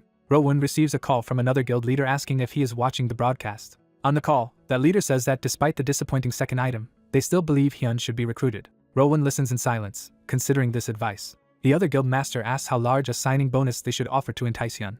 Rowan narrows his eyes, evaluating Hyun's worth. He decisively answers that they should prepare 2 billion as the signing bonus. Afterwards, he wonders aloud if that amount might be excessive. He justifies it to himself by thinking it is safer to secure every talented blacksmith available. Noticing a line about the great sword having received an unintended penalty, Rowan reacts in surprise. He quickly leans toward the monitor, asking for a moment to reassess. Reading the description again, he questions what the penalty note truly implies about Hyun's skill. Meanwhile, the host announces that Hyunsu has cleared stage 2 cleanly, praising him as the martial arts tournament winner. He warns viewers that the final stage will be much more difficult. With dramatic flair, he asks the audience why the last stage is so challenging, setting up the next part of the broadcast.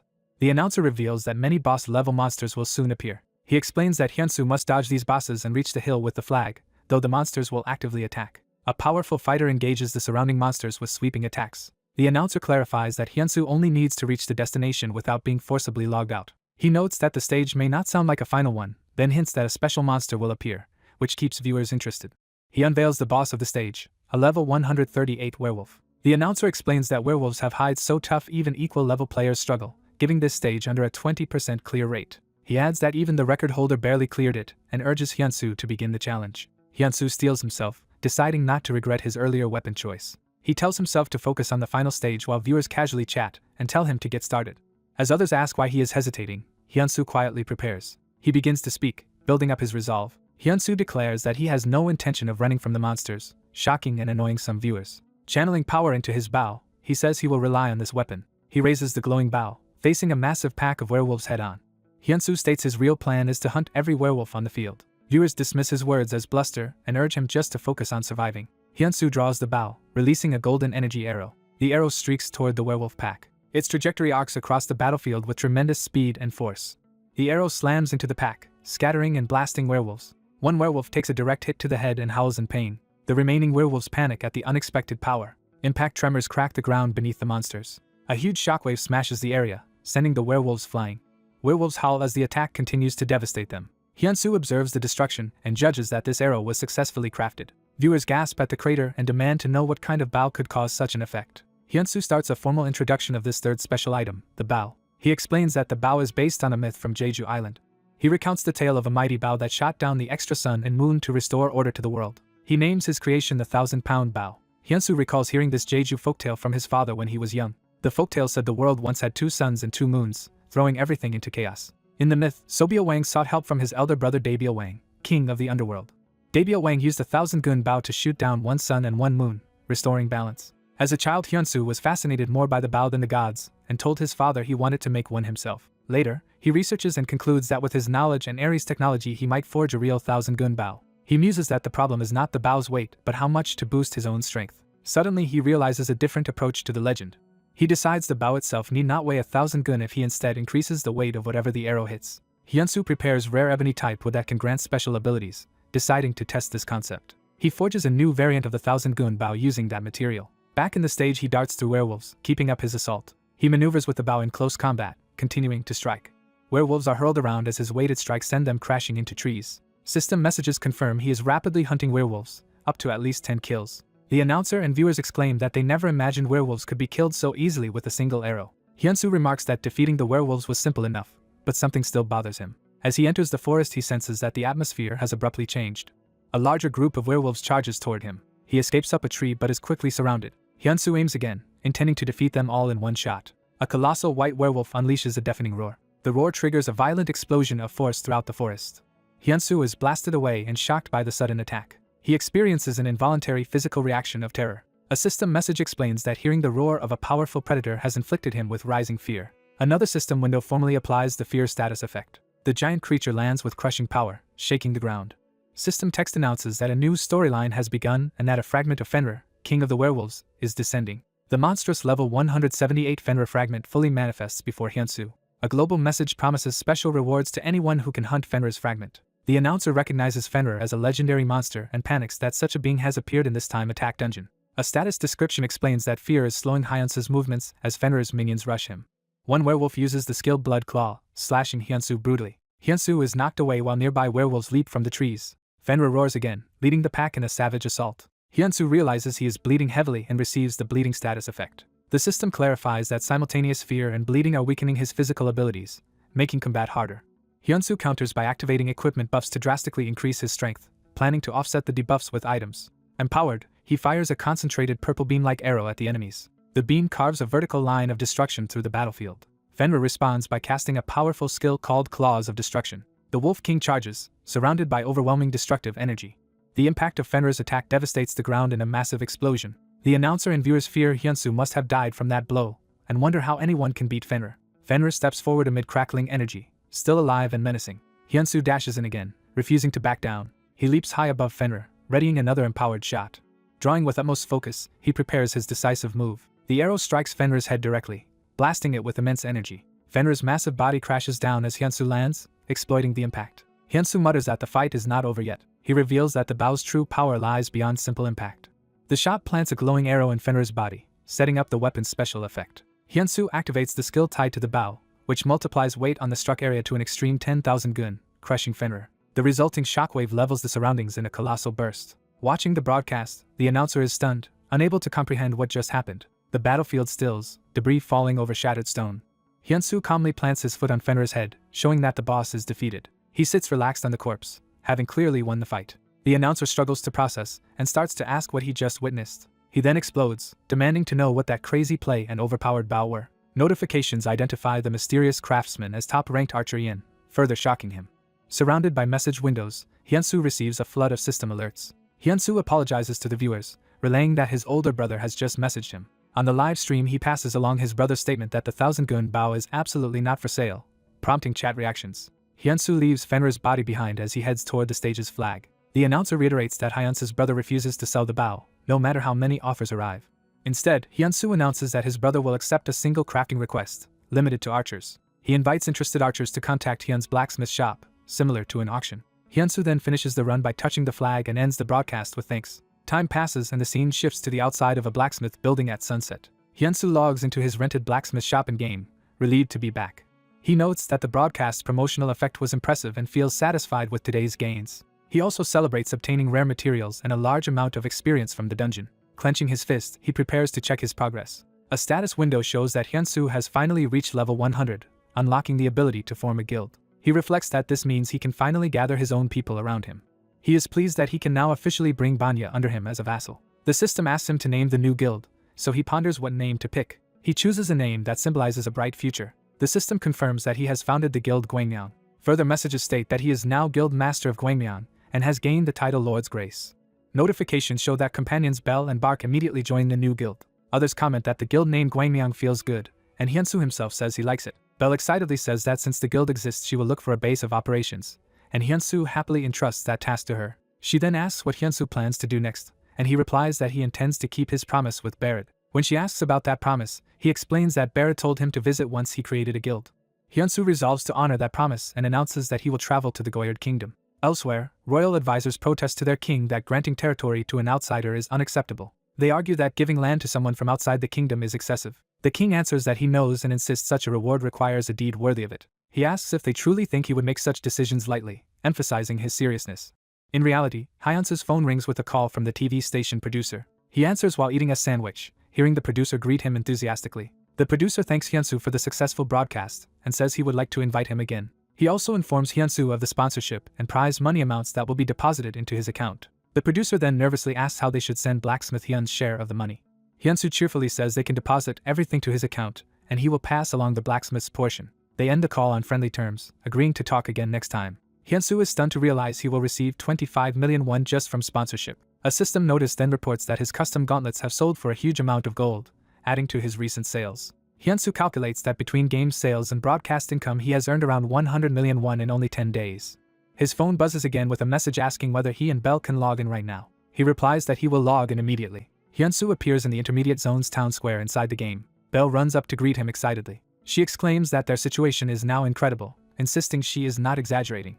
Bell explains that top guilds tried to recruit Hyun, their channel has surged past 410,000 subscribers, and their blacksmith ranking has climbed, though she worries Hyunsu is not listening. She apologizes for getting carried away and notes that Yin was party mentioned heading to the Goyard Kingdom. Bell asks if Hyunsu is prepared for that journey, and he assures her he has gotten ready. He says he repaired some damaged quest reward equipment in his own way. Hyunsu plans to show this restored gear to Barrett to deepen their mutual trust. Bell tells him he should aim for another hidden quest this time as well. Hyunsu thanks her sincerely for always helping him. Bell is momentarily speechless and touched by his gratitude. Hyunsu asks if something is on his face, while Bell flusters and says that is not the issue. Changing the subject, Bell admits she is still searching for a guild headquarters and promises to inform him as soon as she finds a suitable base.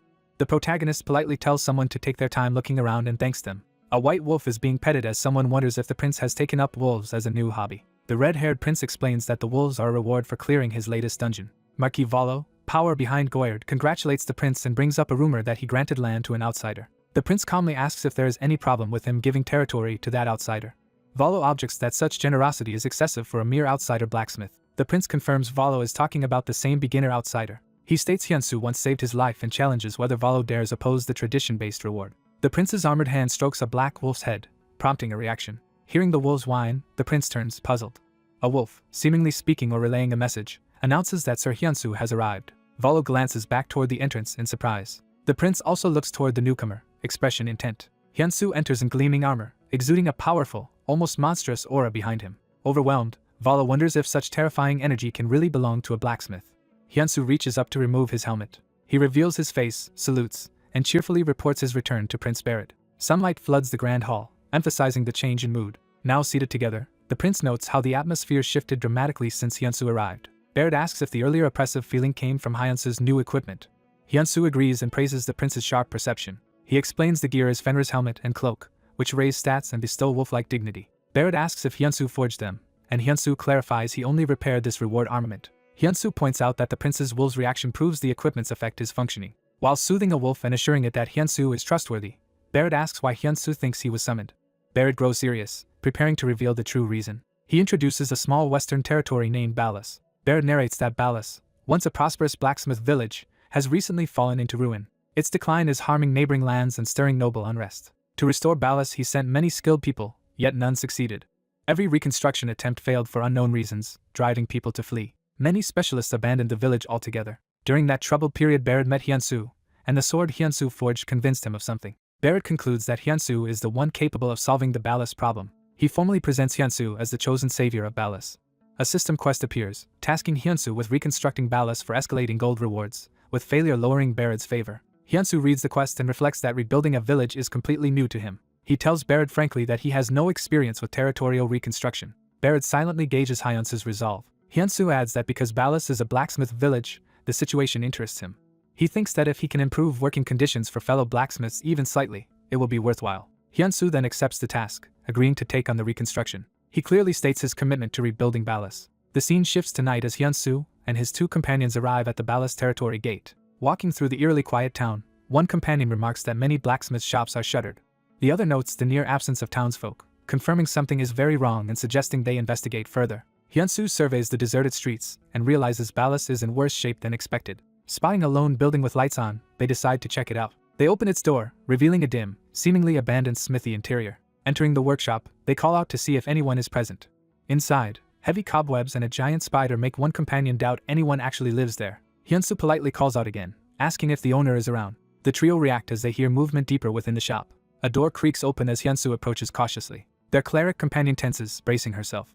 A frail hand grips the door handle from within. Someone inside coughs heavily, drawing their startled attention.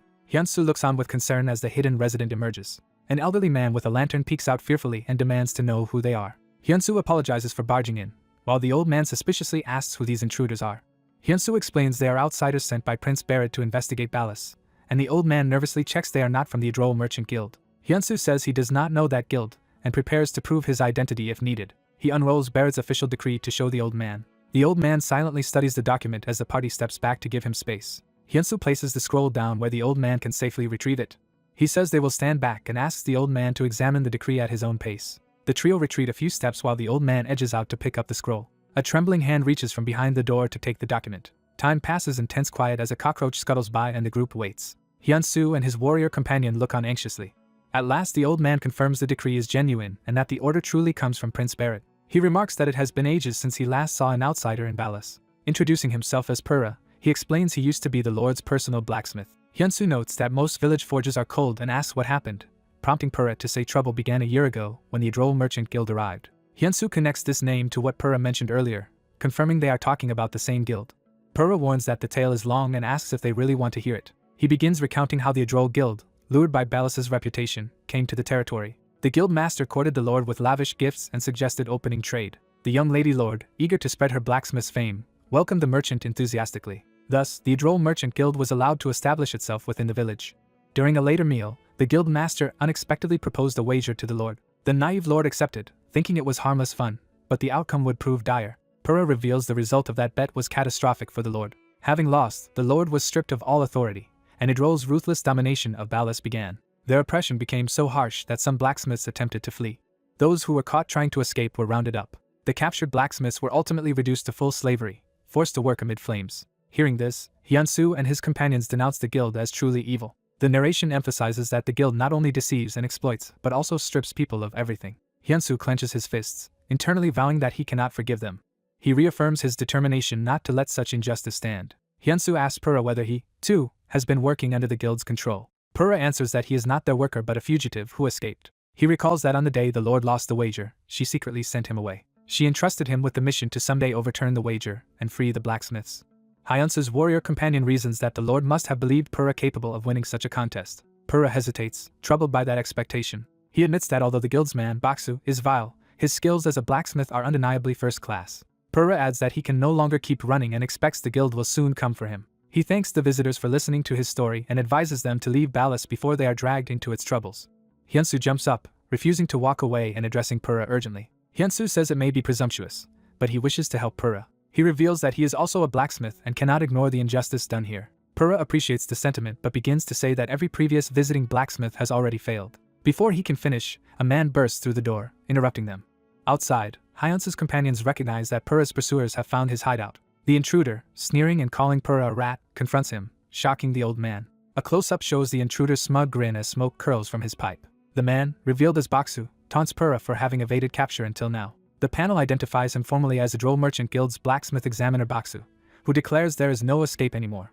Baksu looms over Purra and announces that it is Purra's turn to accept the guild's wager. He draws his sword threateningly from its sheath. Baksu coldly states that refusing the wager means Purra will die. Baksu glares menacingly, fully prepared to enforce that threat. He mocks Purra for seemingly recruiting new allies so quickly.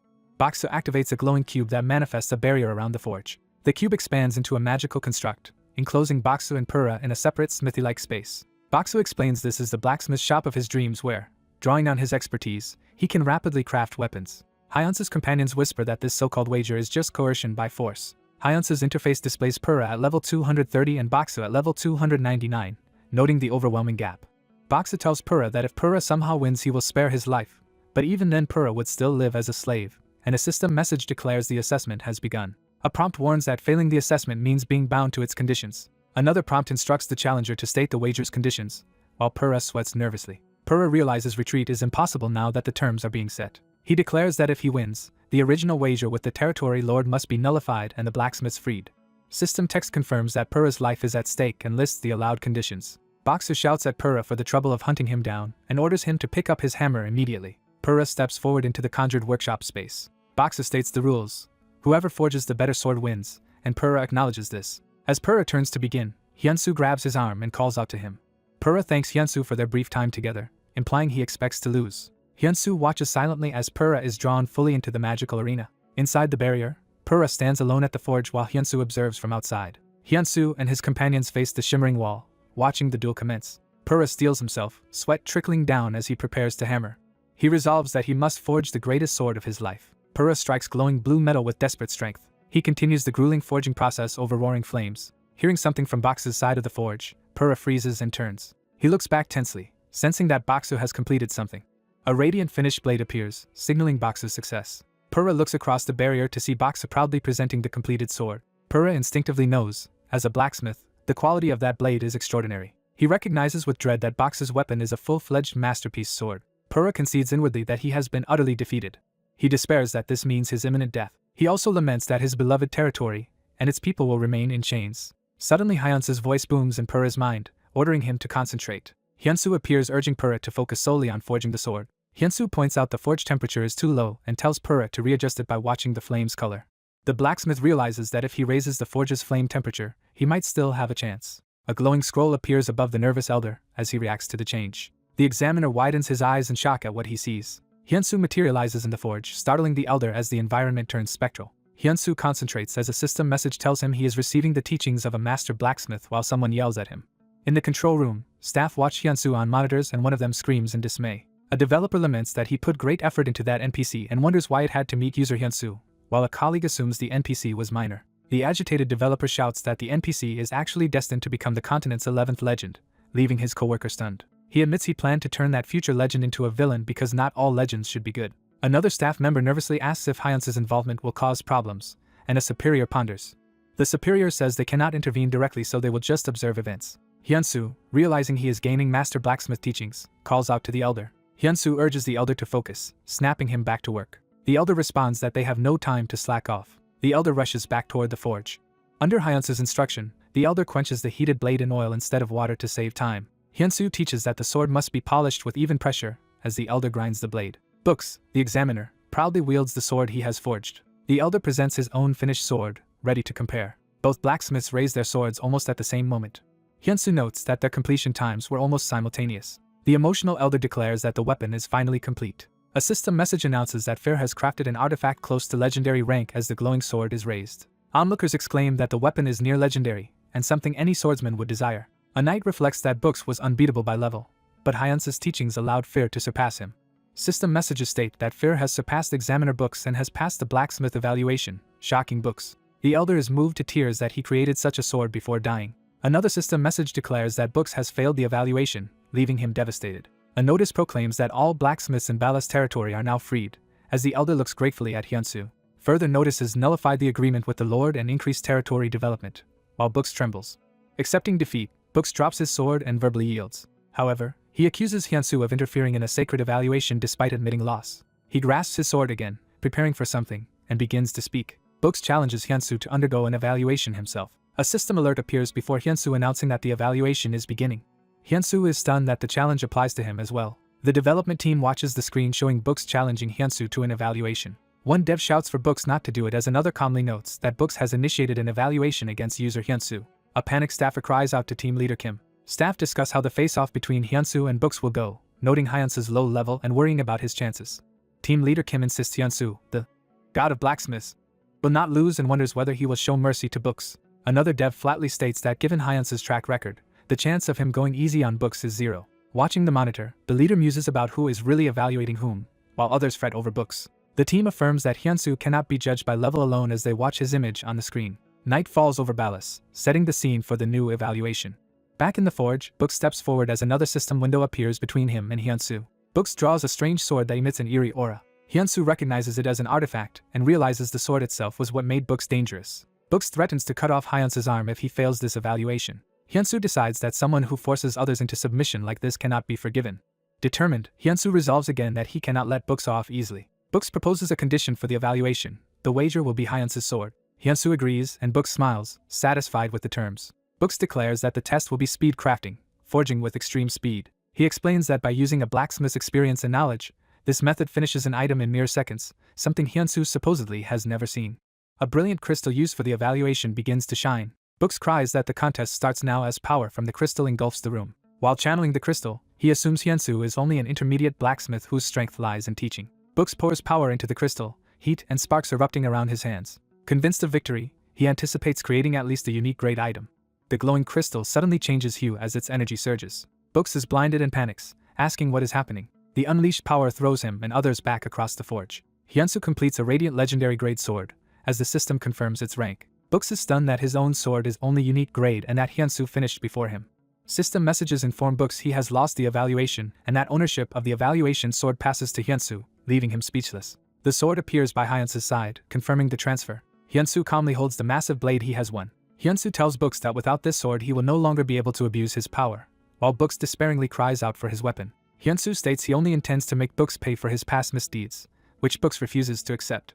Hyunsu orders Books to confess his crimes aloud while holding him at sword point. Terrified, Books begins to talk. He admits he imposed a 70% tax on blacksmiths, prompting Hyunsu to demand more details. Books confesses he enslaved blacksmiths who could not pay those taxes. Hyunsu further presses him about also imprisoning the territory's lord, which Books justifies as profit-driven. Fear bursts in, loudly condemning Books for exploiting blacksmiths and imprisoning the lord. Hyunsu asks where Books hid all the wealth he extorted. Books says he stored it in the merchant guild's basement, and Hyunsu asks if there is anything else. Books insists that is all of it. He begs for his life, claiming he has confessed everything. Secretly reaching for a sword, Books prepares to strike back. He lunges at Hyunsu, shouting that he will not go down so easily. Hyunsu calmly invokes Barrett Sword Art, Chapter 2. He grips his sword in a two-handed stance. Hyunsu unleashes a powerful Sword of Raging Waves technique, clashing with Books' attack. Books' eyes widen in fear at the overwhelming strike. Hyunsu's blade moves with precise motion, about to counterattack. He sidesteps and prepares a finishing blow. Hyunsu's slash smashes Books into the floor. Books' sword flies away as Hyunsu's follow-up blow sends it spinning. Hyunsu catches the sword midair. With a brutal stroke, he severs Books' arm. Books screams in agony as his arm falls, while Fear watches in horror. Hyunsu notes that this punishment is still insufficient for Books' crimes, but says he will not decide the final sentence. He turns to the elder, assuring him that Books can no longer abuse his power and apologizing for the shock. Hyunsu says he will leave Books' ultimate punishment to the elder. The elder is stunned at being asked to judge the former authority figure. Looking at the maimed merchant, the elder wonders if that authority might actually belong to someone else. He decides to pass the right of judgment to the imprisoned lord and asks permission to do so. Someone shouts from outside, drawing attention to the next development. Inside, the knight and priest gag the protesting Books, telling him to shut up. Hyunsu asks the elder where the lord is being held, and the elder answers she is likely imprisoned in the castle. Hyunsu asks the elder to bring the lord there, and again entrusts Books' handling to him. The elder is moved speechless by this trust. He thanks Hyunsu deeply, repeatedly expressing his gratitude. Night wind blows over the castle as events move to the dungeon. In a cell, the captured lord sits alone in the dark. The young woman huddles with her head buried in her knees. Hearing someone approach, she lifts her head, thinking no one should be able to come here. A hand grasps the bars, heralding her rescuer's arrival. The elder calls out to the lord, and she recognizes him in surprise. She asks how he came and warns him the place is dangerous, but he reassures her while unlocking the cell. He tells her she can finally leave and begs her to come with him. As they walk out, the lord asks what is happening, and the elder urges her not to be shocked as he explains. He tells her that an outsider has saved their territory. She is stunned to hear that this outsider defeated the vicious bucks. Barefoot and shaken, she repeats that an outsider did this. Still doubting, she asks again if an outsider truly subdued Bucks, and Per insists he has told the truth and that she must now punish Bucks strictly. Per explains that all of this was accomplished by a single true blacksmith. The Lord struggles to accept that such a thing could happen. Per asks her to trust him and follow him, promising she will understand once she sees the results herself. She silently steels herself. Determined, the Lord rises, ready to face what awaits. Per leads her out of the dungeon toward the forge, opening the great doors. He respectfully invites her inside. Cloaked, the Lord enters the hall where everyone is gathered. Seeing the scene, she gasps in disbelief. Her presence is felt dramatically as she steps fully into view.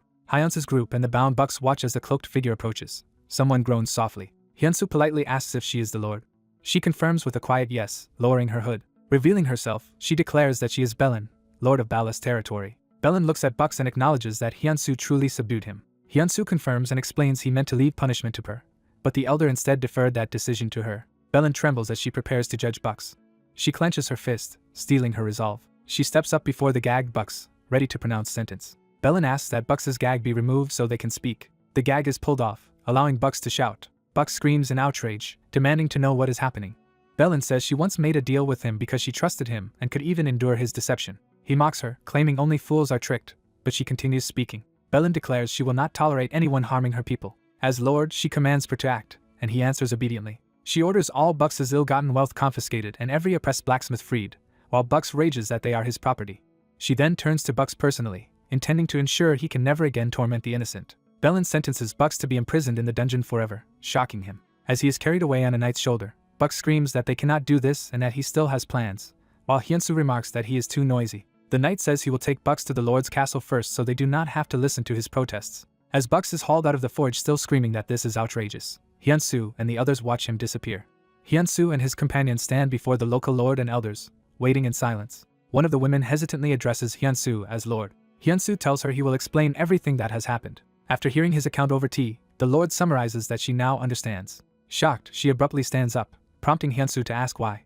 She bows deeply and expresses heartfelt thanks to Hyunsu. Crying, she blames herself for being inadequate and failing her territory. In tears she laments that had she been wiser, none of the recent tragedy would have occurred. The elder reassures her that the real blame lies with the villain who deceived her. He insists she did her best for her people, and she thanks him for his support.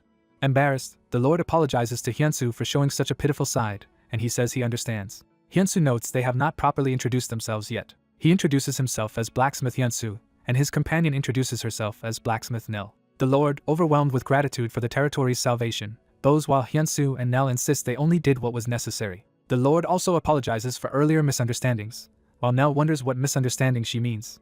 The Lord explains she initially doubted Per's claim that an outsider had helped them. She says she grew up taught that outsiders are selfish users of others. Today she realized that there are kind outsiders like Hyunsu and Nell. She thanks them again for truly protecting her territory. Hyunsu reflects that he only came because of Barrett's request but is glad he did. He thinks that starting with Per and the Lord, he was able to save all the suffering blacksmiths. The Lord announces she wants to reward everyone who saved her territory. She offers them half of Bucks' confiscated fortune, but Hyunsu declines. Hyunsu instead asks that the money be used to rebuild the territory and support its blacksmiths, stunning the Lord. He adds that seeing the territory regain its former glory is reward enough for him. The Lord is moved and gasps, clearly touched by his sincerity. Per thanks Hyunsu earnestly for everything. As Hyunsu smiles, a system notification appears, surprising him. A title called Lord's Grace activates, describing an S-grade effect that makes those deeply indebted to him feel strong loyalty and a desire to become his retainer. Hyunsu stares in shock at this unexpected activation. The observers in the control room wonder which of the two NPCs triggered the title. They also question which of them now desires to follow Hyunsu. The control room staff silently watch the screen showing the activation of Lord's Grace. The female analyst nervously calls to her team leader. She guesses the new loyal retainer is probably Blacksmith Per. The team leader disagrees, saying Per cannot be the one. He reminds her that minor Banya previously became Hyunsu's vassal under different conditions. He asks her what difference she thinks separates Banya's case from Per's. She realizes aloud that Per is already sworn as the Lord's vassal, and he confirms this. The team leader explains that someone already pledged to a lord cannot lightly swear loyalty elsewhere. The analyst then points out that the same restriction should apply to Lord Belin. The leader concedes it may still be possible, noting that, like the Empire's factions, loyalties in the game world can be split. She jumps to the conclusion that Belin herself might now be Hyunsu's vassal. Back in the game world, Belin and her people stand around the table with Hyunsu and Nell. Belin addresses Hyunsu formally, gathering her resolve. She declares that she, Belin, wishes to pledge her loyalty to her benefactor Hyunsu. Hyunsu is stunned that a lord is offering fealty to him. He admits he had assumed Elder Pro was the one who triggered Lord's grace. Hyunsu and Nell are both confused, wondering what is going on. Per calls to Bellin as she moves, surprised by her actions. Hyunsu kneels and asks Bellin what she means by suddenly pledging loyalty. Bellin says she could truly sense his sincere desire to help her people. Hyunsu, flustered, asks her to stand before continuing. Bellin takes his hand, saying that though he is an outsider, she believes he is destined for great achievements. She explains that belief is why she has come to a firm decision. Bellin vows that she will stay by Hyunsu's side. She adds that she wants to grow together with him. Nell pushes Hyunsu from behind, urging him to accept Bellin's pledge quickly. Hyunsu silently considers her offer. He begins to accept, stammering as he speaks. Hyunsu and Bellin exchange bows, each saying they look forward to working together. Later, outside, Bellin thanks Hyunsu and admits she has one more question. She asks what his plans are now that he has come to their territory. Hyunsu answers that he intends to teach the village blacksmiths and help them grow. Internally, he notes it will also help him clear Barrett's quest, while the Lord's grace description glows beside him. Bellin again expresses deep gratitude, while Hyunsu brushes it off as nothing special. Per congratulates Bellin on gaining such a benefactor, and Hyunsu notes that through this he has gained a new vassal named Bellin. Hyunsu thinks that now his vassal is the Lord herself. The village's development will also count toward Barrett's quest. He realizes that when the territory prospers he will eventually receive taxes from it, since the Lord serves under him. He determines to improve the blacksmith's skills, sell their weapons to players, and secure funds. When Bellin overhears his muttering, he hurriedly claims it was nothing. Soon, blacksmiths gather at a new school-like building Hyunsu established. Inside, the village blacksmiths wonder why they were summoned but agree to obey the Lord's command. Hyunsu enters the workshop classroom and notes that everyone has assembled. He steps up to the front bench, ready to begin the lesson. Introducing himself as Hyunsu, he says he will be teaching them from today onward. The older blacksmiths grumble that such a young newcomer cannot possibly teach them much. One elder voices skepticism about being taught by an outsider. Hyunsu begins by preparing metal ingots, stating that they will start with a demonstration. Holding tongs and flame, he declares he will show them how he forges a weapon. The skeptical smiths scoff, predicting his work will be nothing special and a waste of time. Another suggests they at least watch to see how skilled he is. Time passes from day to night as the forging demonstration continues non-stop. Exhausted onlookers marvel at how many hours Hyunsu has been hammering. They remark that he never pauses to rest and wonder if someone should stop him. Suddenly one of them shouts for everyone to look at what he has produced. Hyunsu finishes forging and the system announces that an epic-grade sword has been completed. The blacksmith stares speechlessly at the weapon. One muscular smith rises, clearly shaken by what he just witnessed. He asks Hyunsu if he may hold the sword, and Hyunsu agrees. After feeling its balance and quality, the smith asks how Hyunsu accomplished such work. Hyunsu begins explaining that sword making requires not only shaping but striking with consistent force and angle. He elaborates that the moments right after heating are crucial and improper handling makes the blade fragile. Impressed, one blacksmith apologizes for doubting him and asks whether Hyunsu knows about forging other items too. Hyunsu smiles, clearly pleased by their newfound respect. He assures them he will gladly teach them everything he can. 2 weeks later, a gleaming ceremonial sword stands by the forge as evidence of their progress. Hyunsu looks over the exhausted but improved blacksmiths and says his current lessons are complete. The smiths cheer in relief and amazement that the grueling training is finally over. Hyunsu jokingly asks if they disliked his instruction, and they frantically insist it was exhausting but invaluable. One elder formally addresses Hyunsu. The entire group bows deeply, apologizing for ever doubting him. They shout that they learned tremendously over the past 2 weeks and thank him. A system message appears stating that the 32 blacksmiths of Ballast territory will not forget Hyunsu. Hyunsu thanks them all for their hard work. The elder declares it is now time to bring back the blacksmiths who had fled the territory. Hyunsu encourages them to sell the new weapons and accept commissions to show that the territory has changed. The elder promises they will take his advice to heart, while everyone watches respectfully. The town's streets grow lively as commerce and smithing thrive. A visiting player recognizes that what he is seeing is perfect material for his video channel. The streamer, a territory correspondent named Helen, films while marveling that such weapons are sold in an ordinary smithy. He picks up a sword to examine it more closely. Shocked, he discovers even a basic sword he registers as rare grade. He hurriedly asks the shopkeeper how much the sword costs. When told the price in gold, he realizes it is cheap for such quality. He exclaims at how inexpensive it is, and the smith explains that this standard is average for their territory. The shopkeeper laughs that it is all thanks to a certain person, prompting Helen to demand who that is. The smith refuses to reveal Hyunsu's identity without permission. Helen is left wondering in awe what kind of person could raise the territory's level like this. He decides it might still be NPC exaggeration and resolves to check other smithies as well. He rushes through the bustling streets to investigate additional shops. At another shop he inspects a displayed sword and finds it is an epic-grade weapon made by an ordinary local blacksmith after receiving that person's teachings. Realizing how huge this news is, he prepares to broadcast it live to all players. On his stream, Helen greets viewers from Vallis territory and begins explaining why he went live so suddenly. He tells his audience that he discovered something incredible and insists they must see this place for themselves. Back in the real world, Hyunsu wakes from catching up on sleep and complains of lingering fatigue. He remembers he is supposed to meet his friend Jihan and checks the time on his phone. Before that, he notices an incoming call from Nell and answers in surprise. Nell immediately yells, asking if he has checked the community boards. Hyunsu, ears ringing, asks what has happened. His manager excitedly reports that a famous streamer has visited Vallis territory. She explains that the streamer praised the incredible artifacts being sold there. An article on the screen asks who the mysterious person is that saved the ruined territory. She says that as clips of the stream spread online, crowds of players are flocking to Vallis. Hyunsu hears that even the blacksmiths who had left are now returning. He thinks that with such a response, the quest's completion rate will soar. Smiling widely, he anticipates a huge success for Barrett's quest. Later, he meets Jihan at a barbecue restaurant bustling with people. Over pork belly and soju, Jihan happily toasts the start of their Friday night. He savors the food and declares it the perfect taste, while Hyunsu watches amused. Hyunsu asks Jihan how work is going and how things are progressing in the game areas. Jihan chides him for asking too many questions at once, then says work is the same as always. He adds that Aries is about to release a new quest line for his class, so things might soon get hectic. Hyunsu asks if Jihan has joined a guild yet, and Jihan replies he has not. Hyunsu then suggests that Jihan join the guild he created.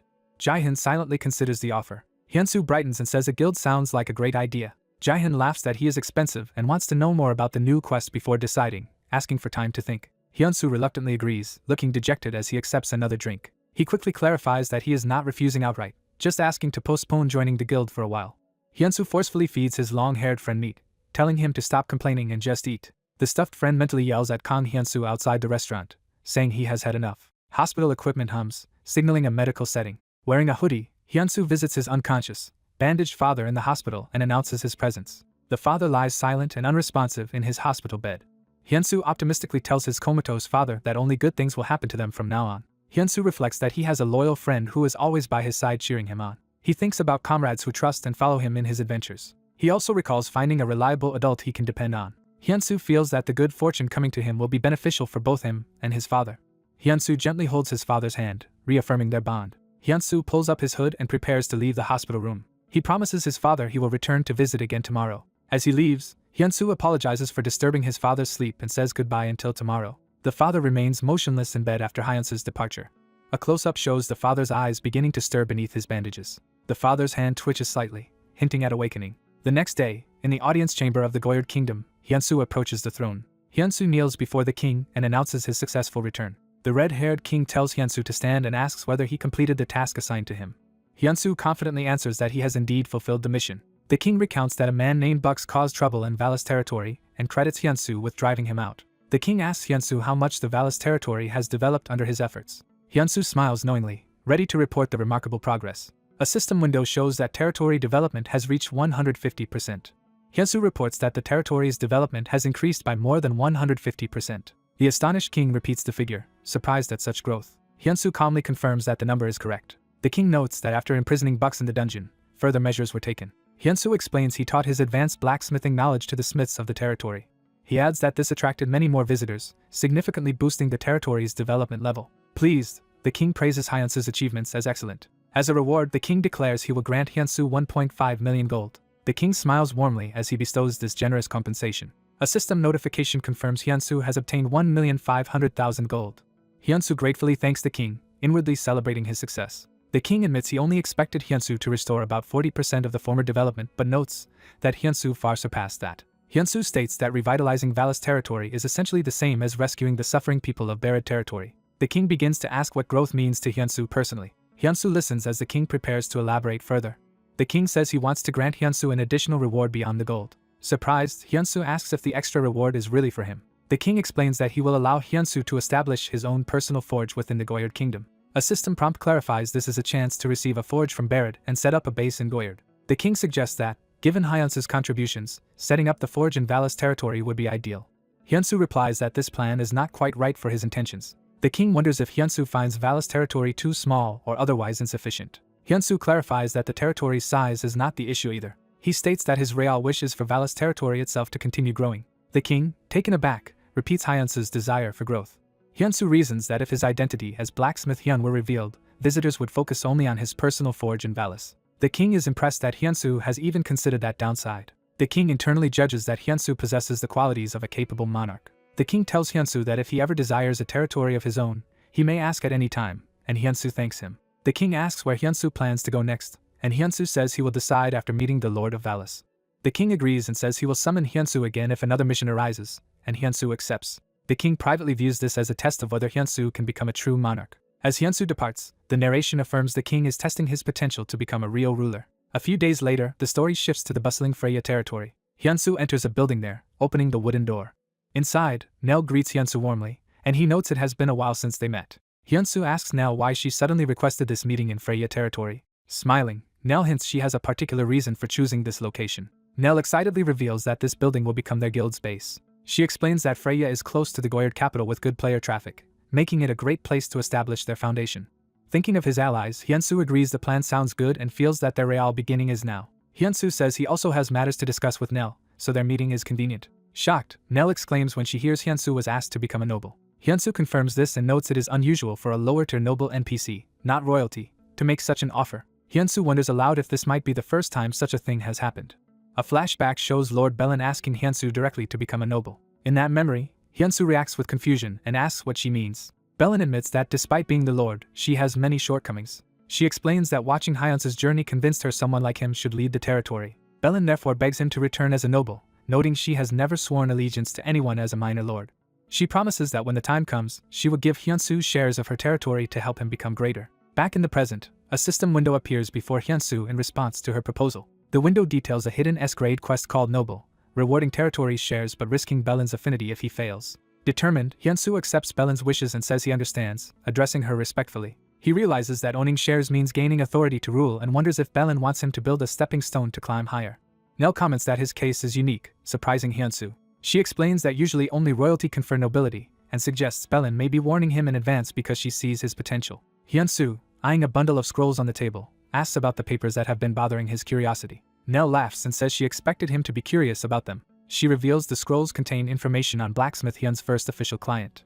The document identifies the client as Rizzle, a level 323 Dragon Knight ranked 21st nationally. Nell notes that despite such a high rank, Rizzle is famous for remaining guildless. She adds that Rizzle's requested artifact is unusually unique and difficult to make. Nell assures Hyunsu that if he succeeds with the commission, his reputation as Blacksmith Hyun will soar even higher. Curious, Hyunsu asks exactly what kind of artifact has been requested. The request is for an artifact imbued with a dragon's power, visually represented by a roaring dragon. Hyunsu is stunned at the idea of making an artifact infused with a dragon. The narrative cuts to the sign of a blacksmith shop, indicating a change of scene. Inside, Black Anvil Guild Master Rowan declares that the requested item is impossible to create. His cloaked visitor protests, asking how Rowan can say he cannot make it. Rowan explains that in the world of Ares, no dragon has ever been seen. He questions whether an artifact infused with a dragon's power is even a realistic concept. The client argues that Black Anvil, as the top blacksmith guild, should be able to make anything. Rowan clarifies that their capabilities apply only to things within realistic limits. Rowan pushes the payment back and firmly refuses, stating he cannot make the impossible possible. The cloaked man silently accepts the return payment, disappointed. He leaves the guild, saying he understands Rowan's stance. The cloaked man exits the shop into the street, closing the door behind him. He walks through the busy marketplace, deep in thought. He reflects in disbelief that even Black Anvil turned down his request. Reading a note to Hyun's forge, he recalls that the forge is notorious for never responding to commissions and wonders how skilled they are. Deciding to try once more, he prepares to send another commission when a notification appears. A message from Hyun's forge greets Rizzle by name, acknowledging his request. Another prompt asks Rizzle if he wants to accept the request from Hyun's forge, shocking him. That night, Rizzle arrives at Hyun's forge building under a bright moon. He knocks on the door and asks if anyone is inside. A voice from within invites him to enter. Hearing the surprisingly young-sounding voice, Rizzle is taken aback. Inside, Hyunsu, in his blacksmith attire, tells Rizzle to stop where he is. Rizzle, unable to see Hyunsu's face clearly, asks if he is merely a staff member of the forge. Hyunsu replies that he is not just staff. He introduces himself directly as Blacksmith Hyun and welcomes Rizzle. Rizzle internally notes that Hyunsu is younger than he imagined. Rizzle says that before making a commission, he came to ask Hyunsu something face to face. He asks whether Hyunsu can truly imbue an artifact with a dragon's spirit. Hyunsu answers confidently that of course he can. He adds that before starting production, Rizzle must pay a hefty down payment appropriate for a dragon-infused artifact and thinks he must appear professional, as Nell advised. Rizzle hesitates, reconsidering the situation and telling Hyunsu to wait. Remembering Rowan's words, Rizzle suspects anything Black Anvil considered impossible cannot be so easily achieved. He thinks of his father's critical condition and how desperately he needs this miracle. Realizing he acted hastily, he steadies himself to explain his true motive. Rizzle confesses he came out of sheer desperation because his gravely ill father longs to see a dragon. Hyunsu reacts emotionally as he listens to this reason. Rizzle calls Hyunsu his last hope and asks him to first prove that creating such a dragon artifact is actually possible. Understanding the situation, Hyunsu agrees to demonstrate his capability. Hyunsu activates his special skill, God's Urgent Crafting, and begins forging a glowing blade. A brilliant vortex of energy surrounds Hyunsu and Rizzle as the power gathers. A massive spectral dragon emerges from the light, coiling around them as the artifact is imbued. Rizzle stares up in shock at the roaring dragon manifestation. With the dragon fading above, Rizzle asks Hyunsu if this display proved the artifact's potential. Hyunsu calmly says it is time for them to discuss the terms of their business properly. The narration jumps back to a few hours earlier when Hyunsu and Nell first examined Rizzle's request together. Hyunsu had asked Nell why Rizzle wanted an artifact imbued with dragon power in the first place. Nell suggested they review the contents of Rizzle's original commission message. The message explains that Rizzle requested a dragon-possessed artifact with no special abilities, only requiring that a dragon appear. Hyunsu finds it unusual that the client cares only about a dragon's appearance, not its powers. Nell says that even after that first request, Rizzle sent hundreds of similar messages to Hyun's forge. She adds that he even contacted major information guild leaders and top summoners to ask if there was any way to see a dragon. Scenes show various guild figures receiving his inquiries about witnessing a dragon. Hyunsu comments that Rizzle seems extremely desperate just to see a dragon, and Nell agrees, noting how difficult that is in Aries. Considering this, Nell thinks carefully about how they might respond. She picks up another scroll containing further information relevant to their options. Nell says there is actually another option available to them in dealing with this situation. She reminds Hyunsu that during his AJ broadcast appearance he promised to accept one limited edition crafting request specifically for an archer. She reveals that Ian, the country's top-ranked level 320 archer, has been persistently sending requests to Hyun's forge ever since it became famous. The blacksmith recalls the client who once bought a gauntlet and now wants him to make the strongest possible bow. Hyunsu acknowledges the request as he holds the written commission. He admits he wants to take on this new challenge. The woman smiles, saying she expected Hyunsu to accept. She happily says she will inform Rizzle that Hyunsu accepted the bow commission, and he thanks her. Alone, Hyunsu reflects on crafting an artifact that contains a dragon. He decides to model the artifact on a particular famous sword. A candle burns in the quiet workshop, marking the passage of time. In another meeting, Hyunsu explains to a cloaked man that the hastily made dagger can only be summoned briefly once. He adds that the weapon needs about a week of refinement to be completed properly. The client asks if that week can match 1 week of in-game time. He confesses he is in a hurry. Desperate, the client says cost does not matter. Hyunsu silently studies the man and his plea. He decides he will only take payment after the commission is finished. The client is startled by this refusal of immediate money. Hyunsu instead promises that he will simply do his best. The other man looks at him with renewed hope. They shake hands, agreeing to work together. The scene shifts to a city hospital at night. In a hospital room, Tiha's frail father apologizes for being a burden, and Tiha reassures him. Tiha quietly notes that his father does not have much time left. The father says that if Tiha waits just a bit longer, he believes Tiha will eventually be able to see a dragon. He calls out emotionally to his other son, Tizong. Tiha lowers his head, distressed as his father repeats Tizong's name. Tiha gently reminds him that he is Tiha, not Tizong. Tiha then softly invites his father to go see dragons together. He tells his father it is late and encourages him to sleep. Smiling sadly, Tiha says he will come back to visit tomorrow. Outside the room, Tiha pauses in silence in the hallway. He reflects that it has been a long time since he and his father really talked. His phone starts vibrating in his coat pocket. Tiha takes out the ringing phone. The incoming call is from his older brother, labeled Big Brother. Over the call, Tizong asks if Tiha is still obsessing over that game, and he is introduced as Hanseong Group's eldest son. Tiha, Hanseong Group's youngest son, curtly tells him not to worry about it. Tizong reminds Tiha that he once insisted he could find a dragon if he were inside the game. He points out that many months have passed since Tiha made that claim. Tiha clenches his fist and insists he is close to achieving it. Tizong complains that Tiha always says the same thing. Tiha shouts that he is truly serious this time. Tizong gives him one final chance. He warns that if this supposed chance proves false, Tiha must quit the game forever. Tiha ends the conversation by saying he will go log in first. He storms out of the office, frustrated yet determined. Tiha recalls how Hyun the blacksmith once summoned a real dragon through his craft, even if only briefly. Believing in Hyun's power, Tiha is convinced that this blacksmith can fulfill his dying father's wish to see a dragon. The next day, Tiha goes to the National Museum. Inside, he gazes at an ancient dragon-themed sword displayed in a glass case. Tiha reminisces, wondering how many years have passed since then. He remembers and quietly states that he once restored this very sword together with his father.